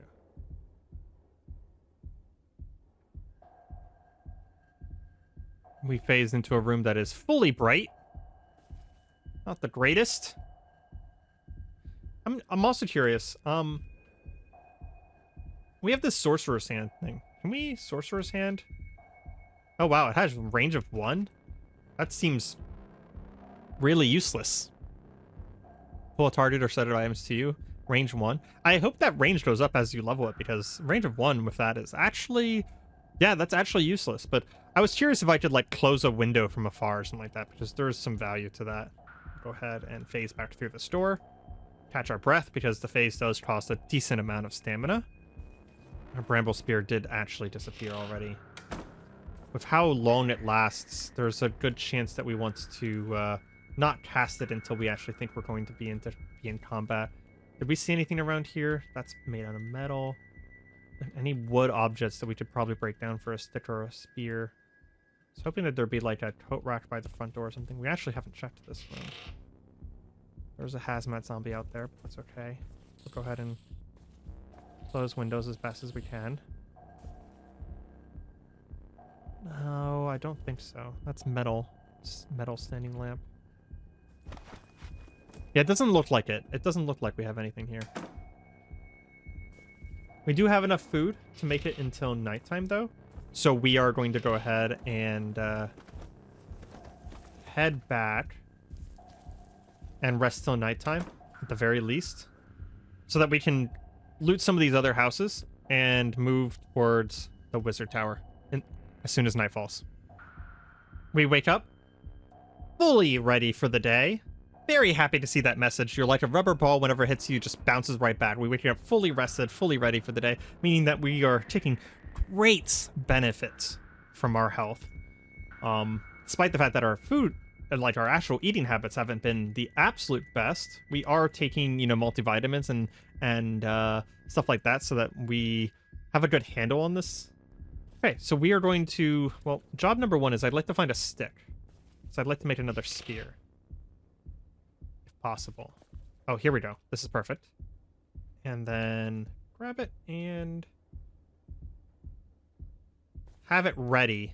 We're not going to cast it right away because we don't know if we're going into combat right away. But we'll have it ready to be able to cast a Spear of Brambles. And I think we're going to hit one more house. Probably this one right here. Before... just for food. We're not going to really look for anything else. Just maybe do a cursory glance or something like that. Wow, there wasn't really any food here. Okay.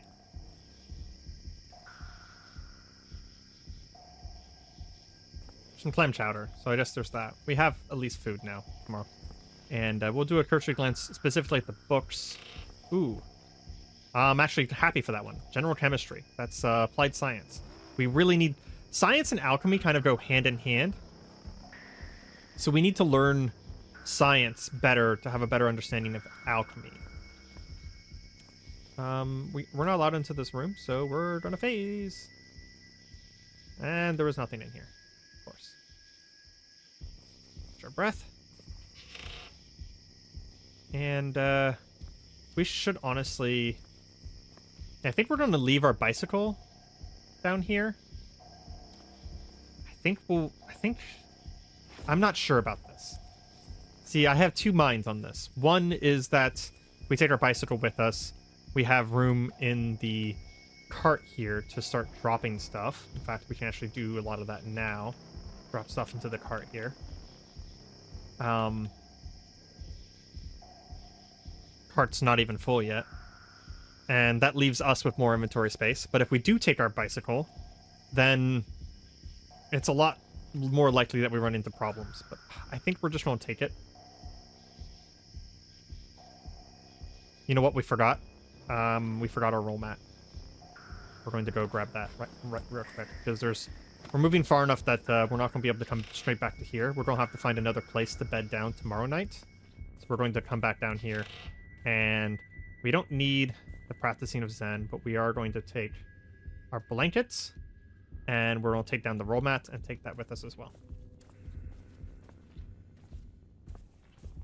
Okay. Now we can go. We'll go ahead and put that in the vehicle instead of carrying it with us so that it's not taking up so much volume. Blankets, and where's the roll mat? Probably a tool, right? Yeah, it is. And then I don't know why we have these wrappers on us. We're just going to drop those. Hey, let's get going. Slowly at first. Something killed that zombie. That's never a great sign. Okay, probably just head north in a straight line, and then we'll head east from there. We don't know what we'll run into, though. Go ahead and speed up. It must be foggy. That's what it is. It's foggy. That's why our vision range is so terrible right now. Oh, something's killed a lot of things around here. Fat zombie. We're going to move slowly here. There's a part of me that wants to get out and crush all these corpses, but I also just want to get going. Almost all the way to that intersection already. Hey! Practical skill in vehicles is increased to 1. We are no longer shit at this. Go a little bit faster. I don't like how short our vision range here is.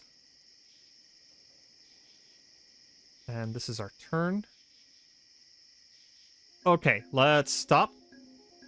Take stock.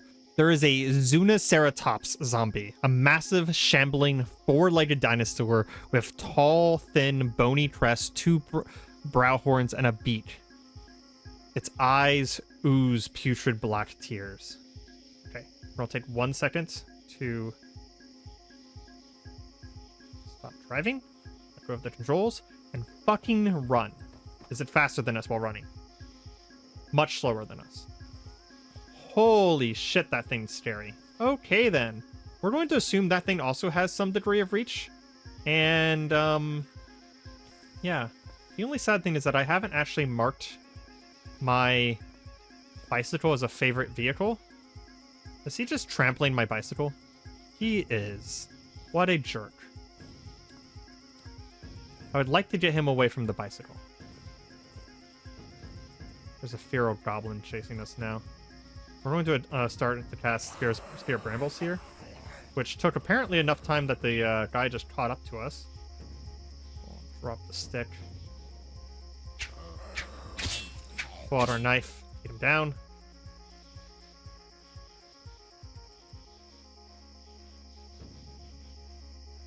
Anything interesting? No. I just want to come up here real quick and hit remember vehicle position.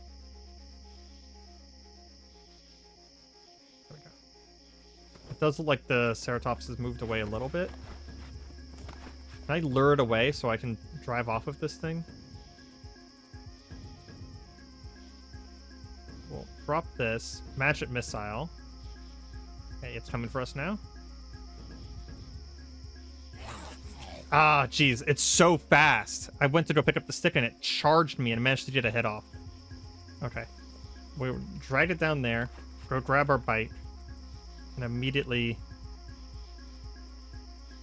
back up. Get the actual living fuck out of here. Vellum does not want to deal with what some sort of like Triceratops creature.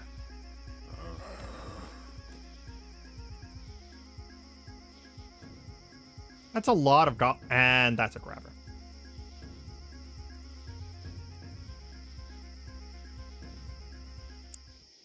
Well, shit. I think this is time to fight. What should we do here? I think we're gonna start with a phase. Just to get a little bit farther away from them. And then, to be honest, just run the shit back. How long does Spear of Brambles take to cast? Casting time is 10 seconds. That's why it happened. That's why that happened last time. Okay. So instead, we're going to drop the stick for now. Pull out our bow. See about taking one of these guys down the old-fashioned way. Did pretty... Oh, fuck.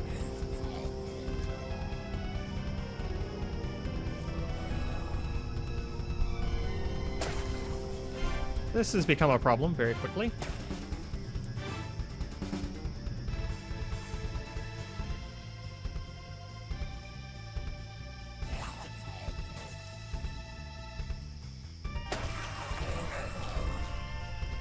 Jesus Christ. We are out of stamina. Okay. Well, we'll drop the bow. Take this one out. The other one's grabbing us. Take it out. So many rocks being thrown at us right now. This has turned bad very fast. We don't want to stop to fight this guy.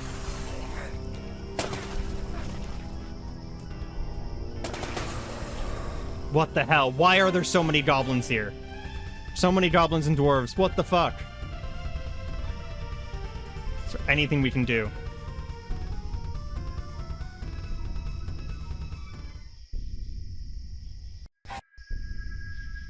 Vellum feels himself die, crushed by 1,000 rocks, only to wake up in a room feet away. He's still bleeding. Can't concentrate on anything. He's still in danger, but he has a chance. We're going to very, very quickly see about what is the fastest way. Actually, what's the worst bleed right now? Our torso is the worst. It is bleeding and on the edge of death. We are going to makeshift bandage. How long does it take? 1 minute. Another elf. We have the stamina. We could run now. But we're in too much pain. We're in too much pain to do much of anything, to be honest. Did we keep that rod of magic missiles on us? No, of course not. We can put away that, though. And magic missile down the elf. Here we go. And we need to stop the bleeding on our chest. Is it still bleeding? It is. Grappler zombie is trying to get in now. It hasn't broken down the door yet. We have 453 mana, mostly because the amount of pain has literally reduced our strength down to next to nothing. There's obviously stuff happening in the car over there. There's obviously stuff happening in this building, and we saw what was happening with the zombies there. Our fear has activated something within us, some psychic power within Vellum that's translocated him to nearby, leaving him bloodied, broken, and near death on the floor, but not out of danger yet. What do we do? I think we're going to just pass turns, pressing down on our wounds. We stopped the bleeding on our arm. Magic missile the grappler zombie. Don't let it in. Ignore that. Just kill it. Okay, we have a little bit of mana left. Start pressing down our wounds again. Okay, we managed to stop the bleeding. Our chest won't bleed out. We need to bandage things. Our chest first. And our legs. And our arms.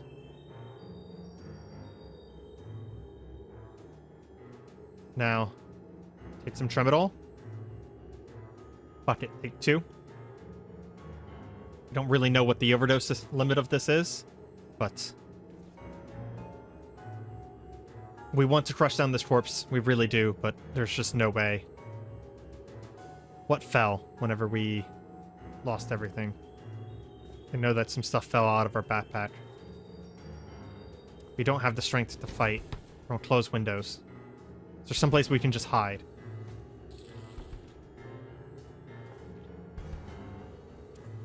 The door's locked. Something's bashing at the door. Something hurt us. Wait a few seconds. We're gonna get eyes on that door so we know when they come through. We're just gonna catch our breath. Maybe let something heal. Worst case scenario, we run north and pull open that door. I think it forgot about us. Lost track of us. Okay. We are not safe. I would not say the word safe, but I think temporarily the undead have forgotten about us. We're going to crouch down in this corner. As long as something doesn't just naturally wander through there, we have a moment. Let's rest about 5 minutes. See if we can overcome some of this pain. Also regenerate some of our mana. 5 minutes at a time. Turn on safe mode. Oh. Eat some food. It'll help us survive. This is how fast it can turn in the Cataclysm. From 1 minute, we were confident and excited to explore a new region, down to something, again, reaching between and saving us. Saving Vellum from honestly, a completely inevitable fate of a cascading series of underestimations and failures, which was going to lead to his death. But somehow, we're alive. A pupating zombie just crawled through that window. Okay, we're alive for now. How does it not see us? Oh, it does see us. Okay. Well, we're going to go from crouched to running. What just happened? Let's read the log there. The pupating zombie bursts, and gore-smeared winged beasts climb out of the corpse. The pupating zombies die. You hear an explosion, and your ears are... What the fuck? Flesh raptors. This small winged predator darts through the air on 3 thinly haired wings that look like stretched human hands. A sheer, jagged spike juts out from the point where the wings meet. It looks like nothing you've seen on Earth, yet strangely like it is made of human parts. How many are there? There are 2. I am actively running right now, and they are as fast as I am. I'm in too much pain to cast my psychic powers, I think. Which is weird, because I'm actually in minimal pain. Oh. Can't concentrate. Okay. It's probably because of a combination of pain and painkillers and my stamina. Okay. Can't concentrate. We're gonna open the window. And run. Bicycle's up there. Managed to get a bite off on us. We're gonna just try and stop the bleeding here. Okay, we did manage to stop the bleeding. Oh, so much sound going on around us, too. This area is just completely flush with zombies. And those flesh raptors. Oh boy, those seems like a problem. This zombie is pretty weak. Just finish it off. As much as I hate to do so, I think I might head north out of the city. I don't think we can get back to our previous shelter. Below you hear buzz. Well, I'm gonna go ahead and mark that because there's a chance that there's something underground there. Hearing a buzzing noise from underground is especially odd. Okay. Vellum is just going to crawl along the road here. Just honestly, we're gonna crouch. It's gonna make us move a little slower, but it'll reduce how far something can see us. And we're just gonna move out into the forest. Just a little bit. And the goal here is to get to this radio tower. If we can climb this radio tower, I'll feel temporarily safe. We have any food? We have enough food to rest at least 1 day. Okay. Climb the fence. Get over. We don't see anything here. Okay. Go all the way to the top. Oof. It's not exactly safe up here, as things will be able to see us. But if we lay down, shouldn't be able to see us from very far. It's also quite cold up here. Very cold up here, actually. But let's tend to our wounds again. Yeah, figured that was going to happen. Go ahead and put alcohol wipes on them. I don't really know if that actually helps or not, but at least is something. And we're gonna go down a few levels just so that we're not so cold. Yeah, that's a little bit better. And we're gonna start waiting again, 5 minutes at a time.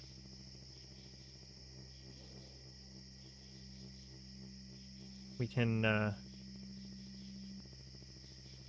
roll out our roll mat. Nope, it's in the bike. Okay. Okay. Well, we have survived. Barely, but only by the providence of something else. Not by our own skill, not by our own luck. But we have survived. For now. Vellum will live to see another day. And with that, we're going to have to leave it here. Vellum feels it. He feels it deep inside himself. That release of power yesterday. It was not a coincidence. He ended up in a different room. Sitting on top of this radio tower in horrible pain, nearly broken, nearly dead. Feels he touched something, and it had consequences. He is changing. Welcome back to Cataclysm, Dark Days Ahead, the journey of Vellum. We are alive. It is 2 a.m. Our torso is torn to shreds. We have a paltry amount of food at our disposal. And heading back into town at this point seems like a just terrible idea. A dinosaur exhibit. Okay, screw that. If we get even into a single fight at this point, it's very likely we would lose and die. But at the same time, we need food. Also, this tower is very windy and cold. There's a good chance... Oh, there's a house here. Connected to... There's like a little shack here connected to the tower. Oh, this is actually really valuable for us right now. Is there anything good here that we care about? I don't see anything. But the important thing about this is that we can kind of just bed down here, at least for until the next night time. And we're going to be hungry. There's nothing about that we're going to be able to stop. That we are definitely going to be hungry. But what we can do is we can grab all the clothing from in here. Kind of just put all the clothing on a pile. And then we'll haul all of the clothing into this corner so that we're not near the window. And I don't think we're tired yet because we're really far off from where we would normally be sleeping. But we can probably like listen to an MP3 player and maybe just practice some powers. We're actually going to meditate very quickly. Vellum has decided that he's never going to fail another phase again. So until we're tired, we are going to be contemplating and meditating on phase. Vellum just can't catch a break. As he's sitting here concentrating on this black crystal, tuning out the world around him and the recent mistakes of his previous night, he registers a buzzing in his senses. It's getting louder and his head starts to throb. Somewhere nearby, another tiny cataclysm has begun. What? We just spotted a person. They're so far away, but they can see us. How far away are they? Northwest. Out the window. There's no way. We're sitting down. They can see us through the window, and we can see them. A common human. It looks exactly like a human looks. You can see them. They can see you. You know they can... You know they know you can see them. They know you can see them. And they move towards you. Okay, well, this is a problem. We're going to go ahead and drop what we were doing. And, I just felt an intense sense of deja vu and, like, jittered backwards as we moved. And it just happened again. Just pulling us backwards. And an impossible shape just forms out of the darkness. We're like being trapped into place here. We're going to climb up the tower and see if we can get out of the way of these things. It contacted us again. The presence that we felt before. Vellum's afraid because so much has happened, but his previous nights, the only thing that they've shown him so far is that he needs more power. This dialogue feels familiar. Something like deja vu, for sure. He's going to say the same things as he did before, hoping for different results. What can you do for me? Limited. Outside, there's no limits. Yes, you've said this before. I don't think it realizes, though. Maybe time's different for it. What's halfway between us? Need power more than safety. Words that he said before, and he remembers. He's back. Back in that place. We're going to check our wounds real quick. And we're going to pull out...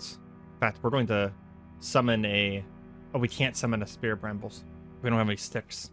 We have mana, though. So let's see if we can make it through this place again, this maze, and get something out of this.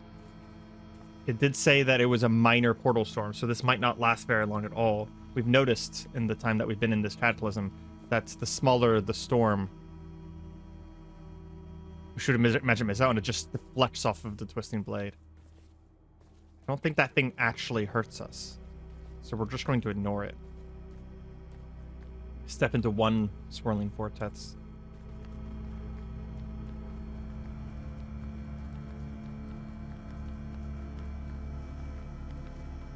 And another.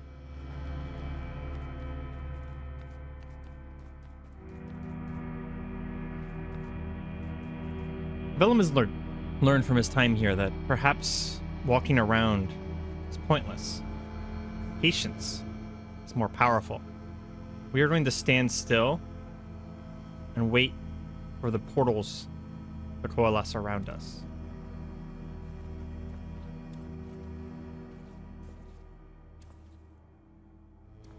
We hear his voice ring out, say something new. I wish I could say it ends well, but we both know better.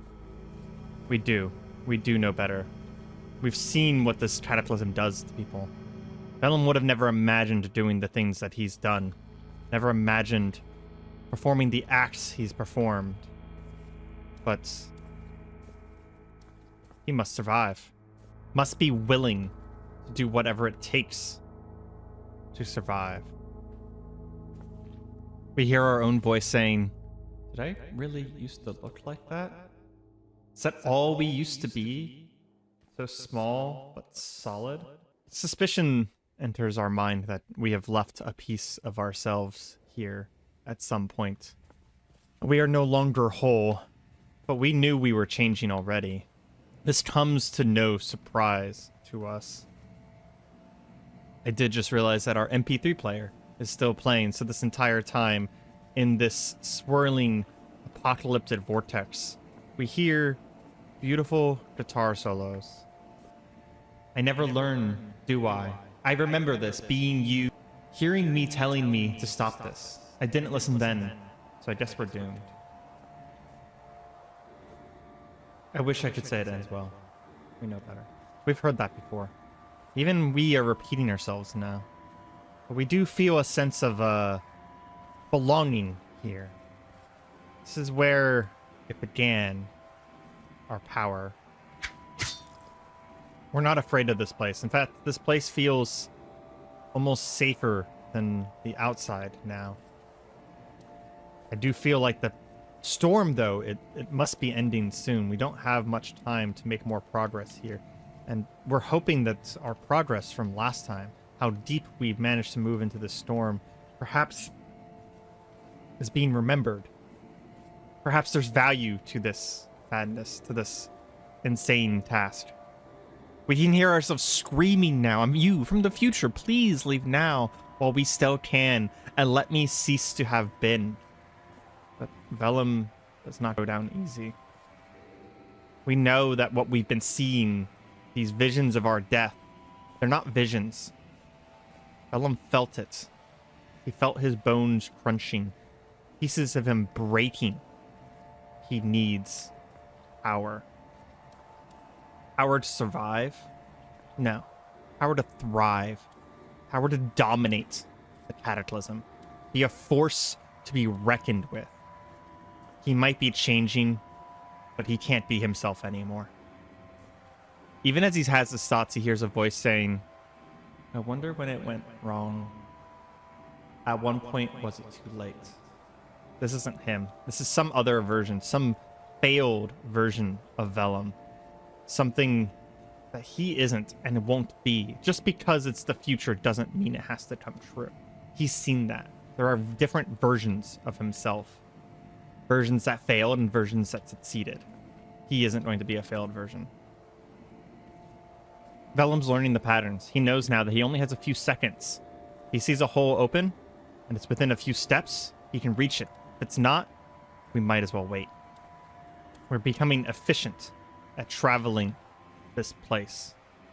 Not wasting time or energy chasing portals and entrances we can't reach. This allows us to get deeper and deeper. And we know that the deeper we go, the more things will change, the more things will be different for us. At least, that's something we hope. If what we saw outside, mirrors of realities that had not come to be, this place feels safer than the Cataclysm, the Vellum. There's a knowledge that this place isn't as bad as the Apocalypse. This place offers us things. The Cataclysm only takes. Resignation has entered his mirror's voice. It would have been better to be a puppet of the enemy back home than come here. Vellum refuses to be filled with doubt, though. I understand why we did it. I even think we could be at a kind of peace with the result. Only I remembered what we were. Or would that hurt more? It does cause a moment of thought. Does Vellum remember what he was before the Cataclysm? No. He must have been weak. We know. I recognize this voice. It is my voice echoing back to me from somewhere else. Stray thoughts say this might be the future, or the past, or another life altogether.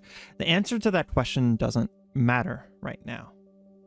What is in front of us is a maze that feels endless. In this place, alone, we could easily lose hope. We could sit down amongst the shifting walls and embrace the cold loneliness this moment outside time brings us. However, ever since the Cataclysm began, we have been racing. Racing to survive, racing towards shelter, racing away from danger, pursued by an ever-present threat and pursuing an ever-moving goalpost. Here in the in-between, we know the race exists, but it is distant. We push onwards and onwards towards the next portal, but the feeling of rush has faded in the hours we've been here. We walk forward because we know we must, but the fear and adrenaline are behind us. We have time to think. What are my goals? If you asked me hours ago, I would say survival. Survival is a big goal, and it has many pieces and parts that can be broken down. Food, water, shelter, safety. Safety is broken down into offense, defense, and knowledge. Every goal has 1,000 little steps, and we never needed to look any farther than the next step. Never had to think about what happens in the future. If we are just surviving, are we really living? Are we even alive? Has the Cataclysm already claimed us? Is there any point to this? Why fight? Why struggle? I think because there is no point. That's why we struggle. That's why we must survive.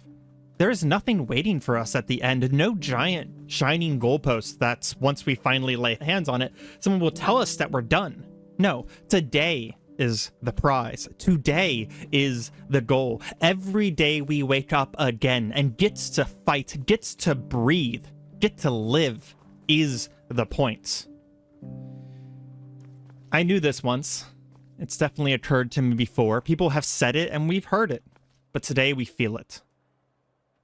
So let's ask again. What are my goals? I want to stop surviving. It'll be hard at first, and we have made habits, but I want to live. I want to be strong, and I want to feel secure in this world. I will do anything to achieve that. Any threat before me must be studied, known, and overcome. This cataclysm will not destroy us. This cataclysm will not hold us back. We will not go down easy. We will live.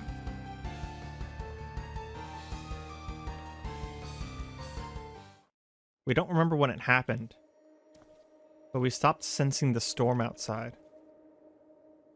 The storm ended, but we're still here. Perhaps it's time to leave. There's not much else to be gained here. Another unstable rift. Anything else? No. We'll leave it there for now. We're tired. It's time to rest. We have no food. Well, we have this jam that we've been snacking on, but that's not really food. So I think it's time to head back in. We'll head into town, and we'll see about raiding one of these local houses. Is there a dead tree nearby we can pull leaves from? There's one. Go ahead and get rid of all of the twigs here, and we'll wield a stick. We'll go ahead and summon our spirit brambles. Looting another house feels mundane after the last few days. Feels like it's become a job, searching for food. The fear that we once had going through these buildings. We know there's danger. It just doesn't feel the same. Some mutant cockroaches, and what the hell is that? Oh, it's a, There's a recording studio in this guy's basement. Well, we'll take all his copper wire. Pretty useful. And, man, if we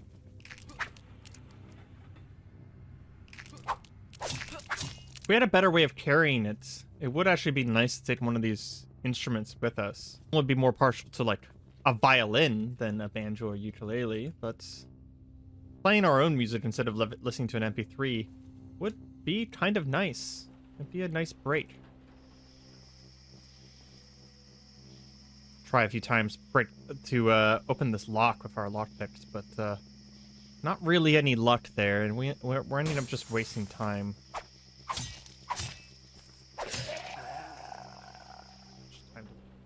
We did just spot a pack of Uno cards. We've been playing with these sorcery cards for quite a while, so we'll go ahead and just trade them out. Oh, here we go. There's some food. Thank goodness. I wasn't worried, but more annoyed that we hadn't found any yet. We're closer now to the tower than we were even before, going from one house to the next.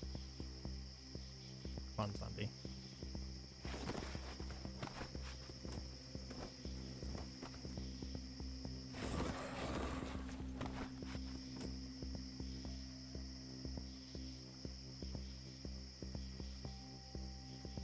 We stepped up to that window only for them to instantaneously bite at us. Wow, what the hell happened in here? So many dead zombies. That's a spellbook. Magical mishaps. Is this just a house? It is. Interesting.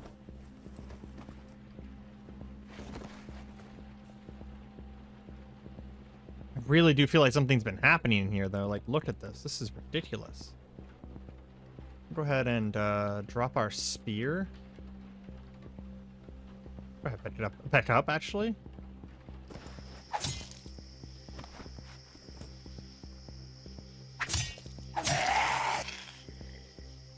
Take both of these guys out very quickly. And we're immediately going to start smashing some of these works. They're acting weird, too. It's like the zombie could see me, but it couldn't reach me for some reason.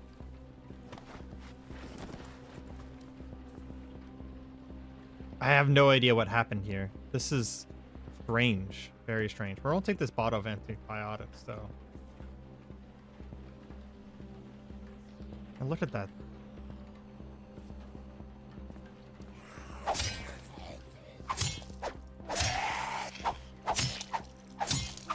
It's like they're entranced with something.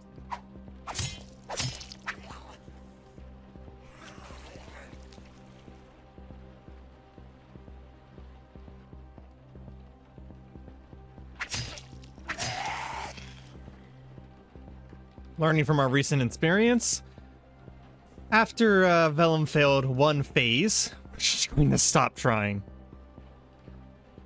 Looks like there was a survivor zombie here. He had a pipe rifle and a steak knife. Go ahead and treat our wounds ahead of time.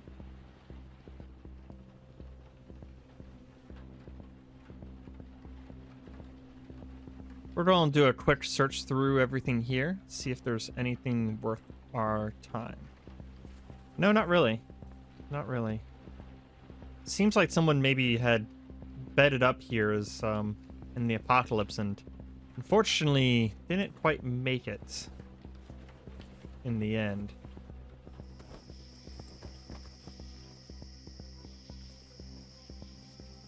They turned their garage into a makeshift bunker of sorts.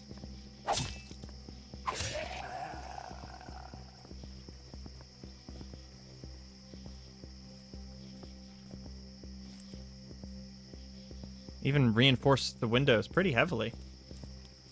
Honestly, not a bad job. Makes me wonder what's inside. Well, let's find out.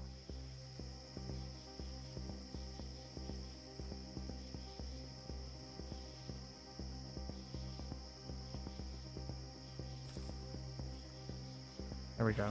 Apparently we were attempting to teleport into a wall.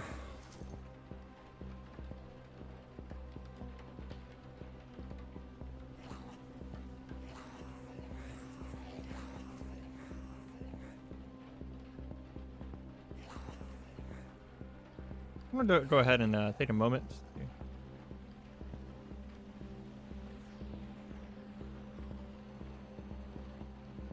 Something hurt? What happened?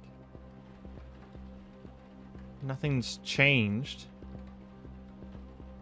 Are we still changing? Yes, we are. That was strange. We're gonna meditate real quick because we felt a tingle as we feel like our powers, we like lost track of them for a second.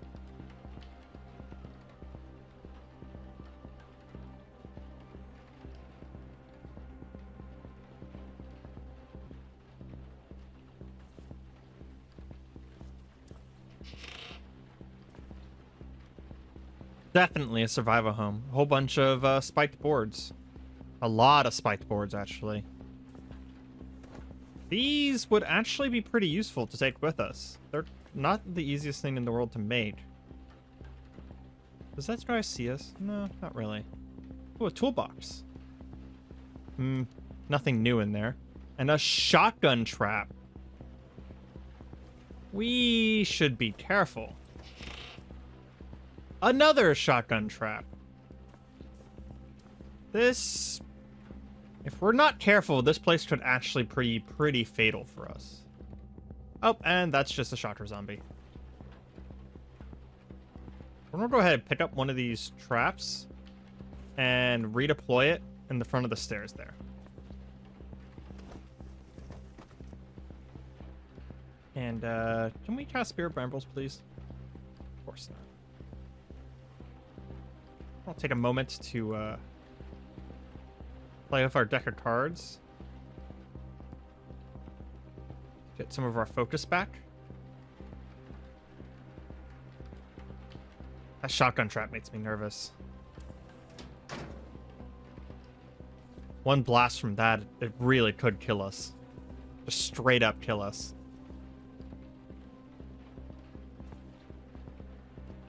I don't think we're going to be able to cast our Spirit Brambles again here.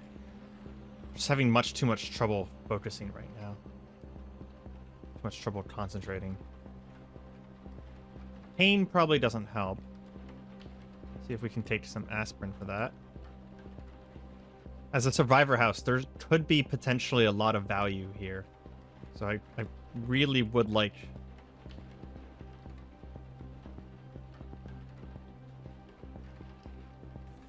to deal with this place if possible.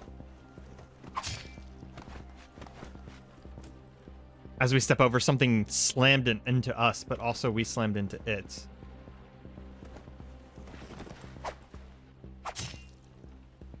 Killed the zapper zombie. Wasn't actually that bad. Is that all that's down here? History Essentials for Dummies. That sounds like a science book. We definitely need some more science books right now.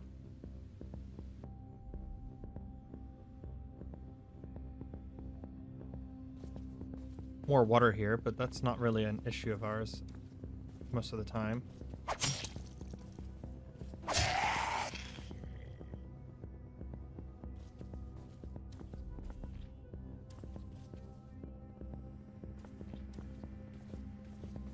Nothing else down here. With these spiked board traps and a very secure room, to be honest. With how secure this area is,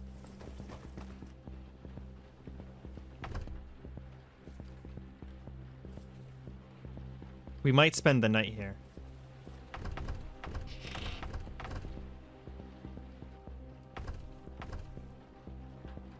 One zombie left in this area.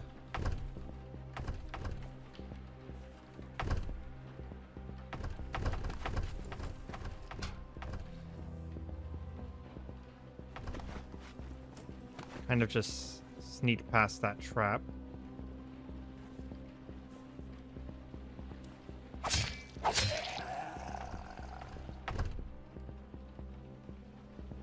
Oh, it's a bear trap. I wonder if that's what was causing the other one to get stuck as well. Southeast, you hear an explosion.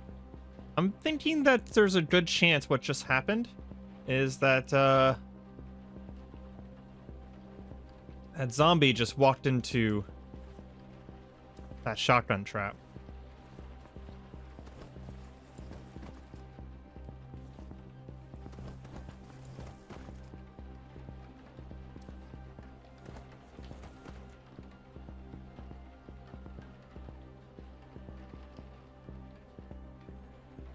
Put down our spear, shoot out a magic missile. Just go ahead and magic missile it down, to be honest. Paramilitary zombie sounds really, really dangerous. Don't know what that thing would have been capable of.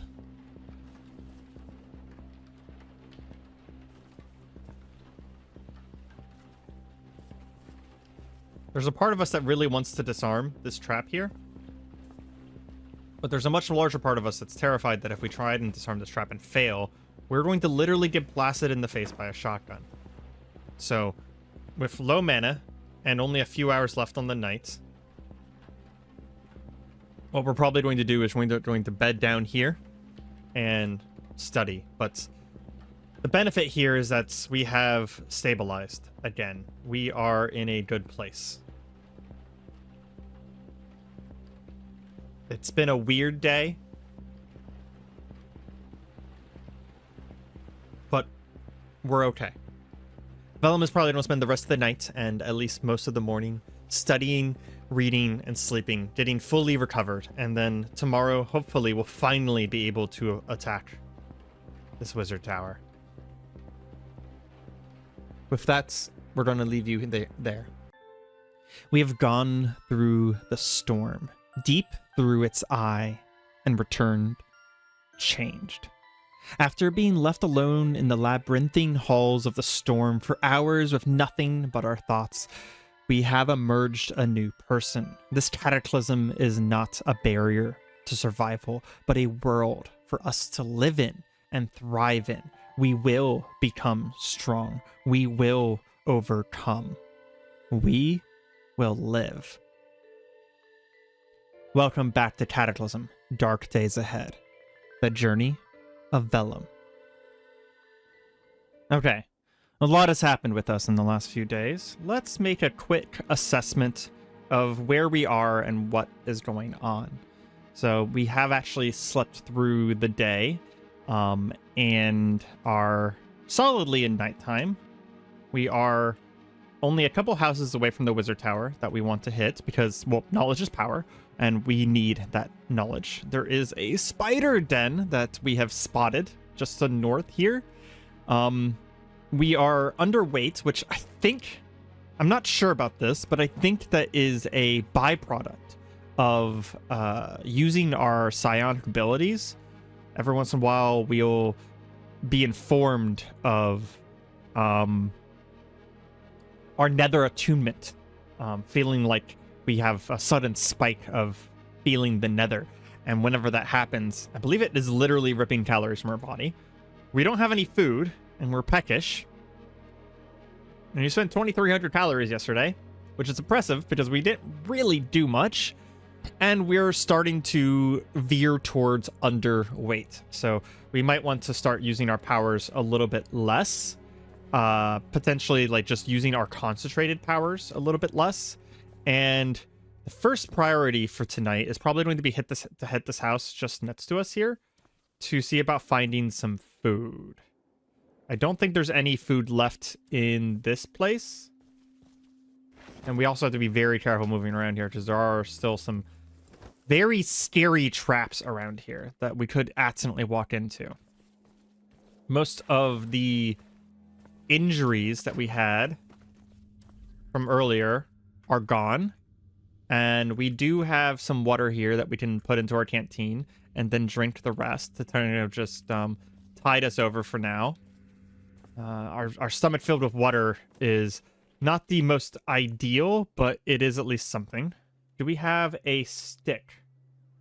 We did pick up a pair of light gloves to make sure that we have something to hold on to. And we also kind of changed around how we're wearing various things right now, because we noticed that our Spear of Brambles has concentration, verbal, and mobility requirements. And the mobility requirement means that if our legs are encumbered, it actually makes the spell cast more mana. So now it only costs 343 mana, whenever it previously was costing over 400. But we do need a stick. And I don't think there are... Let's check. I don't think there's any curtains. Yeah, there's no curtains here, so we don't have any stick access. But there are curtains here. So what we're probably going to do here is we are going to phase through the wall, reach out, touch the wall, let our power push us through. And then, can we just open this? Yeah, we can just pry it open. Good. And we'll close this and go ahead and tear down the curtains and equip the stick. I think it might be a good idea to go ahead and assume... Raspberry seeds, we don't need that. We're going to go ahead and assume that there's going to be potential problems here, so we're going to immediately summon the Spear Brambles, and it immediately succeeds as well. Fantastic. Our new resolution is driving us. We are not simply surviving in this wasteland anymore. We are going to live. We are going to thrive, which means that's, well, in the time being, we need to make sure that we're still being careful. We're not going to just recklessly run into situations, but we need to move towards our goals. Okay, there we go. We managed to get quite a bit of food in us right there. We need to move towards our goals. And my first goal is we need to learn more magic. So we're going to be hitting this wizard tower, but as soon as we're done with that, we are going to start hitting. So that one's done. That one's done. We're going to start hitting other wizard towers as well. And there's also other magical locations as well, like these magic meadows. And we're going to just be seeking out knowledge, seeking out power whenever possible. Sushi made easy. Something killed. We're very close to that wizard tower, and there's a bunch of dead zombies here. So the possibility that we're going to be running into golems here soon is going to be very high. We'll go ahead and take advantage of their wake of destruction and crush down these corpses. Oop. I hit the car by accident. Crush down these corpses very quickly. What are these? Spider samples. There's spider samples all over the ground. Go ahead and take out that zombie. Considering how many spider samples there are... Oh, you know what? There is that spider nest up there. That might have been what killed these zombies.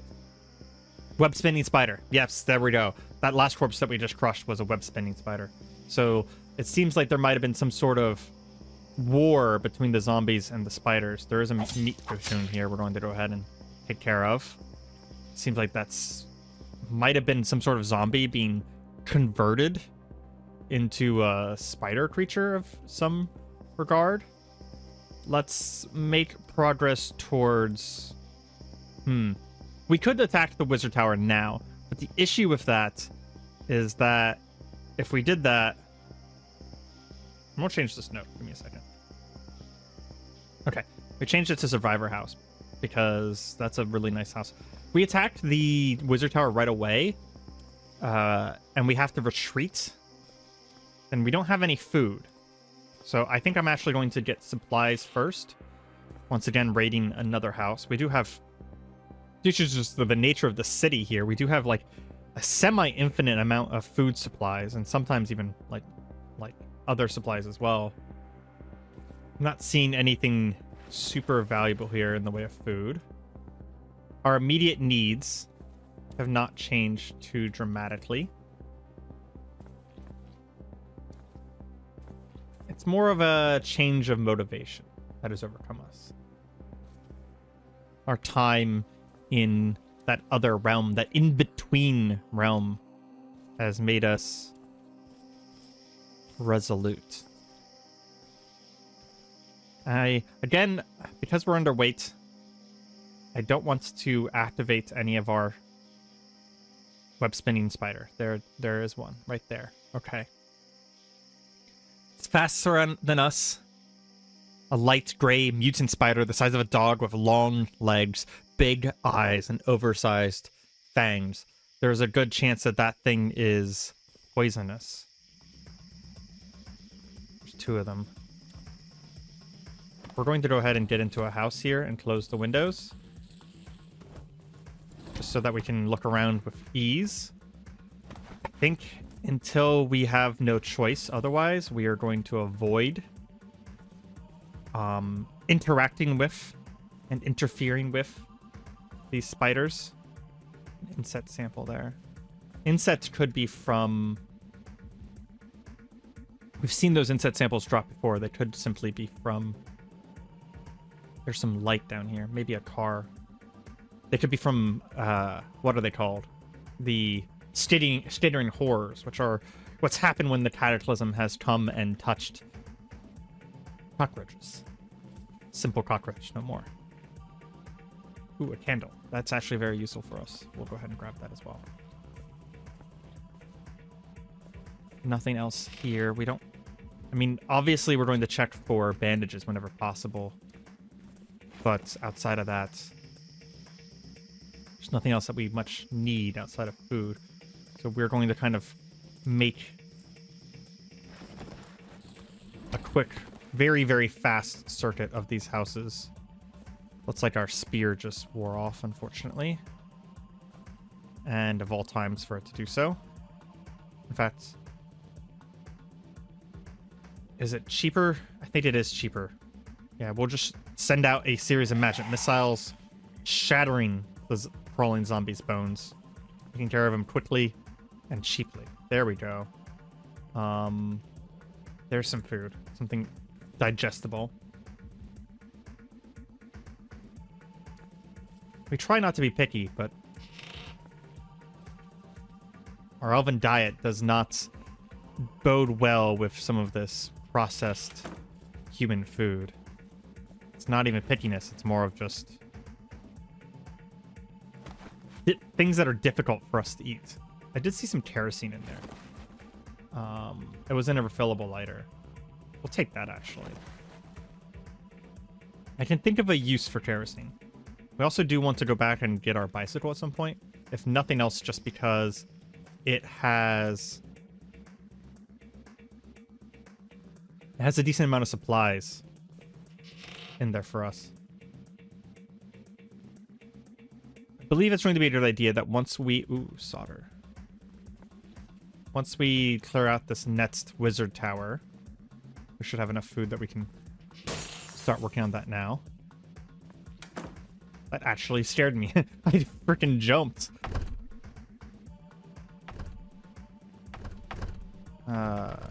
Seems like they're moving in pretty fast. We're gonna leave this door open, this window open there. Pull out our spear. What drew them in so much? Jeez.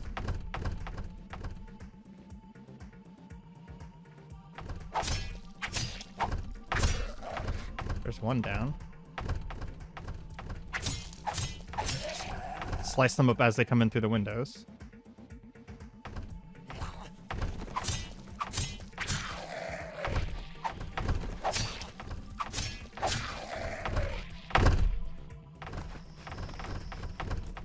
That sounds like a few too many. We spotted a Barghest. Huge, swollen zombie dog, smeared black with slime. Its teeth have grown longer, and its broad back ripples with muscles and oozing wounds. That sounds like something we just don't want to mess with.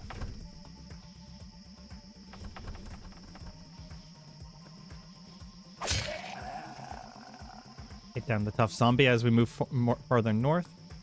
And, do we spot golems yet? No, they must be farther inside.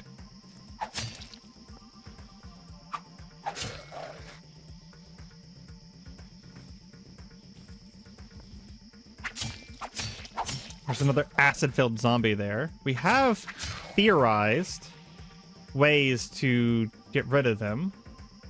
We should be able to butcher them. Problem with butchering them is that I don't know if we can butcher them from afar like this. Acid-filled zombies are still a bit of a problem for us. Ooh. This is very useful. Oh, those are twigs. That's unfortunate.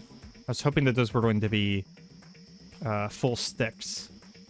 But as I was saying earlier, after we clear out... Is this a taped window? Interesting. After we clear out this wizard tower and get from it whatever we can, I think what we're going to do is head back to our home base and work on crafting permanent spears. We've been really liking the Spear Brambles, and it is a powerful spell, but it is very temporary.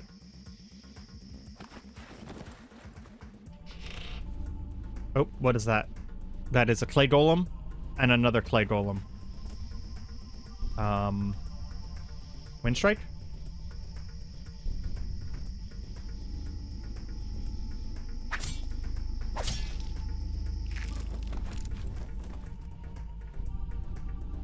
Oh, we need our hands free to cast magic missiles. That's why it didn't work.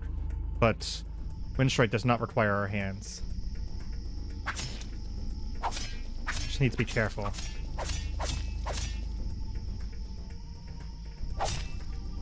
Focus down the Clay Golem as much as we can. Clay Golem dies. Good.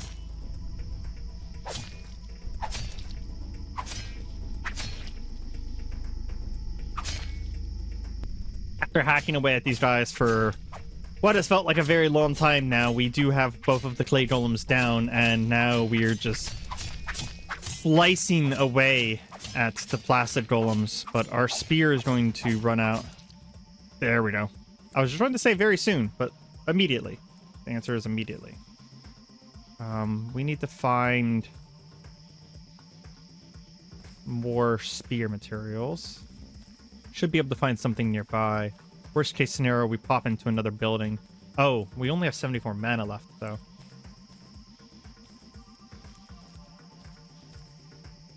See, this is why we need a more permanent spear, a more long-term spear. These spears have been incredibly useful for us. Incredibly good at getting us through the dangers of the apocalypse here. As weird as it sounds, I might...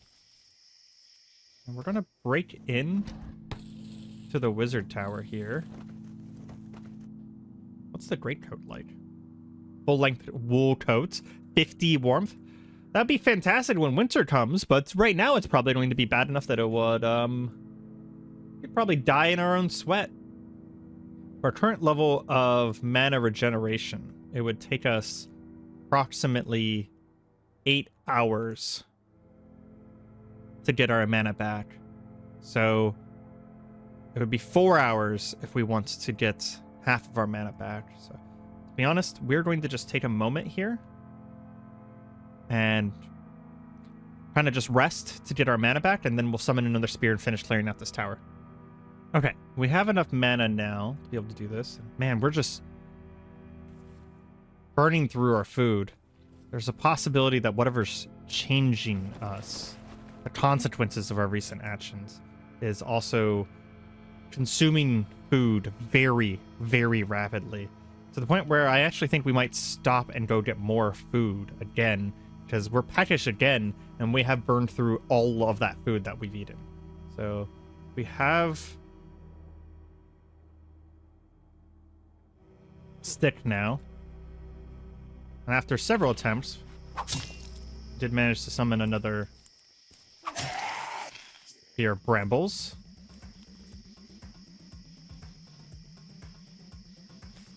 We reach out and touch this wall to phase through, but unfortunately there was something in the way. Probably more wall. I doubt there's anything in here. Yeah, it's mostly just like materials. There's not going to be any food stored in here. It is a relatively safe place to be, though, just because of the fact that like everything is all, I don't know what you would call that, taped up, I guess. We had spotted this Mito tower in the distance, so we probably don't want to head too far that direction. So we're going to head down south here and see about getting into one of these buildings down here. Oh boy. Okay. As we tried to step into the alley, trying to avoid confrontation, a shady zombie literally materialized out of thin air.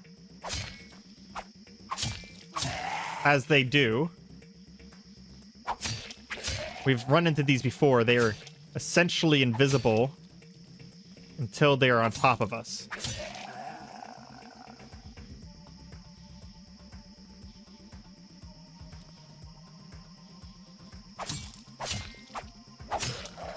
There we go.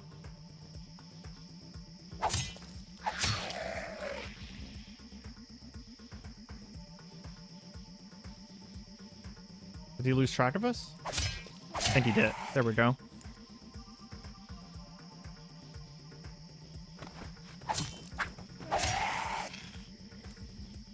Clear out this little pack of zombies here. And get into here and close the doors.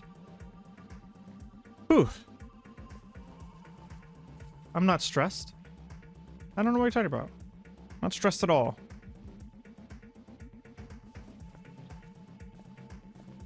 Should be able to just quickly move straight to the fridge and pick up some food, and we're going to go ahead and eat some of it. And there we go, finally satisfied. Our diet is just, nothing seems to be enough.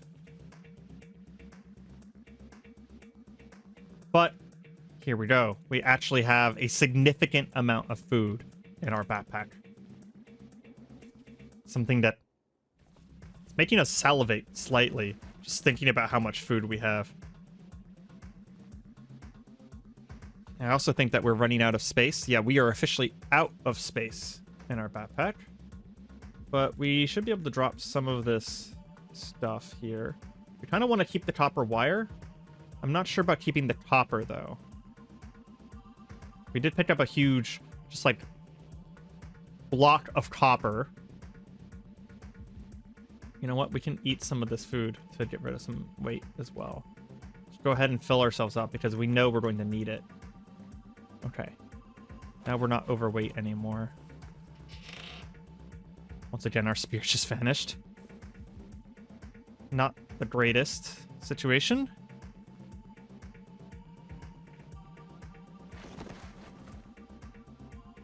Grab another stick here.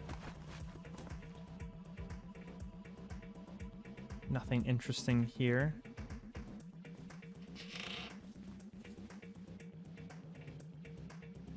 It's always soldering iron. Oh man, that would be really good if we could get that. That's actually something we've been looking for.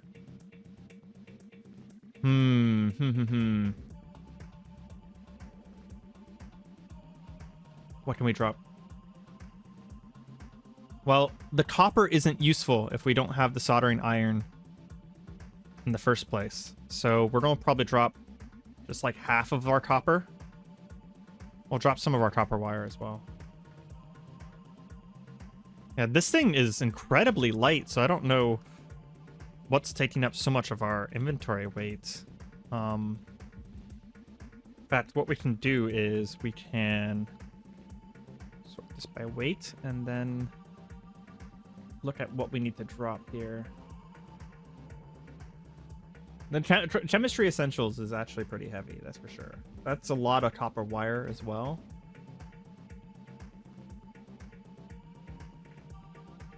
Yeah, I'm not seeing anything like super non-essential that weighs a lot. I think it's just that we just have a lot on us right now. Still have our salt pack, right? We do. Okay. Wow. Because of needing mana, we're probably gonna wait another hour. And then we have enough food that we'll head back to the Wizard Tower, and we'll definitely finish that off before the night is done. Okay. I think we still have a little bit of darkness. It's 3:38 p.m. We did manage to summon another spear. And we are going to... Man, lots been happening around here. Make sure we take care of all those bodies so that they don't come back. We're going to head up towards this Wizard Tower.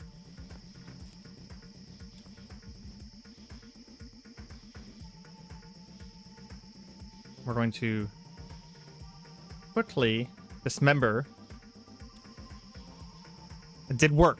Good. We don't sense any traces of magic left in it anymore. Oh, that's not good.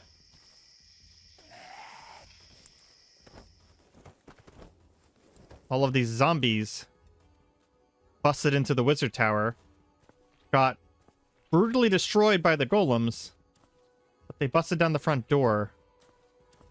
Means that the golems are free now.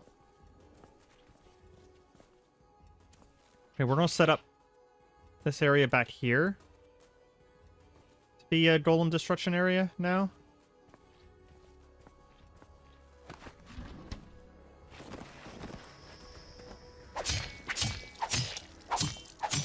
Go ahead and take down the golem from inside instead of outside. There's another one. Let it come around the corner.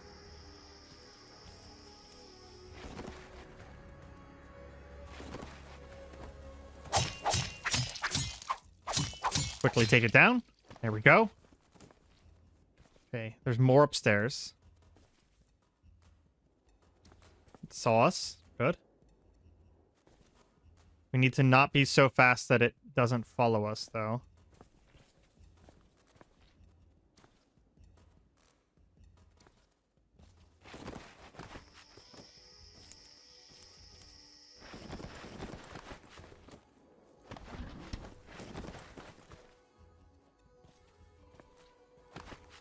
There we go. That required a little bit of fancy footwork, but we got it down. Go ahead and catch our breath. We're probably running out of nighttime here. Okay. Second floor is clear.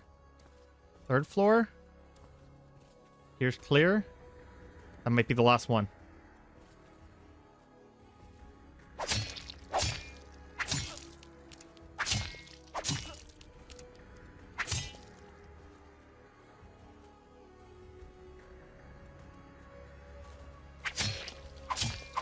And we take it down. Oh, cost us a few hits to our leg, but let's carefully check.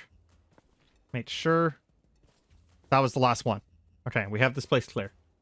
We're going to go ahead and close the windows, and we will probably stay on the top floor of this place for tonight. Just in time, too, as our spear just vanished.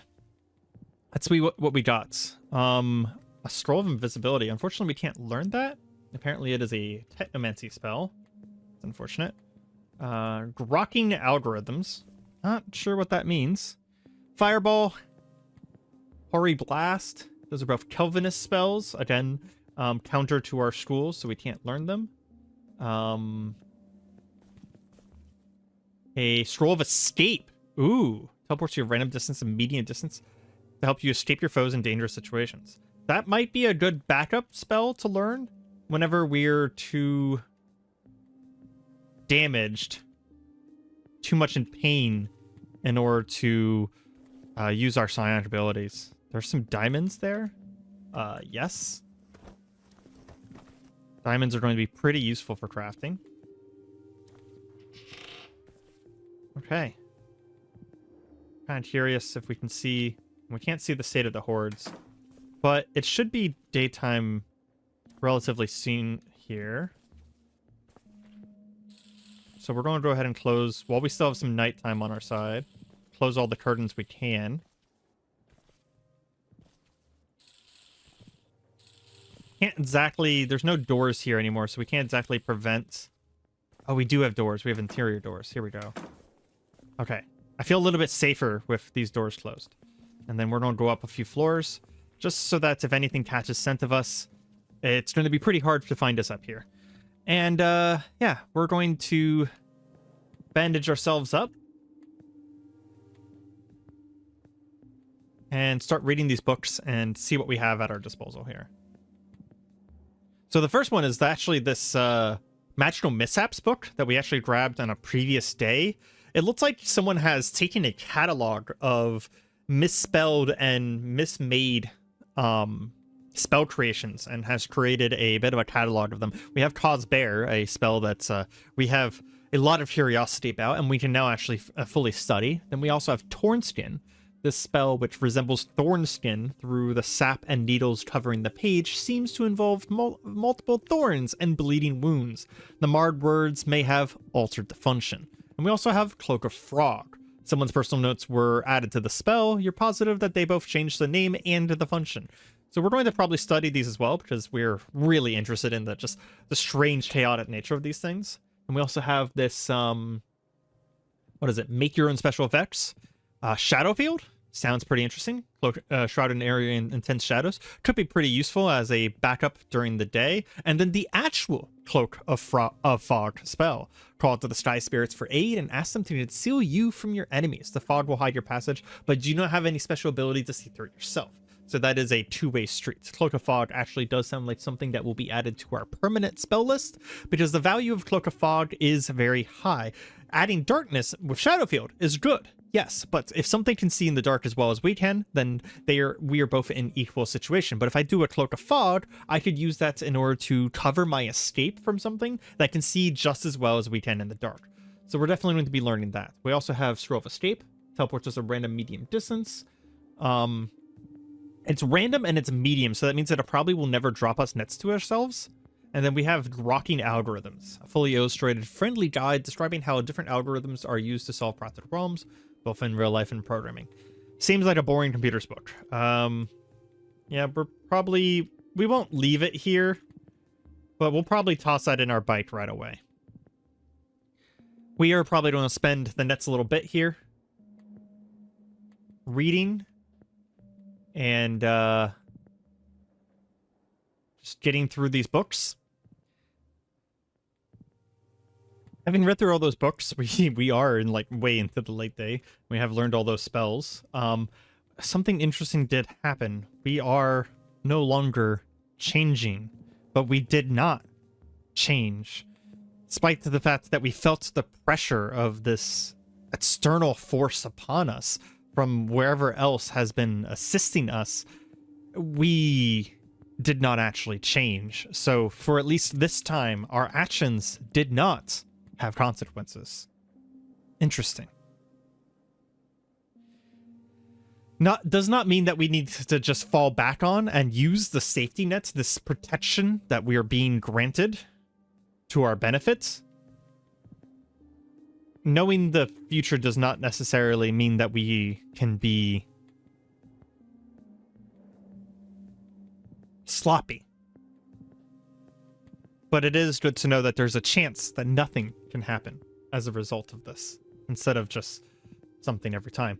But that being said, we're going to turn off our MP3 player, turn off the candle that we were using to study by, because I didn't want to use my psionic powers, and we are going to try to get some sleep, despite being wide awake.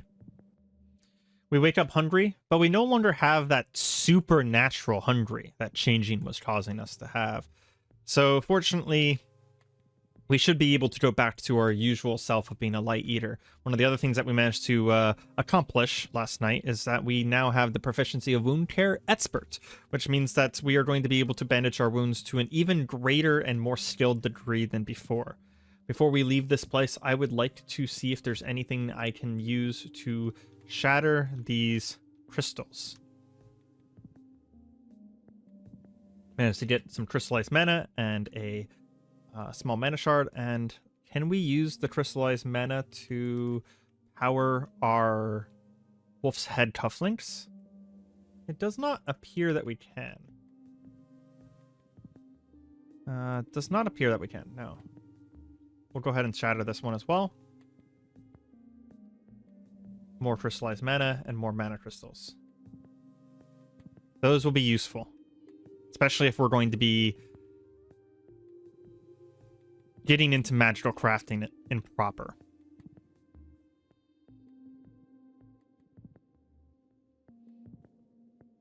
I do think that crafting is a key here, and it's going to be something that we focus on next. We are going to make for our bicycle, and then once we have our bicycle, we are going to make for home. The long journey that it is, we are going to head all the way back home. And hopefully get there in one piece and in one try. Once we do, we are going to focus.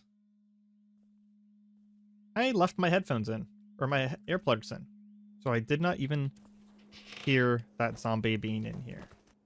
We're going to grab a stick, and we are going to summon our spear brambles. Take him down. That was dangerous of us. We need to be careful.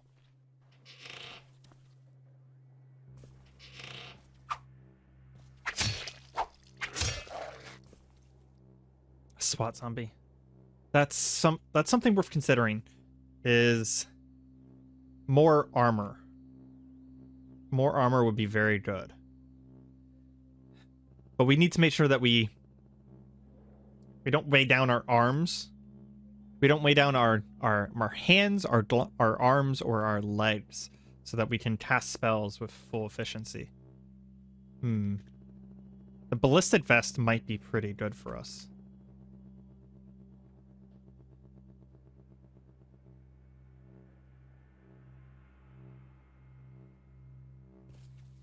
Perhaps not, though. We'll leave it for now.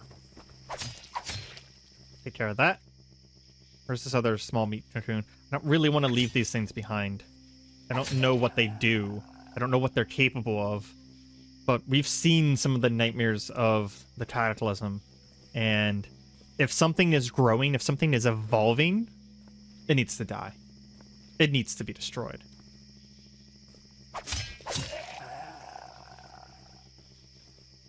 I will say, though, we are getting quite proficient with the spear. More cocoons. Oh, thank you. Okay. We are actually going to drop a few things into our bicycle before moving away. It is about full now.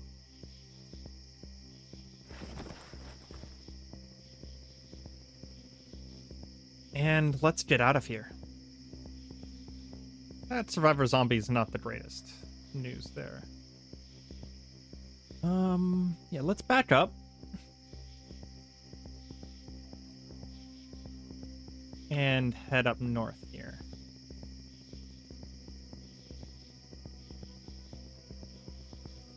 I think being faster is going to be generally for the better on our sides. There are those feral dwarves that we remember from earlier. Let's start heading south.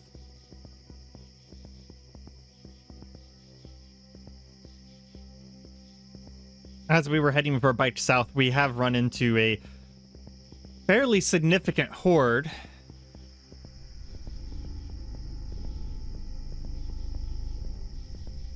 I think we are going to just try and drive through them for the most part. Oh man, driving through them might actually be a bad idea.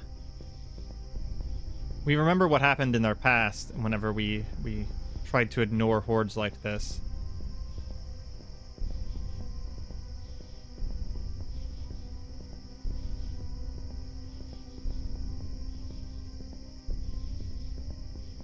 Do you remember thinking that we need to find another way through this city? And maybe sooner than later that we investigate another method to move around. We have seen some subway stations. Might have been a better idea to try for the subway station.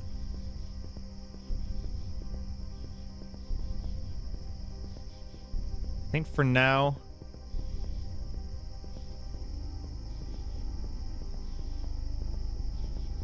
we're just trying to ride through. Okay, we got through. Thank goodness.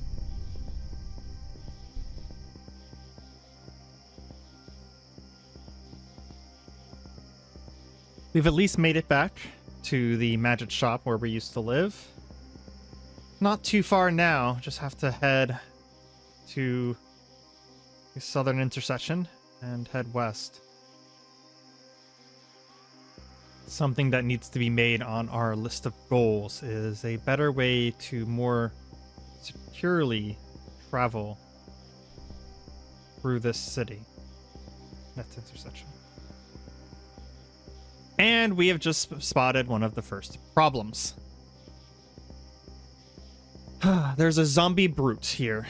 That thing looks really strong. I think we want to avoid that quite heavily.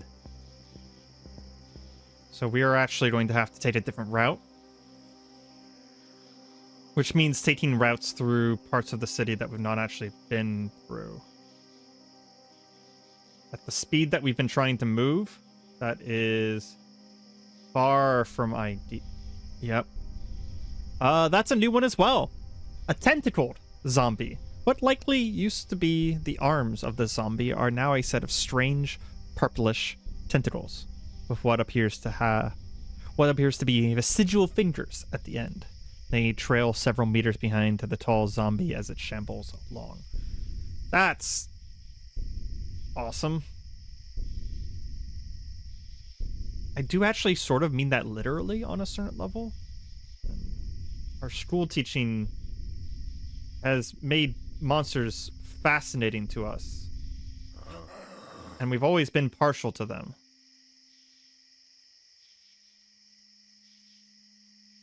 As we were driving by, that's, what is it, a bar guest? Yeah, bar guest managed to latch onto our light for just a second, but fortunately we were able to pull away very quickly. And just drive past all of this stuff. Ooh. What the hell is that? A gargoyle? This zombie's arms have stretched far beyond human limits, the skin lengthened into a gruesome, fleshy membrane. The rest has become emaciated with thin rope-like muscles ripping through taut flesh. While it doesn't appear to be able to fly, it uses its mutated arms to make shockingly fast leaps. Those bat-winged zombies have now evolved into gargoyles. We need to not forget that the Cataclysm is an arms race. The zombies are not going to stop evolving. So we need power too. We're almost home. Almost to safety. We're getting to the part of the city where everything is destroyed, but also cleared out. Okay. Go ahead and do this parking maneuver here and try and get our bicycle as close to the front door as possible so we don't have to carry things too far. and so that it's here for the future. And we're going to go ahead and unload everything.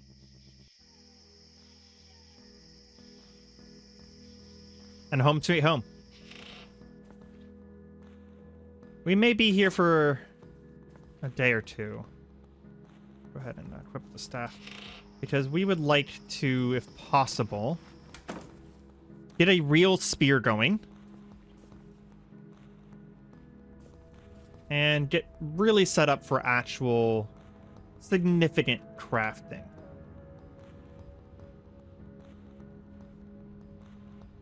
Okay. We have a few tasks that we need to take care of first before we start getting to crafting a spear, but after looking through what we have, we want to make a spear shaft. The best way to do that is to get a long stick and some oil, but we actually already have cooking oil, which will allow us to oil the shaft, and then from there we're going to be making a knife spear, which is going to probably be one of our best options. So we do need to find something with drilling and then a spear shaft. And that will give us a really good weapon that's actually on par, if not better, than the weapon that we were using before. So the big thing here is that we need more fabrication. But before we do that, we also want to repair some of the stuff that we were actively wearing. So we have quite a few tasks ahead of us here.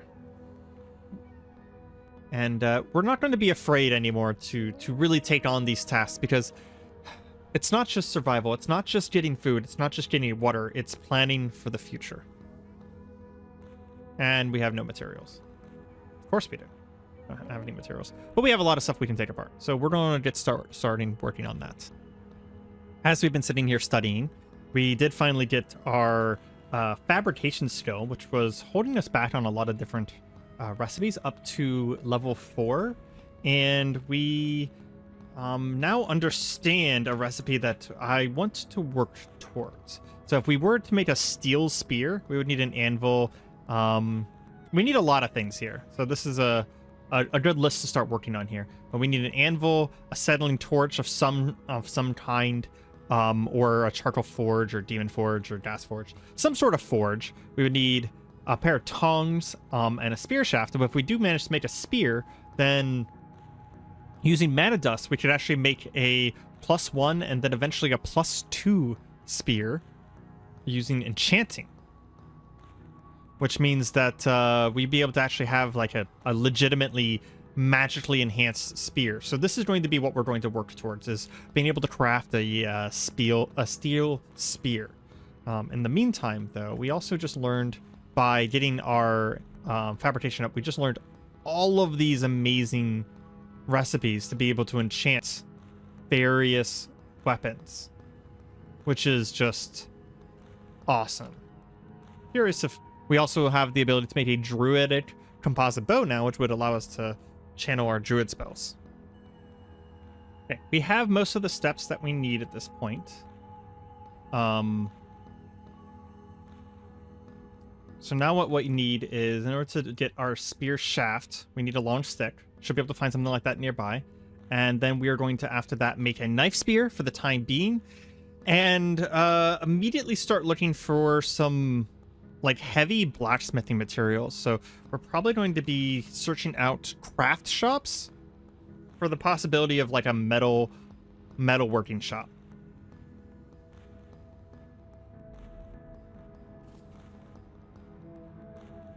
But first we need to find a long pole somewhere. We're actually going to attempt to, we'll grab our hatchet here, equip it, and we'll attempt to take down one of these, oh, there's a Kevlar zombie? What the hell is that? Okay, well, that suddenly became our main concern, all of a sudden.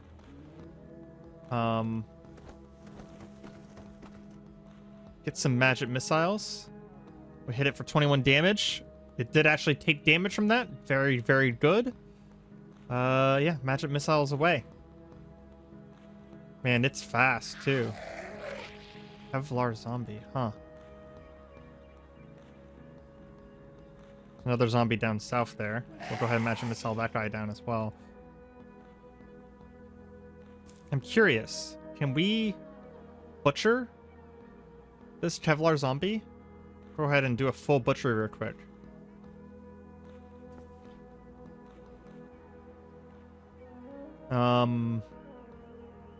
It did not appear.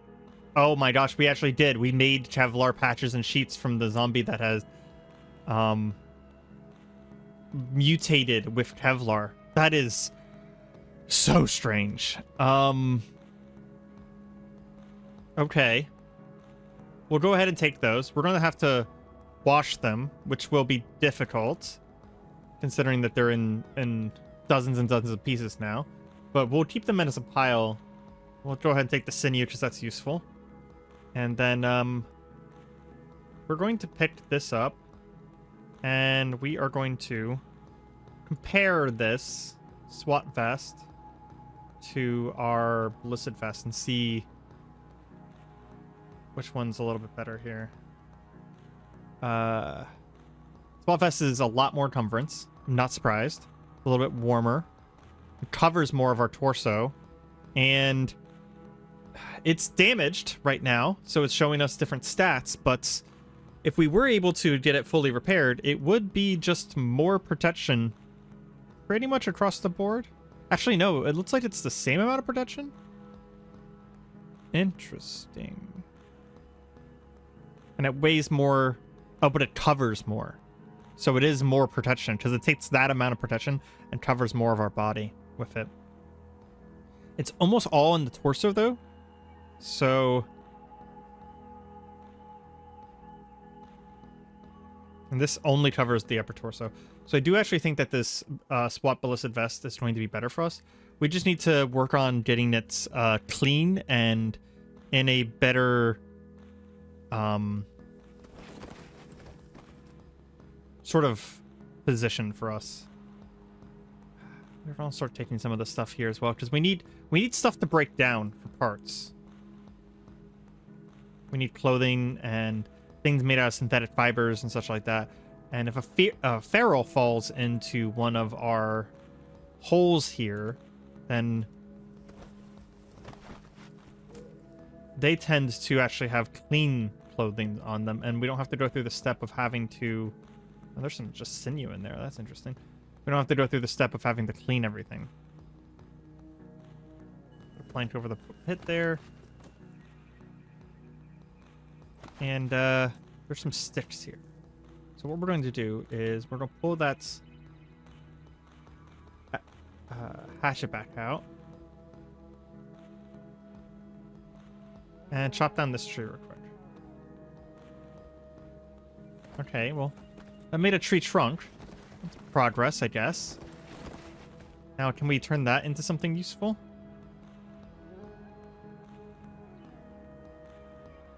Or is the tough zombie all the way down there?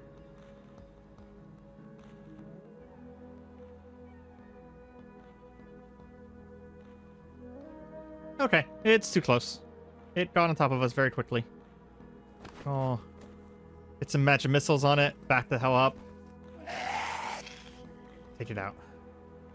I was hoping that there wouldn't be very many zombies left around here, but that does not appear to be the case.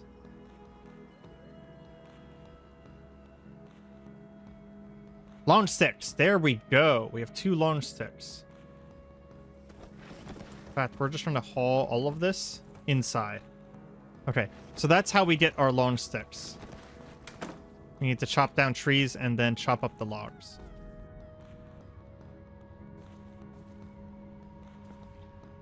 So now we can get our light back going. Drop that needle over here before I forget about it. Again. I keep forgetting about it. And make our first spear shaft, which will take a moment. We're going to have to literally carve this thing from scratch, so the first few spear shafts are actually going to be kind of difficult to make, but eventually we'll probably try to master the proficiency of carving so that these are a lot easier to make and they take less time, because some of the first spears we make, especially this nice spear, are going to kind of be a little bit of a mess. And we might have to make a few of these before we get anything good going. Okay, so the knife spear does 4 bashing, 26 piercing, +1 to hit. And then the mate shift is -1. Okay, so this is the best. We can also make a crude steel spear. Which one is better?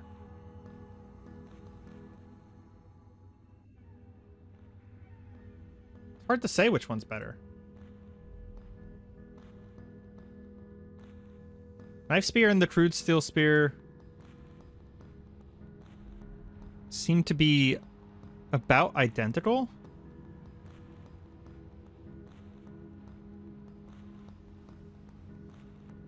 I can't tell what the difference is between them, other than what it takes to make them. We're more familiar with the knife spear, so we're going to go ahead and make that. And we'll use the chef knife on string. There we go. We have a knife spear. Let's see if we can make the spear strap. I believe that's a tailoring thing. So, no, we don't have the ability to make a spear strap yet. But that was pretty thirsty work, pretty hungry work. And honestly, that was very good work for today. So, with that, this is where we're going to leave you. We have found stability in the Cataclysm. With the newly learned knowledge on how to enchant, we move towards creation. Blacksmithing, metalworking, alchemy and construction, real weapons and armor, armaments to have a future we will build ourselves. Welcome back to Cataclysm, Dark Days Ahead, my journey as Vellum, aspiring Archmage of the Apocalypse. Today, we are starting with a goal. We want to get into this blacksmithing so that we can get proper weapons. And in order to make a steel spear, we're going to need an anvil, something with grinding, some sort of forge, a sendling torch, an actual forge, which that might have to come later until we actually figure out what we're doing, a file set, and a pair of metal tongs. And we're going to double check down here near our tools, make sure that we don't have any of these things. So we have, oh, come on. We have the grinding, we have the anvil, we have the file set. So we need tongs. Sorry, we have the grinding, the hammering, and the file set. So we need tongs, an anvil, and a forge. And then we can set up our blacksmithing and properly get into starting to make actual real weapons. We'll check outside real quick, our pits, make sure that we're keeping on top of things being crushed down. Oop, don't want to step into this whiteboard. Being crushed down out here. Oh, yeah. See, look at this. We even got more things. So one of the things we're going to be looking for is a craft shop, and I already have the route planned to the closest one. There are, as you can tell, a lot of craft shops around, but these two, and they could be anything. They don't necessarily have to be the crafts that we're looking for, which is unfortunate. But we are going to start investigating craft shops to see if we can do anything about that. We did manage to make, in the wee hours of the night, we managed to make a, where is it? A spear strap. So we have our knife spear, our newly minted knife spear on our back. And we are going to start heading into, ooh, something killed a zombie dog over here. I'm always happy but worried to see zombies being slain out in the wild. We can make sure and pulp the corpses. Oh, that one's acid filled. We are going to try something that we contemplated in the night here. We should be able to use, yep. So we can just move the corpse out of that. And then we will just dissect it real quick. That was probably not the fastest way of doing it.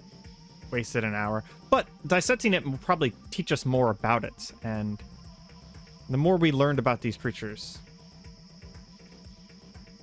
we did manage to hurt ourselves a little bit with the acid. But the more we learn about these creatures, the more we'll get closer to a proficiency in killing these creatures. And there are zombies now. So we're going to go ahead and whip out our knife spear, which I just noticed. Now that we have a knife spear, we can reassign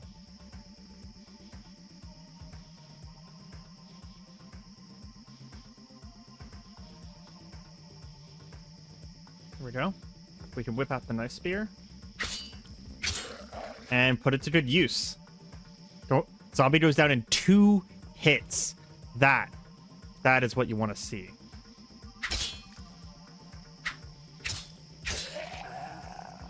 Beautiful. Absolutely. Ooh, that was a fresh zombie. What died around here to be making a fresh zombie? Strange. Let's keep heading east here. We are going to go ahead and activate Extended Stride, which we had forgotten about until just now, to make us a little bit faster when we're out in the wilderness. Make sure that we can properly step away from enemies. It's a fabric store. Useful, actually.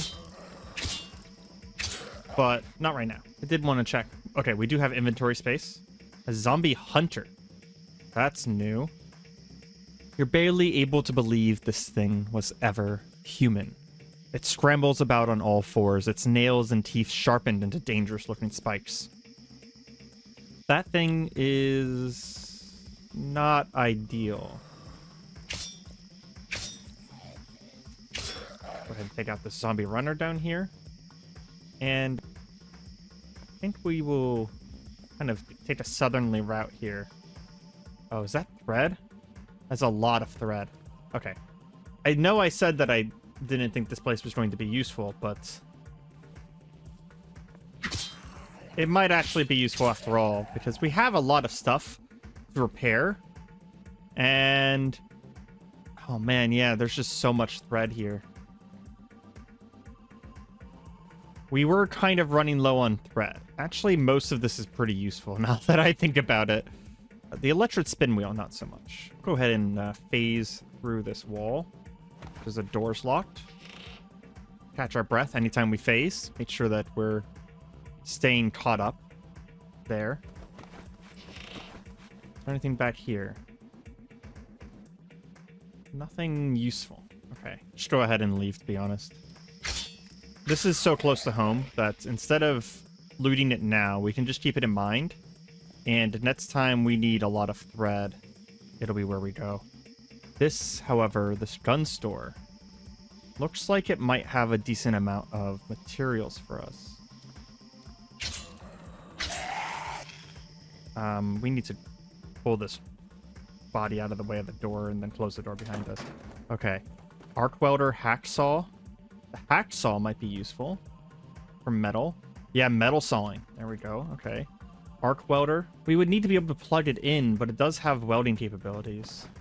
It's also probably incredibly heavy. I'll take the clamping things as well. It's a lot of copper.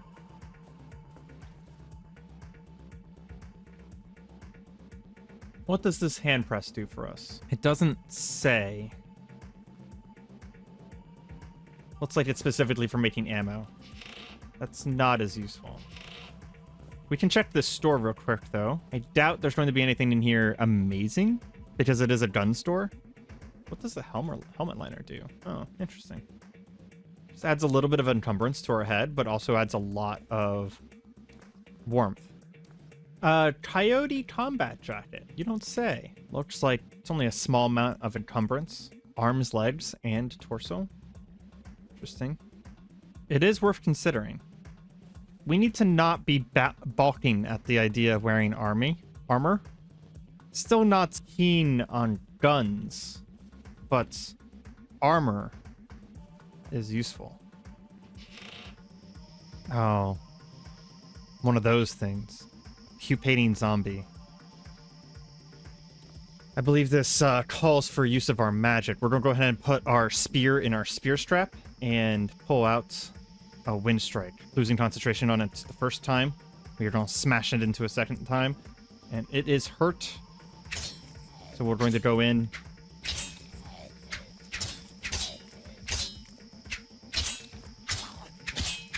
There we go. We took it down, and it didn't get a chance to do whatever the hell it normally does. That explosion of flesh raptors. Hard to leave such kind of memories behind it. Also left some sort of sludge trail behind it. Disgusting. Ah, Feral dwarf. We've learned the hard way not to leave those things alive. Go ahead and take the bandage it left for us, and actually, not a bad time to go ahead and at least cover our wounds. Let them start healing.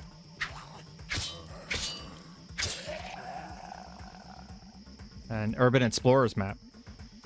Might tell us about a few locations we haven't already seen. Looks like we need to cut east. Okay, that thing legitimately looks horrifying. Undead Canine has shed all of its skin, revealing a carapace of fused bones and ribs. This walking suit of bone seems to be controlled by a net of veins and sinews, which pulse with glistening black goo. I think I just want all of nothing about that. Like, I'm good. Man, there's so many zombies up here. We need to be careful. In fact, we're going to put away the spear for just a second and pull out the wrong spell, a wind strike. Can we get multiple of these guys all at once? We can, right there.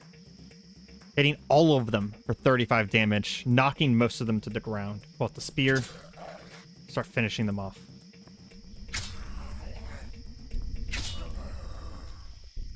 One of them did manage to just leap in towards us and get one claw off on our head.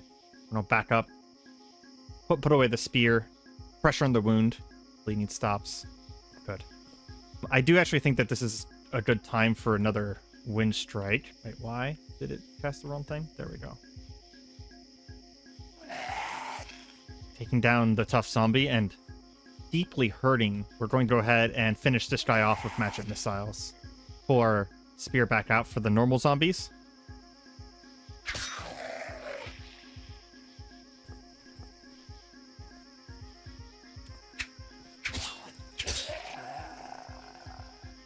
Well, that one was actually an acid-filled zombie. We'll try this trick again. So we'll pull the body over here, and then can we smash it now? It still is considered dangerous, so we'll see about butchering it. We're just too disgusted right now to even imagine butchering it. I think we'll leave it for now.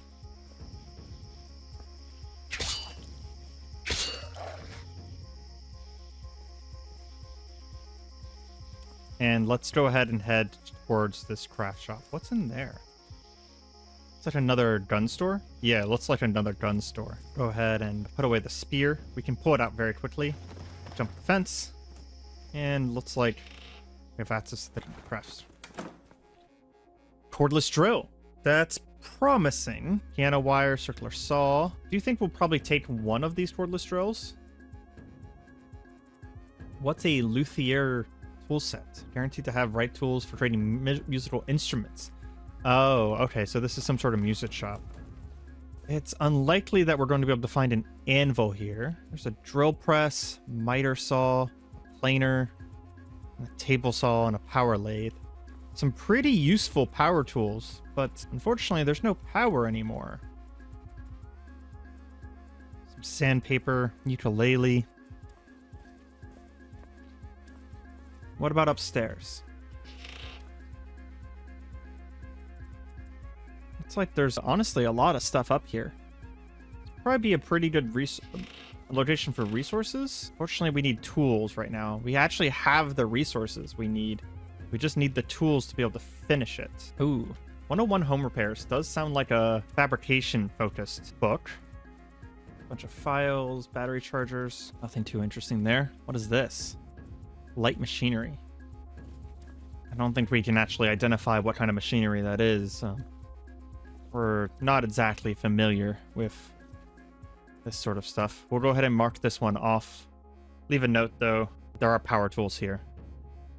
And we'll go ahead and mark our path to the next craft shop. Pull out our spears so that it's out. Don't waste any time. Check this car super fast. Super glue is useful. And move on.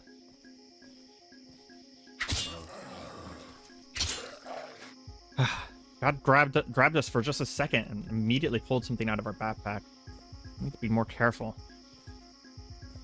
Seems like some sort of fancy top hat here. I'm too curious. We're gonna break into this place real quick and see what's going on in here.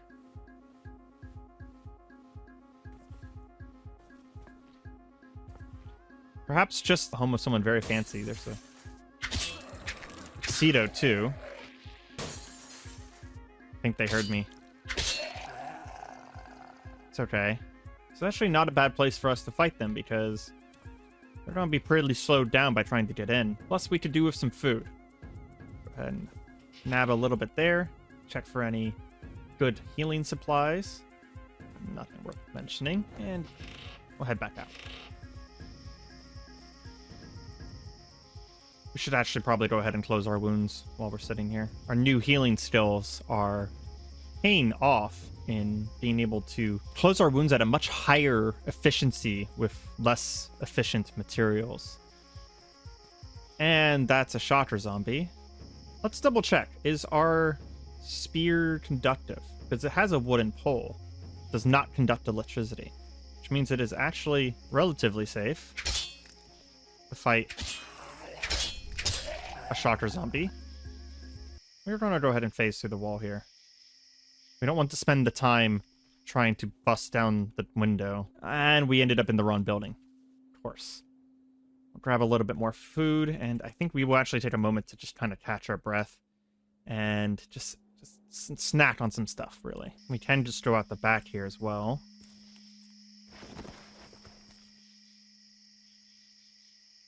Make sure we always sheath the spear before taking hard climbs. We don't want to stab ourselves mid-climb.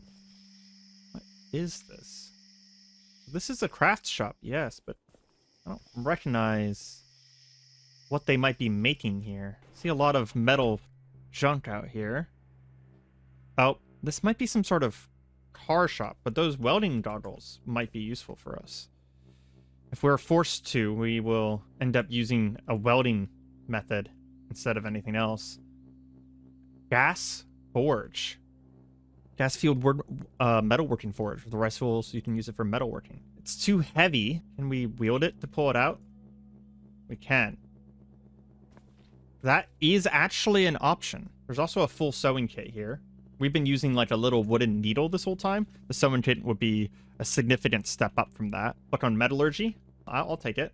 And a leather apron so we don't hurt ourselves while doing this. Go ahead and open all these. I will admit, this forge is tempting. It is one of the things that we needed. Getting it back, though. What is this? A metalworking chisel? We might be able to use it. So if this is a gas forge, let's take a look at this again. What does it use for fuel? Because it's fueled, right? It needs a gas tank. Okay. If I had a hiking backpack, that'd be large enough to store it. There is a large propane tank here, but I don't see anything that looks like it's designed to fit into maybe this welding tank?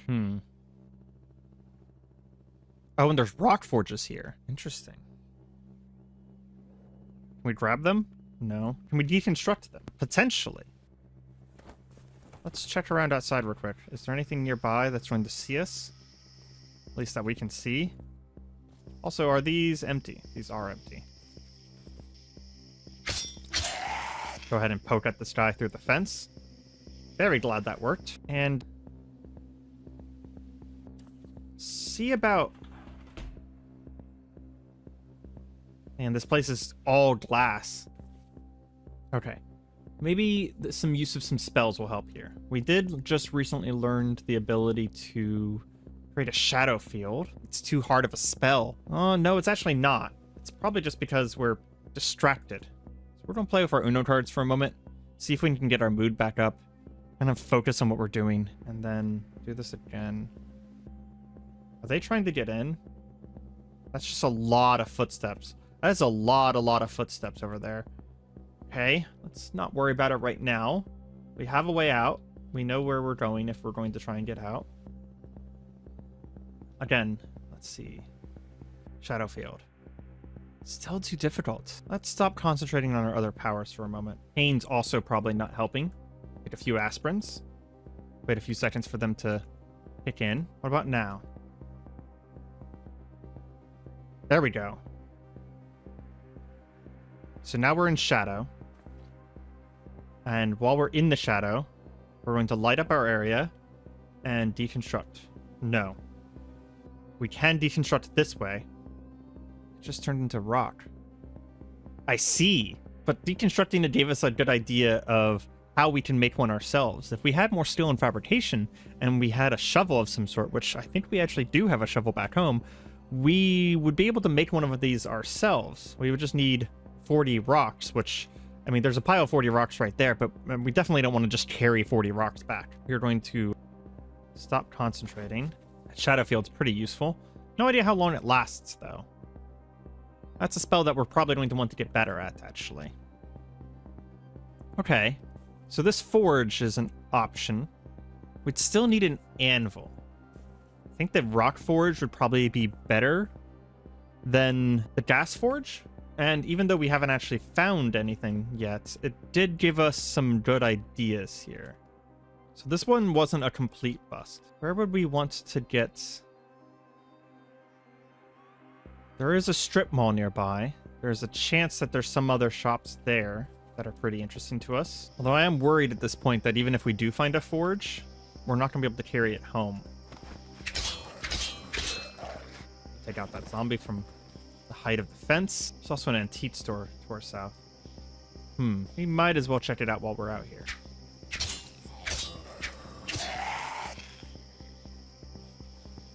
Getting a little tired, but we still have plenty of time in the night. What? We've run into something new. A zombie blank. The zombie looks fairly ordinary, other than walking more quickly than the standard shambling. But there's something subtly wrong about it. When you look at it directly, gray static flickers on the edge of your vision, and you hear a very low honing drum. Okay. I don't like this, so I'm going to go ahead and kill it.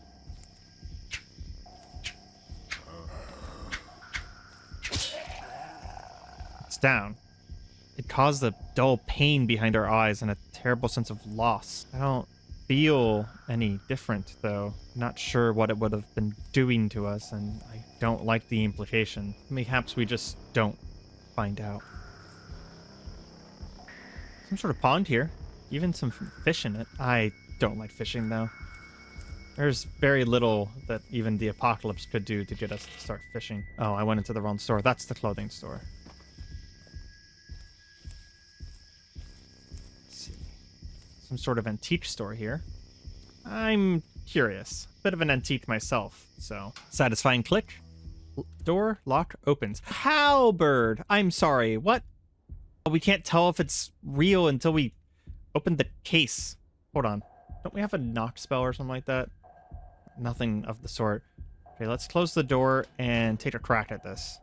Hopefully it doesn't set off an alarm or something. After a few attempts, we're still failing. Breaking our tools, to be honest. I do hear footsteps, but they do sound like they're outside. Okay, finally got it open. Cheaply made replica. That's so disappointing. But look at it.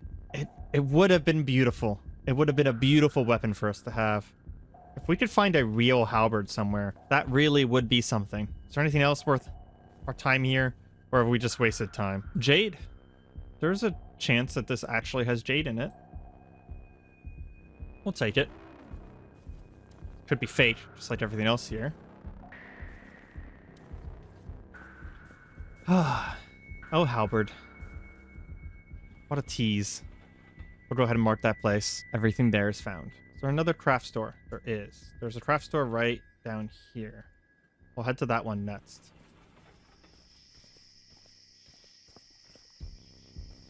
You still have a couple hours in the nighttime left, but after hitting this store, probably going to be wise to head. This knife spear is honestly a beautiful weapon of destruction against the zombies. Don't like the idea of going down the street there.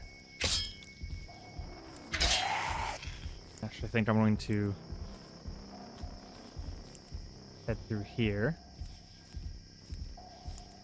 of birds. Some crows. Ain't too bad so far. Zombie dog. Less ideal. Oh my gosh. Fighting with that zombie kid. Attracted the dog. Oh, but we managed to get it before it bit us. Good. Crow is ignoring us. That's for the best. I don't really want to get my eyes pecked out right now. Another torn skin spell. And we're inside. Sewing kits. And sewing stuff. But we do find a tailor's kit, which is a straight upgrade from a sewing kit, so we can actually go ahead and drop that sewing kit that we found earlier. We have basically the best tool we can find within the tailoring world. We'll take the steel awl as well. That'll help us with any leatherworking we might need to do in the future. And I guess since we're here, might as well take anything interesting or valuable. Some sort of zombie footballer in the bathroom. I think perhaps he was getting fitted before the apocalypse. Oh gosh, another dog. Whew, we took it down very quickly. I am honestly falling in love with the spear. The spear is so good for us.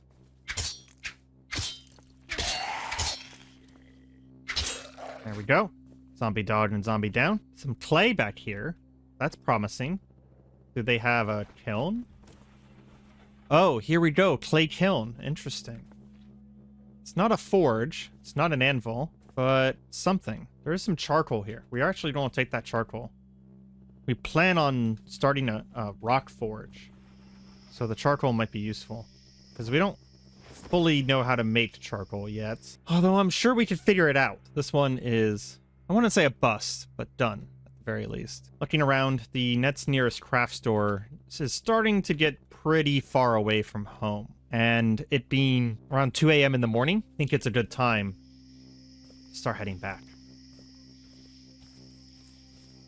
We are, despite my earlier concerns, going to be sticking to the alleyways because, well, some things have changed. We can now use these... Oh, that's... What is that? A sludge trail. That's not good. What the hell is that? Feral human. We can use the alleyways to our advantage, and we immediately turned a corner and got grabbed. We're gonna head up to the roof here and take a few steps away. Ooh. But this roof does have a bit of a survival situation going on it. And it looks like some people were holding out here for a little while. Golf club. Vodka, gallon jugs. Curious if we can use our phase.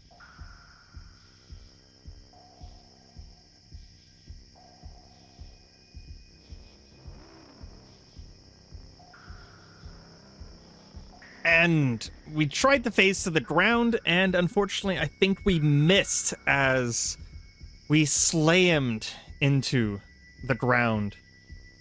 It's not the first time we've come out of a phase into open air, but it never is something that we want to happen. I'll just say. We'll go ahead and bandage up our wounds, and at this point we're definitely going home. Just hope we can avoid any further problems now. Of course, we're in too much pain to use our powers anymore. So we're actually going to go ahead and take some pain pills, but only just a little bit, just to take the edge off. What the hell is this?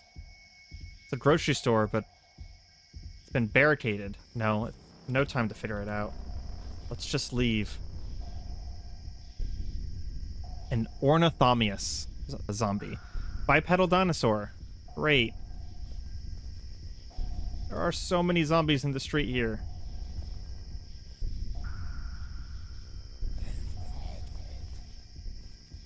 We're going to climb the fence here, and as we go to climb the fence, a zombie grabs us from behind, pulling us off the fence. A zapper, our normal zombie. They crushed us against the wall just as we tried to escape. What can we do here? Our left arm was grabbed. Try and break free. Slams us into the wall again and again. we are going to start running. Try and get away. Oh my gosh, that could have been really bad. That could have been really bad. As soon as we're even a few inches away, we're going to try and stop to catch our breath. We've mostly caught it. We're going to take our time and step away from this situation. Probably need to head north, because we don't want to head back towards that wasp queen.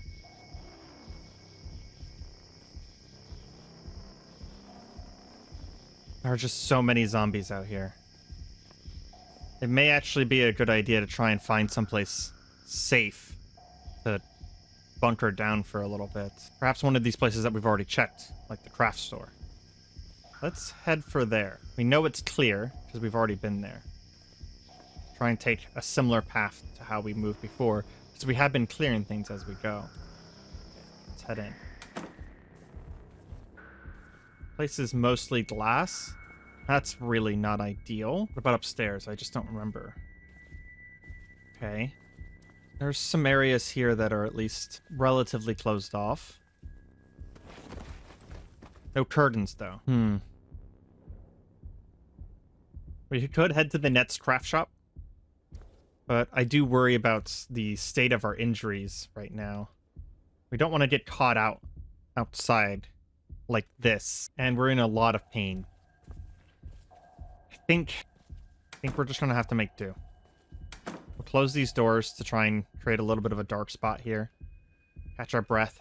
And we'll just eat a little bit. Drink a little bit. Make sure that we're sated. And we're going to rest here for just a little while. Even just waiting about an hour, sitting in the dark, we feel a lot better about our chances. How bright is it outside? It's still dark. We might have about a half an hour before daytime. We are going to try and make it back home. This was not the most successful trip, but also wasn't the worst. We've learned a lot. That's paramilitary zombie. And gunshots. A lot of gunshots. This night's not over yet. Gunshots. It could be survivors.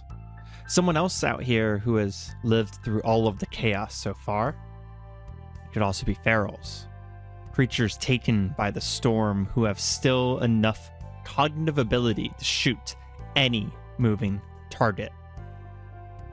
Either way, we won't get far in the Cataclysm without taking a few risks. Welcome back to Cataclysm, Dark Days Ahead. My journey as Vellum, aspiring Archmage of the Apocalypse. We hear shots all around us. And in the state that we're in, it would be a good idea to just head home, but we're too curious. Which side is the shots coming from? Clang, clang, clang. Over here, and then even more shots. So the shots are coming from both sides. What is this? This is... To our left is a gun store, and to our right is our restaurant. There's a lot of possibilities of what this could be. And it is 3:30 in the morning, so... I'll take out this guy real quick. Is this door open? It is.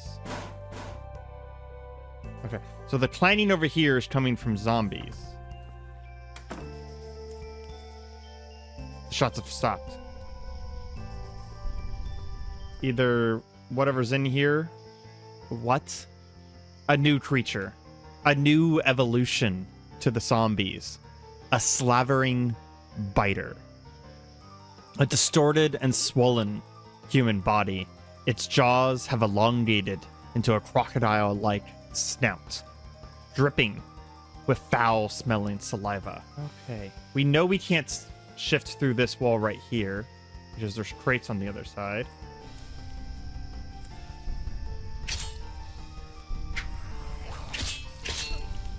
Thing grabbed us right away. We need to take it down very quickly. That paramilitary zombie is right behind them. I'm going to try and climb here. And we're going to use this. Holy shit. That is a lot of zombies. Okay. We're going to put our spear away. And we're very quickly going to hold our wounds, put pressure on the bleeding wounds. Try and get them to stop bleeding. Okay. They are climbing against that fence. We are going to attempt a wind strike. Come on. It says that I cast my wind strike, but I didn't see anything come out. Let's... And that dog is there too. Let's back up, to be honest. Pry this open.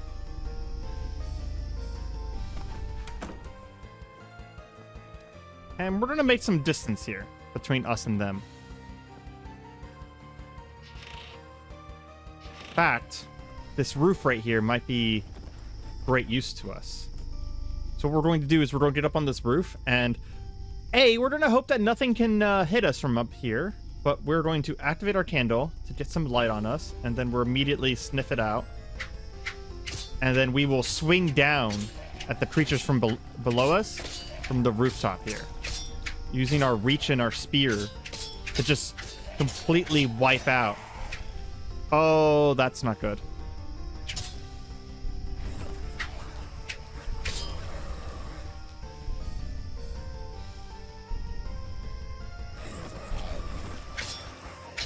One of the ferals fitted their way up here. Okay. See if we can take down this skeletal dog here.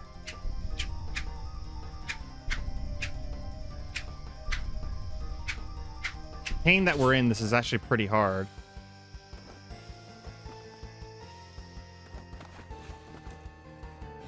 And we're gonna back off into this room and take care of our wounds. Ooh, this has not gone very well. We didn't manage to get into that store to figure out what's going on. Where's the zombie that we spotted? Okay, he's all the way down there. So if we crouch, we'll only see what's in this room, which means that if we do spot something, we'll know that it's a really big threat. Okay, we're gonna take a moment and rest. There are zombies basically all around us at this point. But that's okay. We're fine for now. Eat a little bit.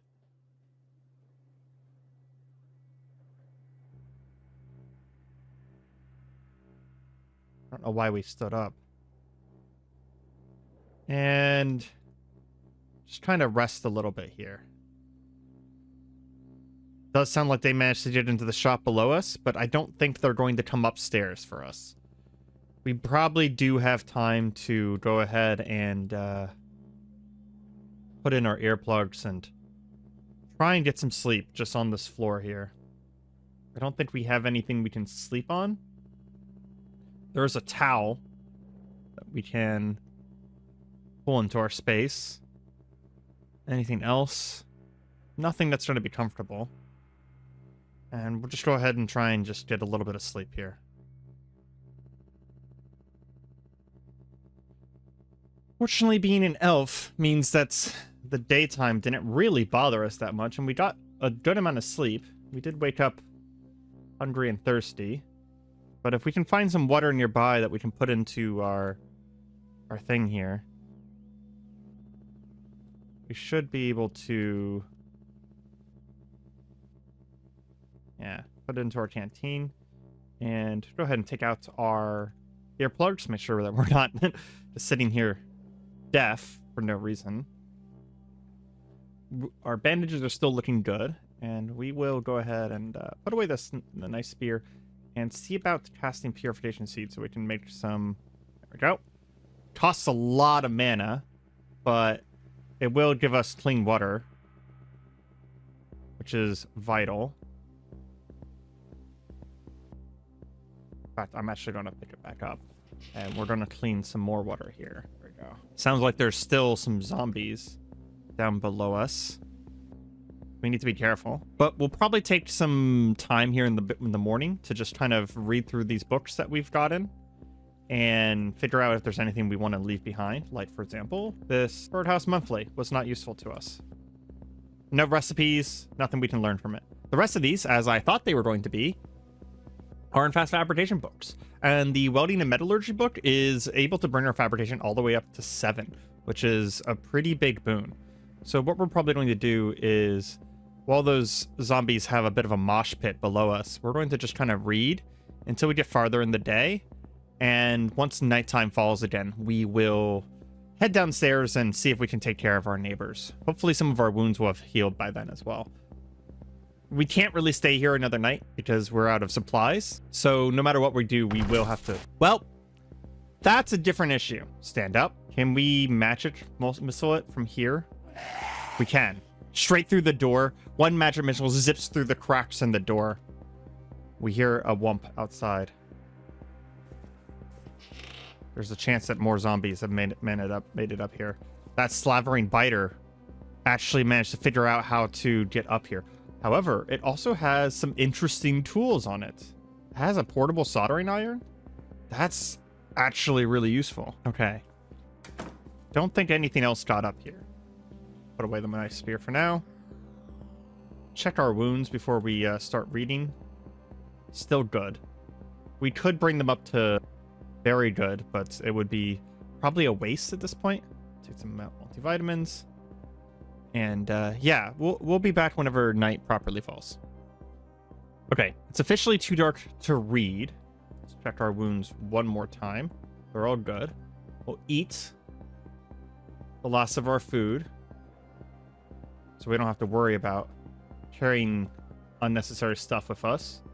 We'll drop the stuff that we don't care about. Like this last bottle of maple syrup is just not great for us in the first place. And pull out our knife spear.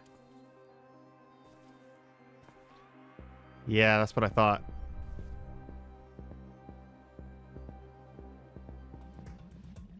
What's this way? Another door. Okay, let's move to that door.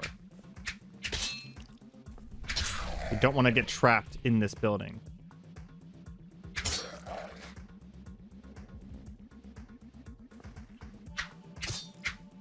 Slowly taking down, and there we go. Basic zombies have become very simple for us to take out. We just have to worry about some of these more complex threats. There's a feral soldier there. There's a good chance that this man could have... He's gripping a combat knife. Good. I was about to say, if he has a gun, then we're just straight running. Still don't want him in melee range of us. Went down fast.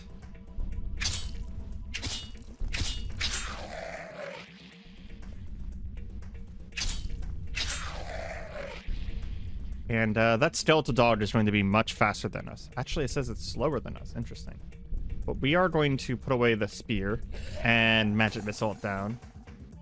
And we also want to magic missile down the boomer. So we don't want that exploding anywhere near us. But all of the zombies we killed last night managed to get up. Kinda seems like they did. That's worrisome and kinda suspicious. What caused them to get up so fast? Okay.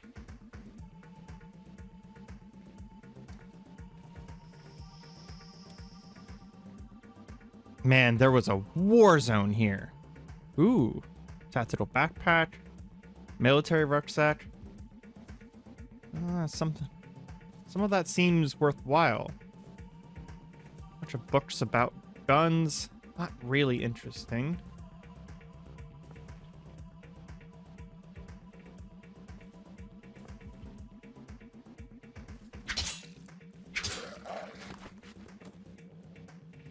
See the gunshots, but I even see blood, but I don't see any bodies. What happened here? Perhaps whoever fought here already died and converted? It did seem like the zombies are getting up faster than they were before. Strange.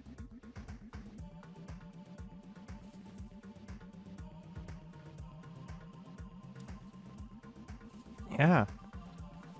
Maybe upstairs? A metalworking chisel. I don't know if we have anything like this yet, so we'll go ahead and take it. Gathering tools, as it were. Is there any... Oh, yes. Clean water. Thank you so much. We'll go ahead and drink some of it as well. I'm not seeing anything. I can try and pick this lock. Yeah, that's what I was worried about. Oh, took him down quickly. Maybe we try again. I don't want to waste too much time here. And picking locks takes a long time.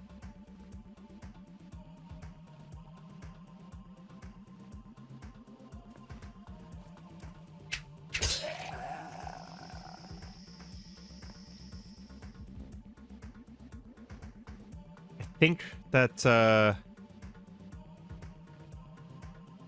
I was about to say that I think we head home.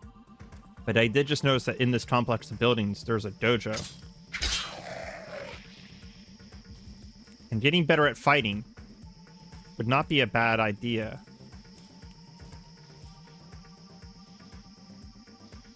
I'll go ahead and try and phase.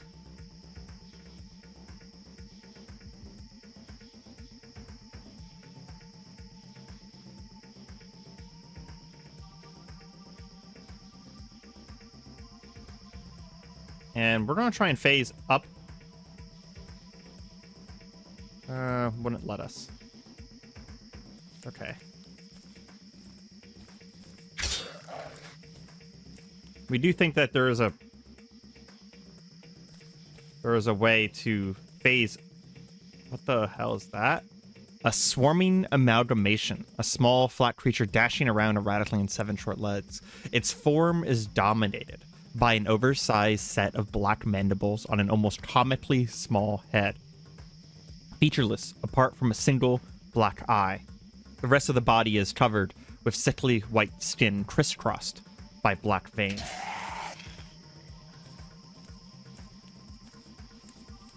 Not a problem by itself, but based on its design, we worry that there might be quite a few more of these. Southwest and above, we hear crackling sounds. Another electrified zombie, no doubt.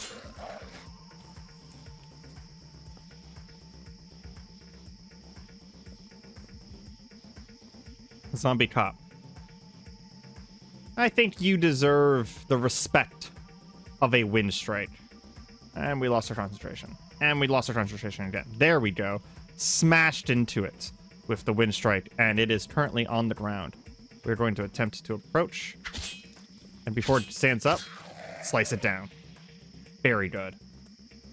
Probably cause a little bit more noise than we would have wanted to, but it'll be fine. Let's check this dojo to see if there's any training manuals here. We're actually not really seeing much of anything, huh?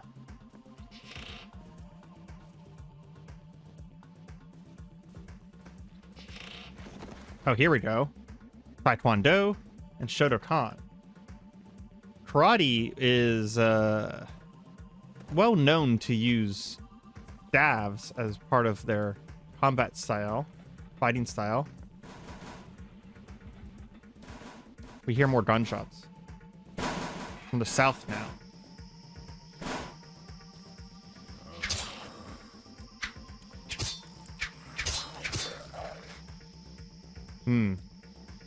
Kid had a first aid box.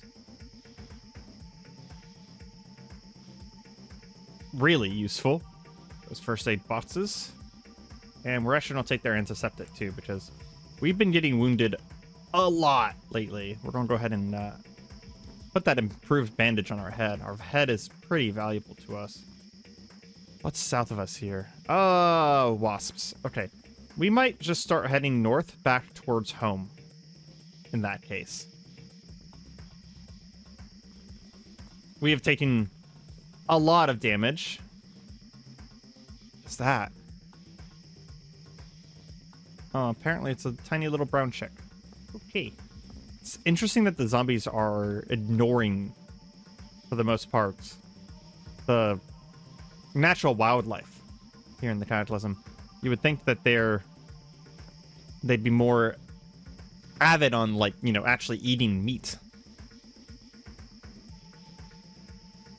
Yeah, that firefighter zombie seems really bad. So does that grappler zombie. We're going to go ahead and leave those guys alone and start moving back towards the academy and our home.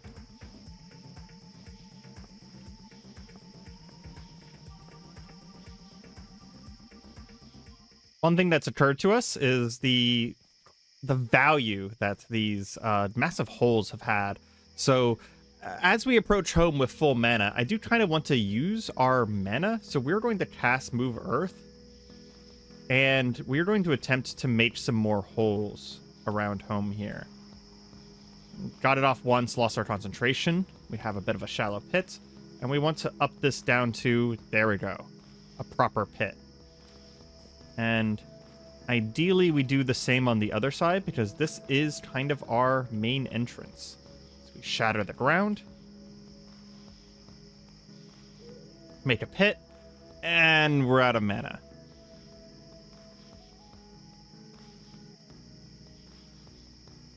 We're only a little bit off on our mana, though, so we actually just want to probably wait a few minutes here. And see about just being able to cast it again. There we go.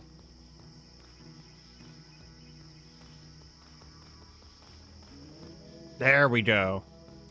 Nice pit on either side. We might expand... I'm going to make sure that, like... Doesn't look like...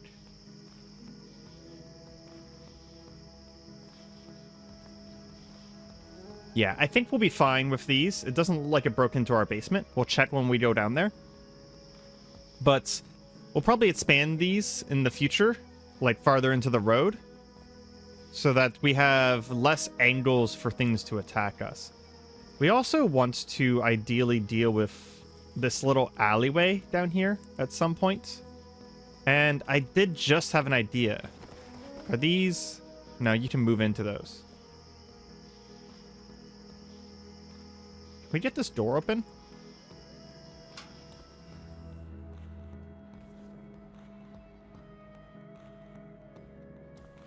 Is there anything in here that is solid enough to just block the entrance for the time being? We could use one of these lockers. We also could use one of these crates. Yeah, I think we'll grab a crate. And it's really heavy. It's pretty hard to move, but with enough effort, we can very slowly, mind you, move this thing into position. Oh, web zombies. And this is exactly why we want to do this. We're going to go ahead and use what's remainder of our magic to weaken him, and then slice him down.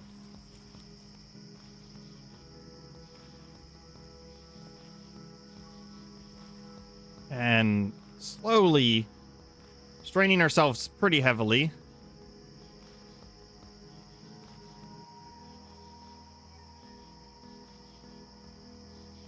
Come on.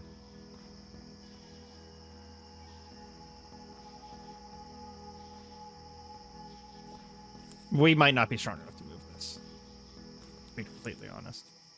More zombies down here. Where'd these guys come from? Did we not clear this place before? Perhaps not.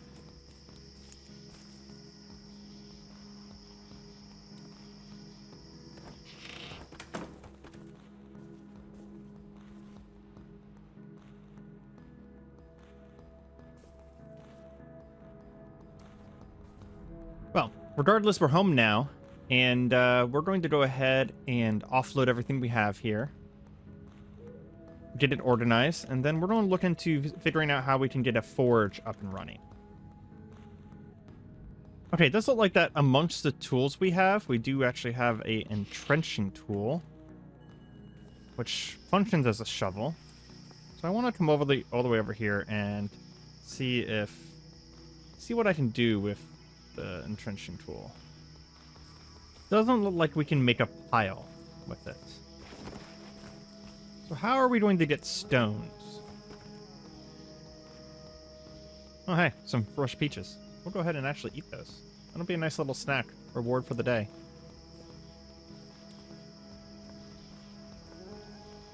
I mean, obviously there's some rocks just kind of lying around from barrels that have thrown them at us. But we need a lot of rocks. We need 40 rocks. What is that? Motorcycle jacket. Which means that we need a very good source of them. We also need some pipes. We're going to go ahead and take those. And the sticks will be useful for the future. We need any steel or scrap metal. This is a great source right there.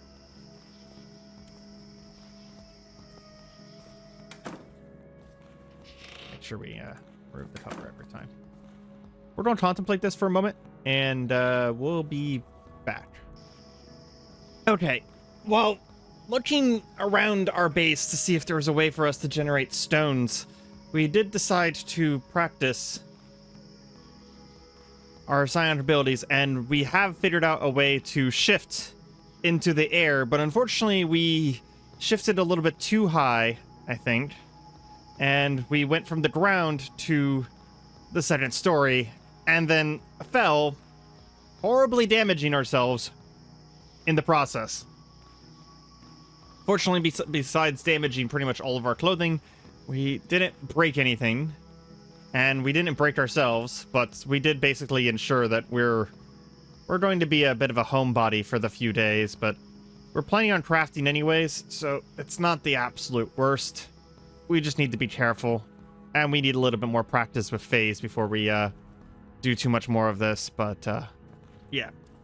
While we're in severe pain like this, I think we're just going to read for a bit. It looks like one of the best ways for us to get started with all of this is going to be making something called a home wrecker, which requires a lot of thread. So we are going to actually head to a nearby place, a clothing store. It's close enough that I am actually going to... Oh, look, our trap actually already got someone. I'm going to attempt to go there during the day here. So that will also help us clear out some of the nearby zombies as well. Oh, great. There's another Dissoluted Devourer. Maybe we don't go during the day. It is far enough away that it hasn't seen us yet. Because we can see much farther than most of these things can. But that's a problem.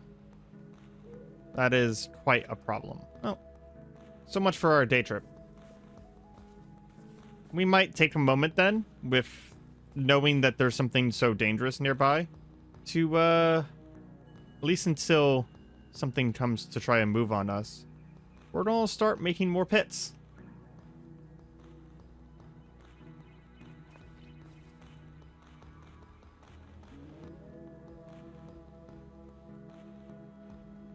We do want to leave ourselves multiple ways out,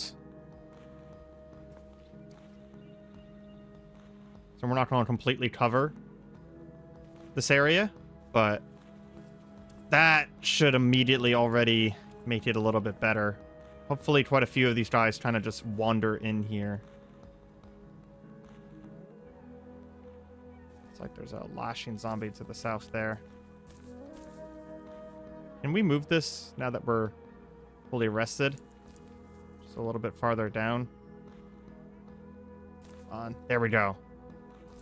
Okay, that at least slows things down that are trying to get to us. Like we, once again, caught a few things over here.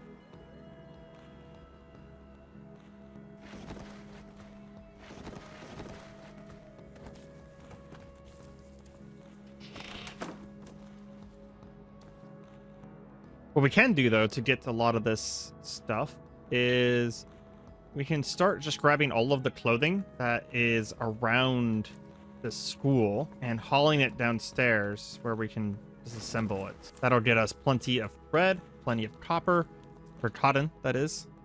A bunch of animus spells there.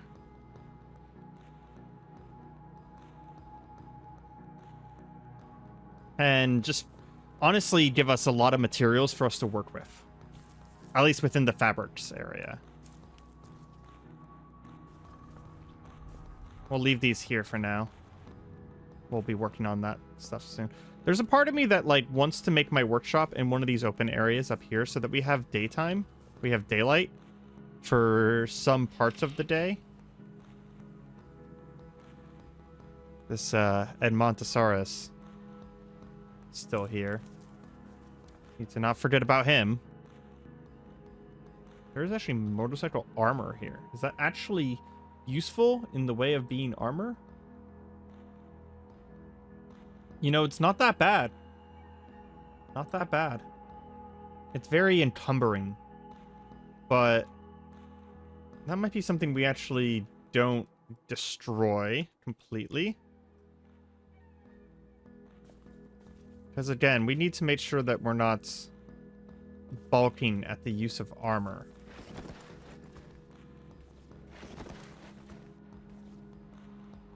There's also a safe here. Oh, and some mercury that we missed at some point. We'll take the mercury with us because that's going to be potentially useful eventually. Looks like that thing doesn't want to mess with us. That's good. Take the full hammer there as well. Another copper circlet.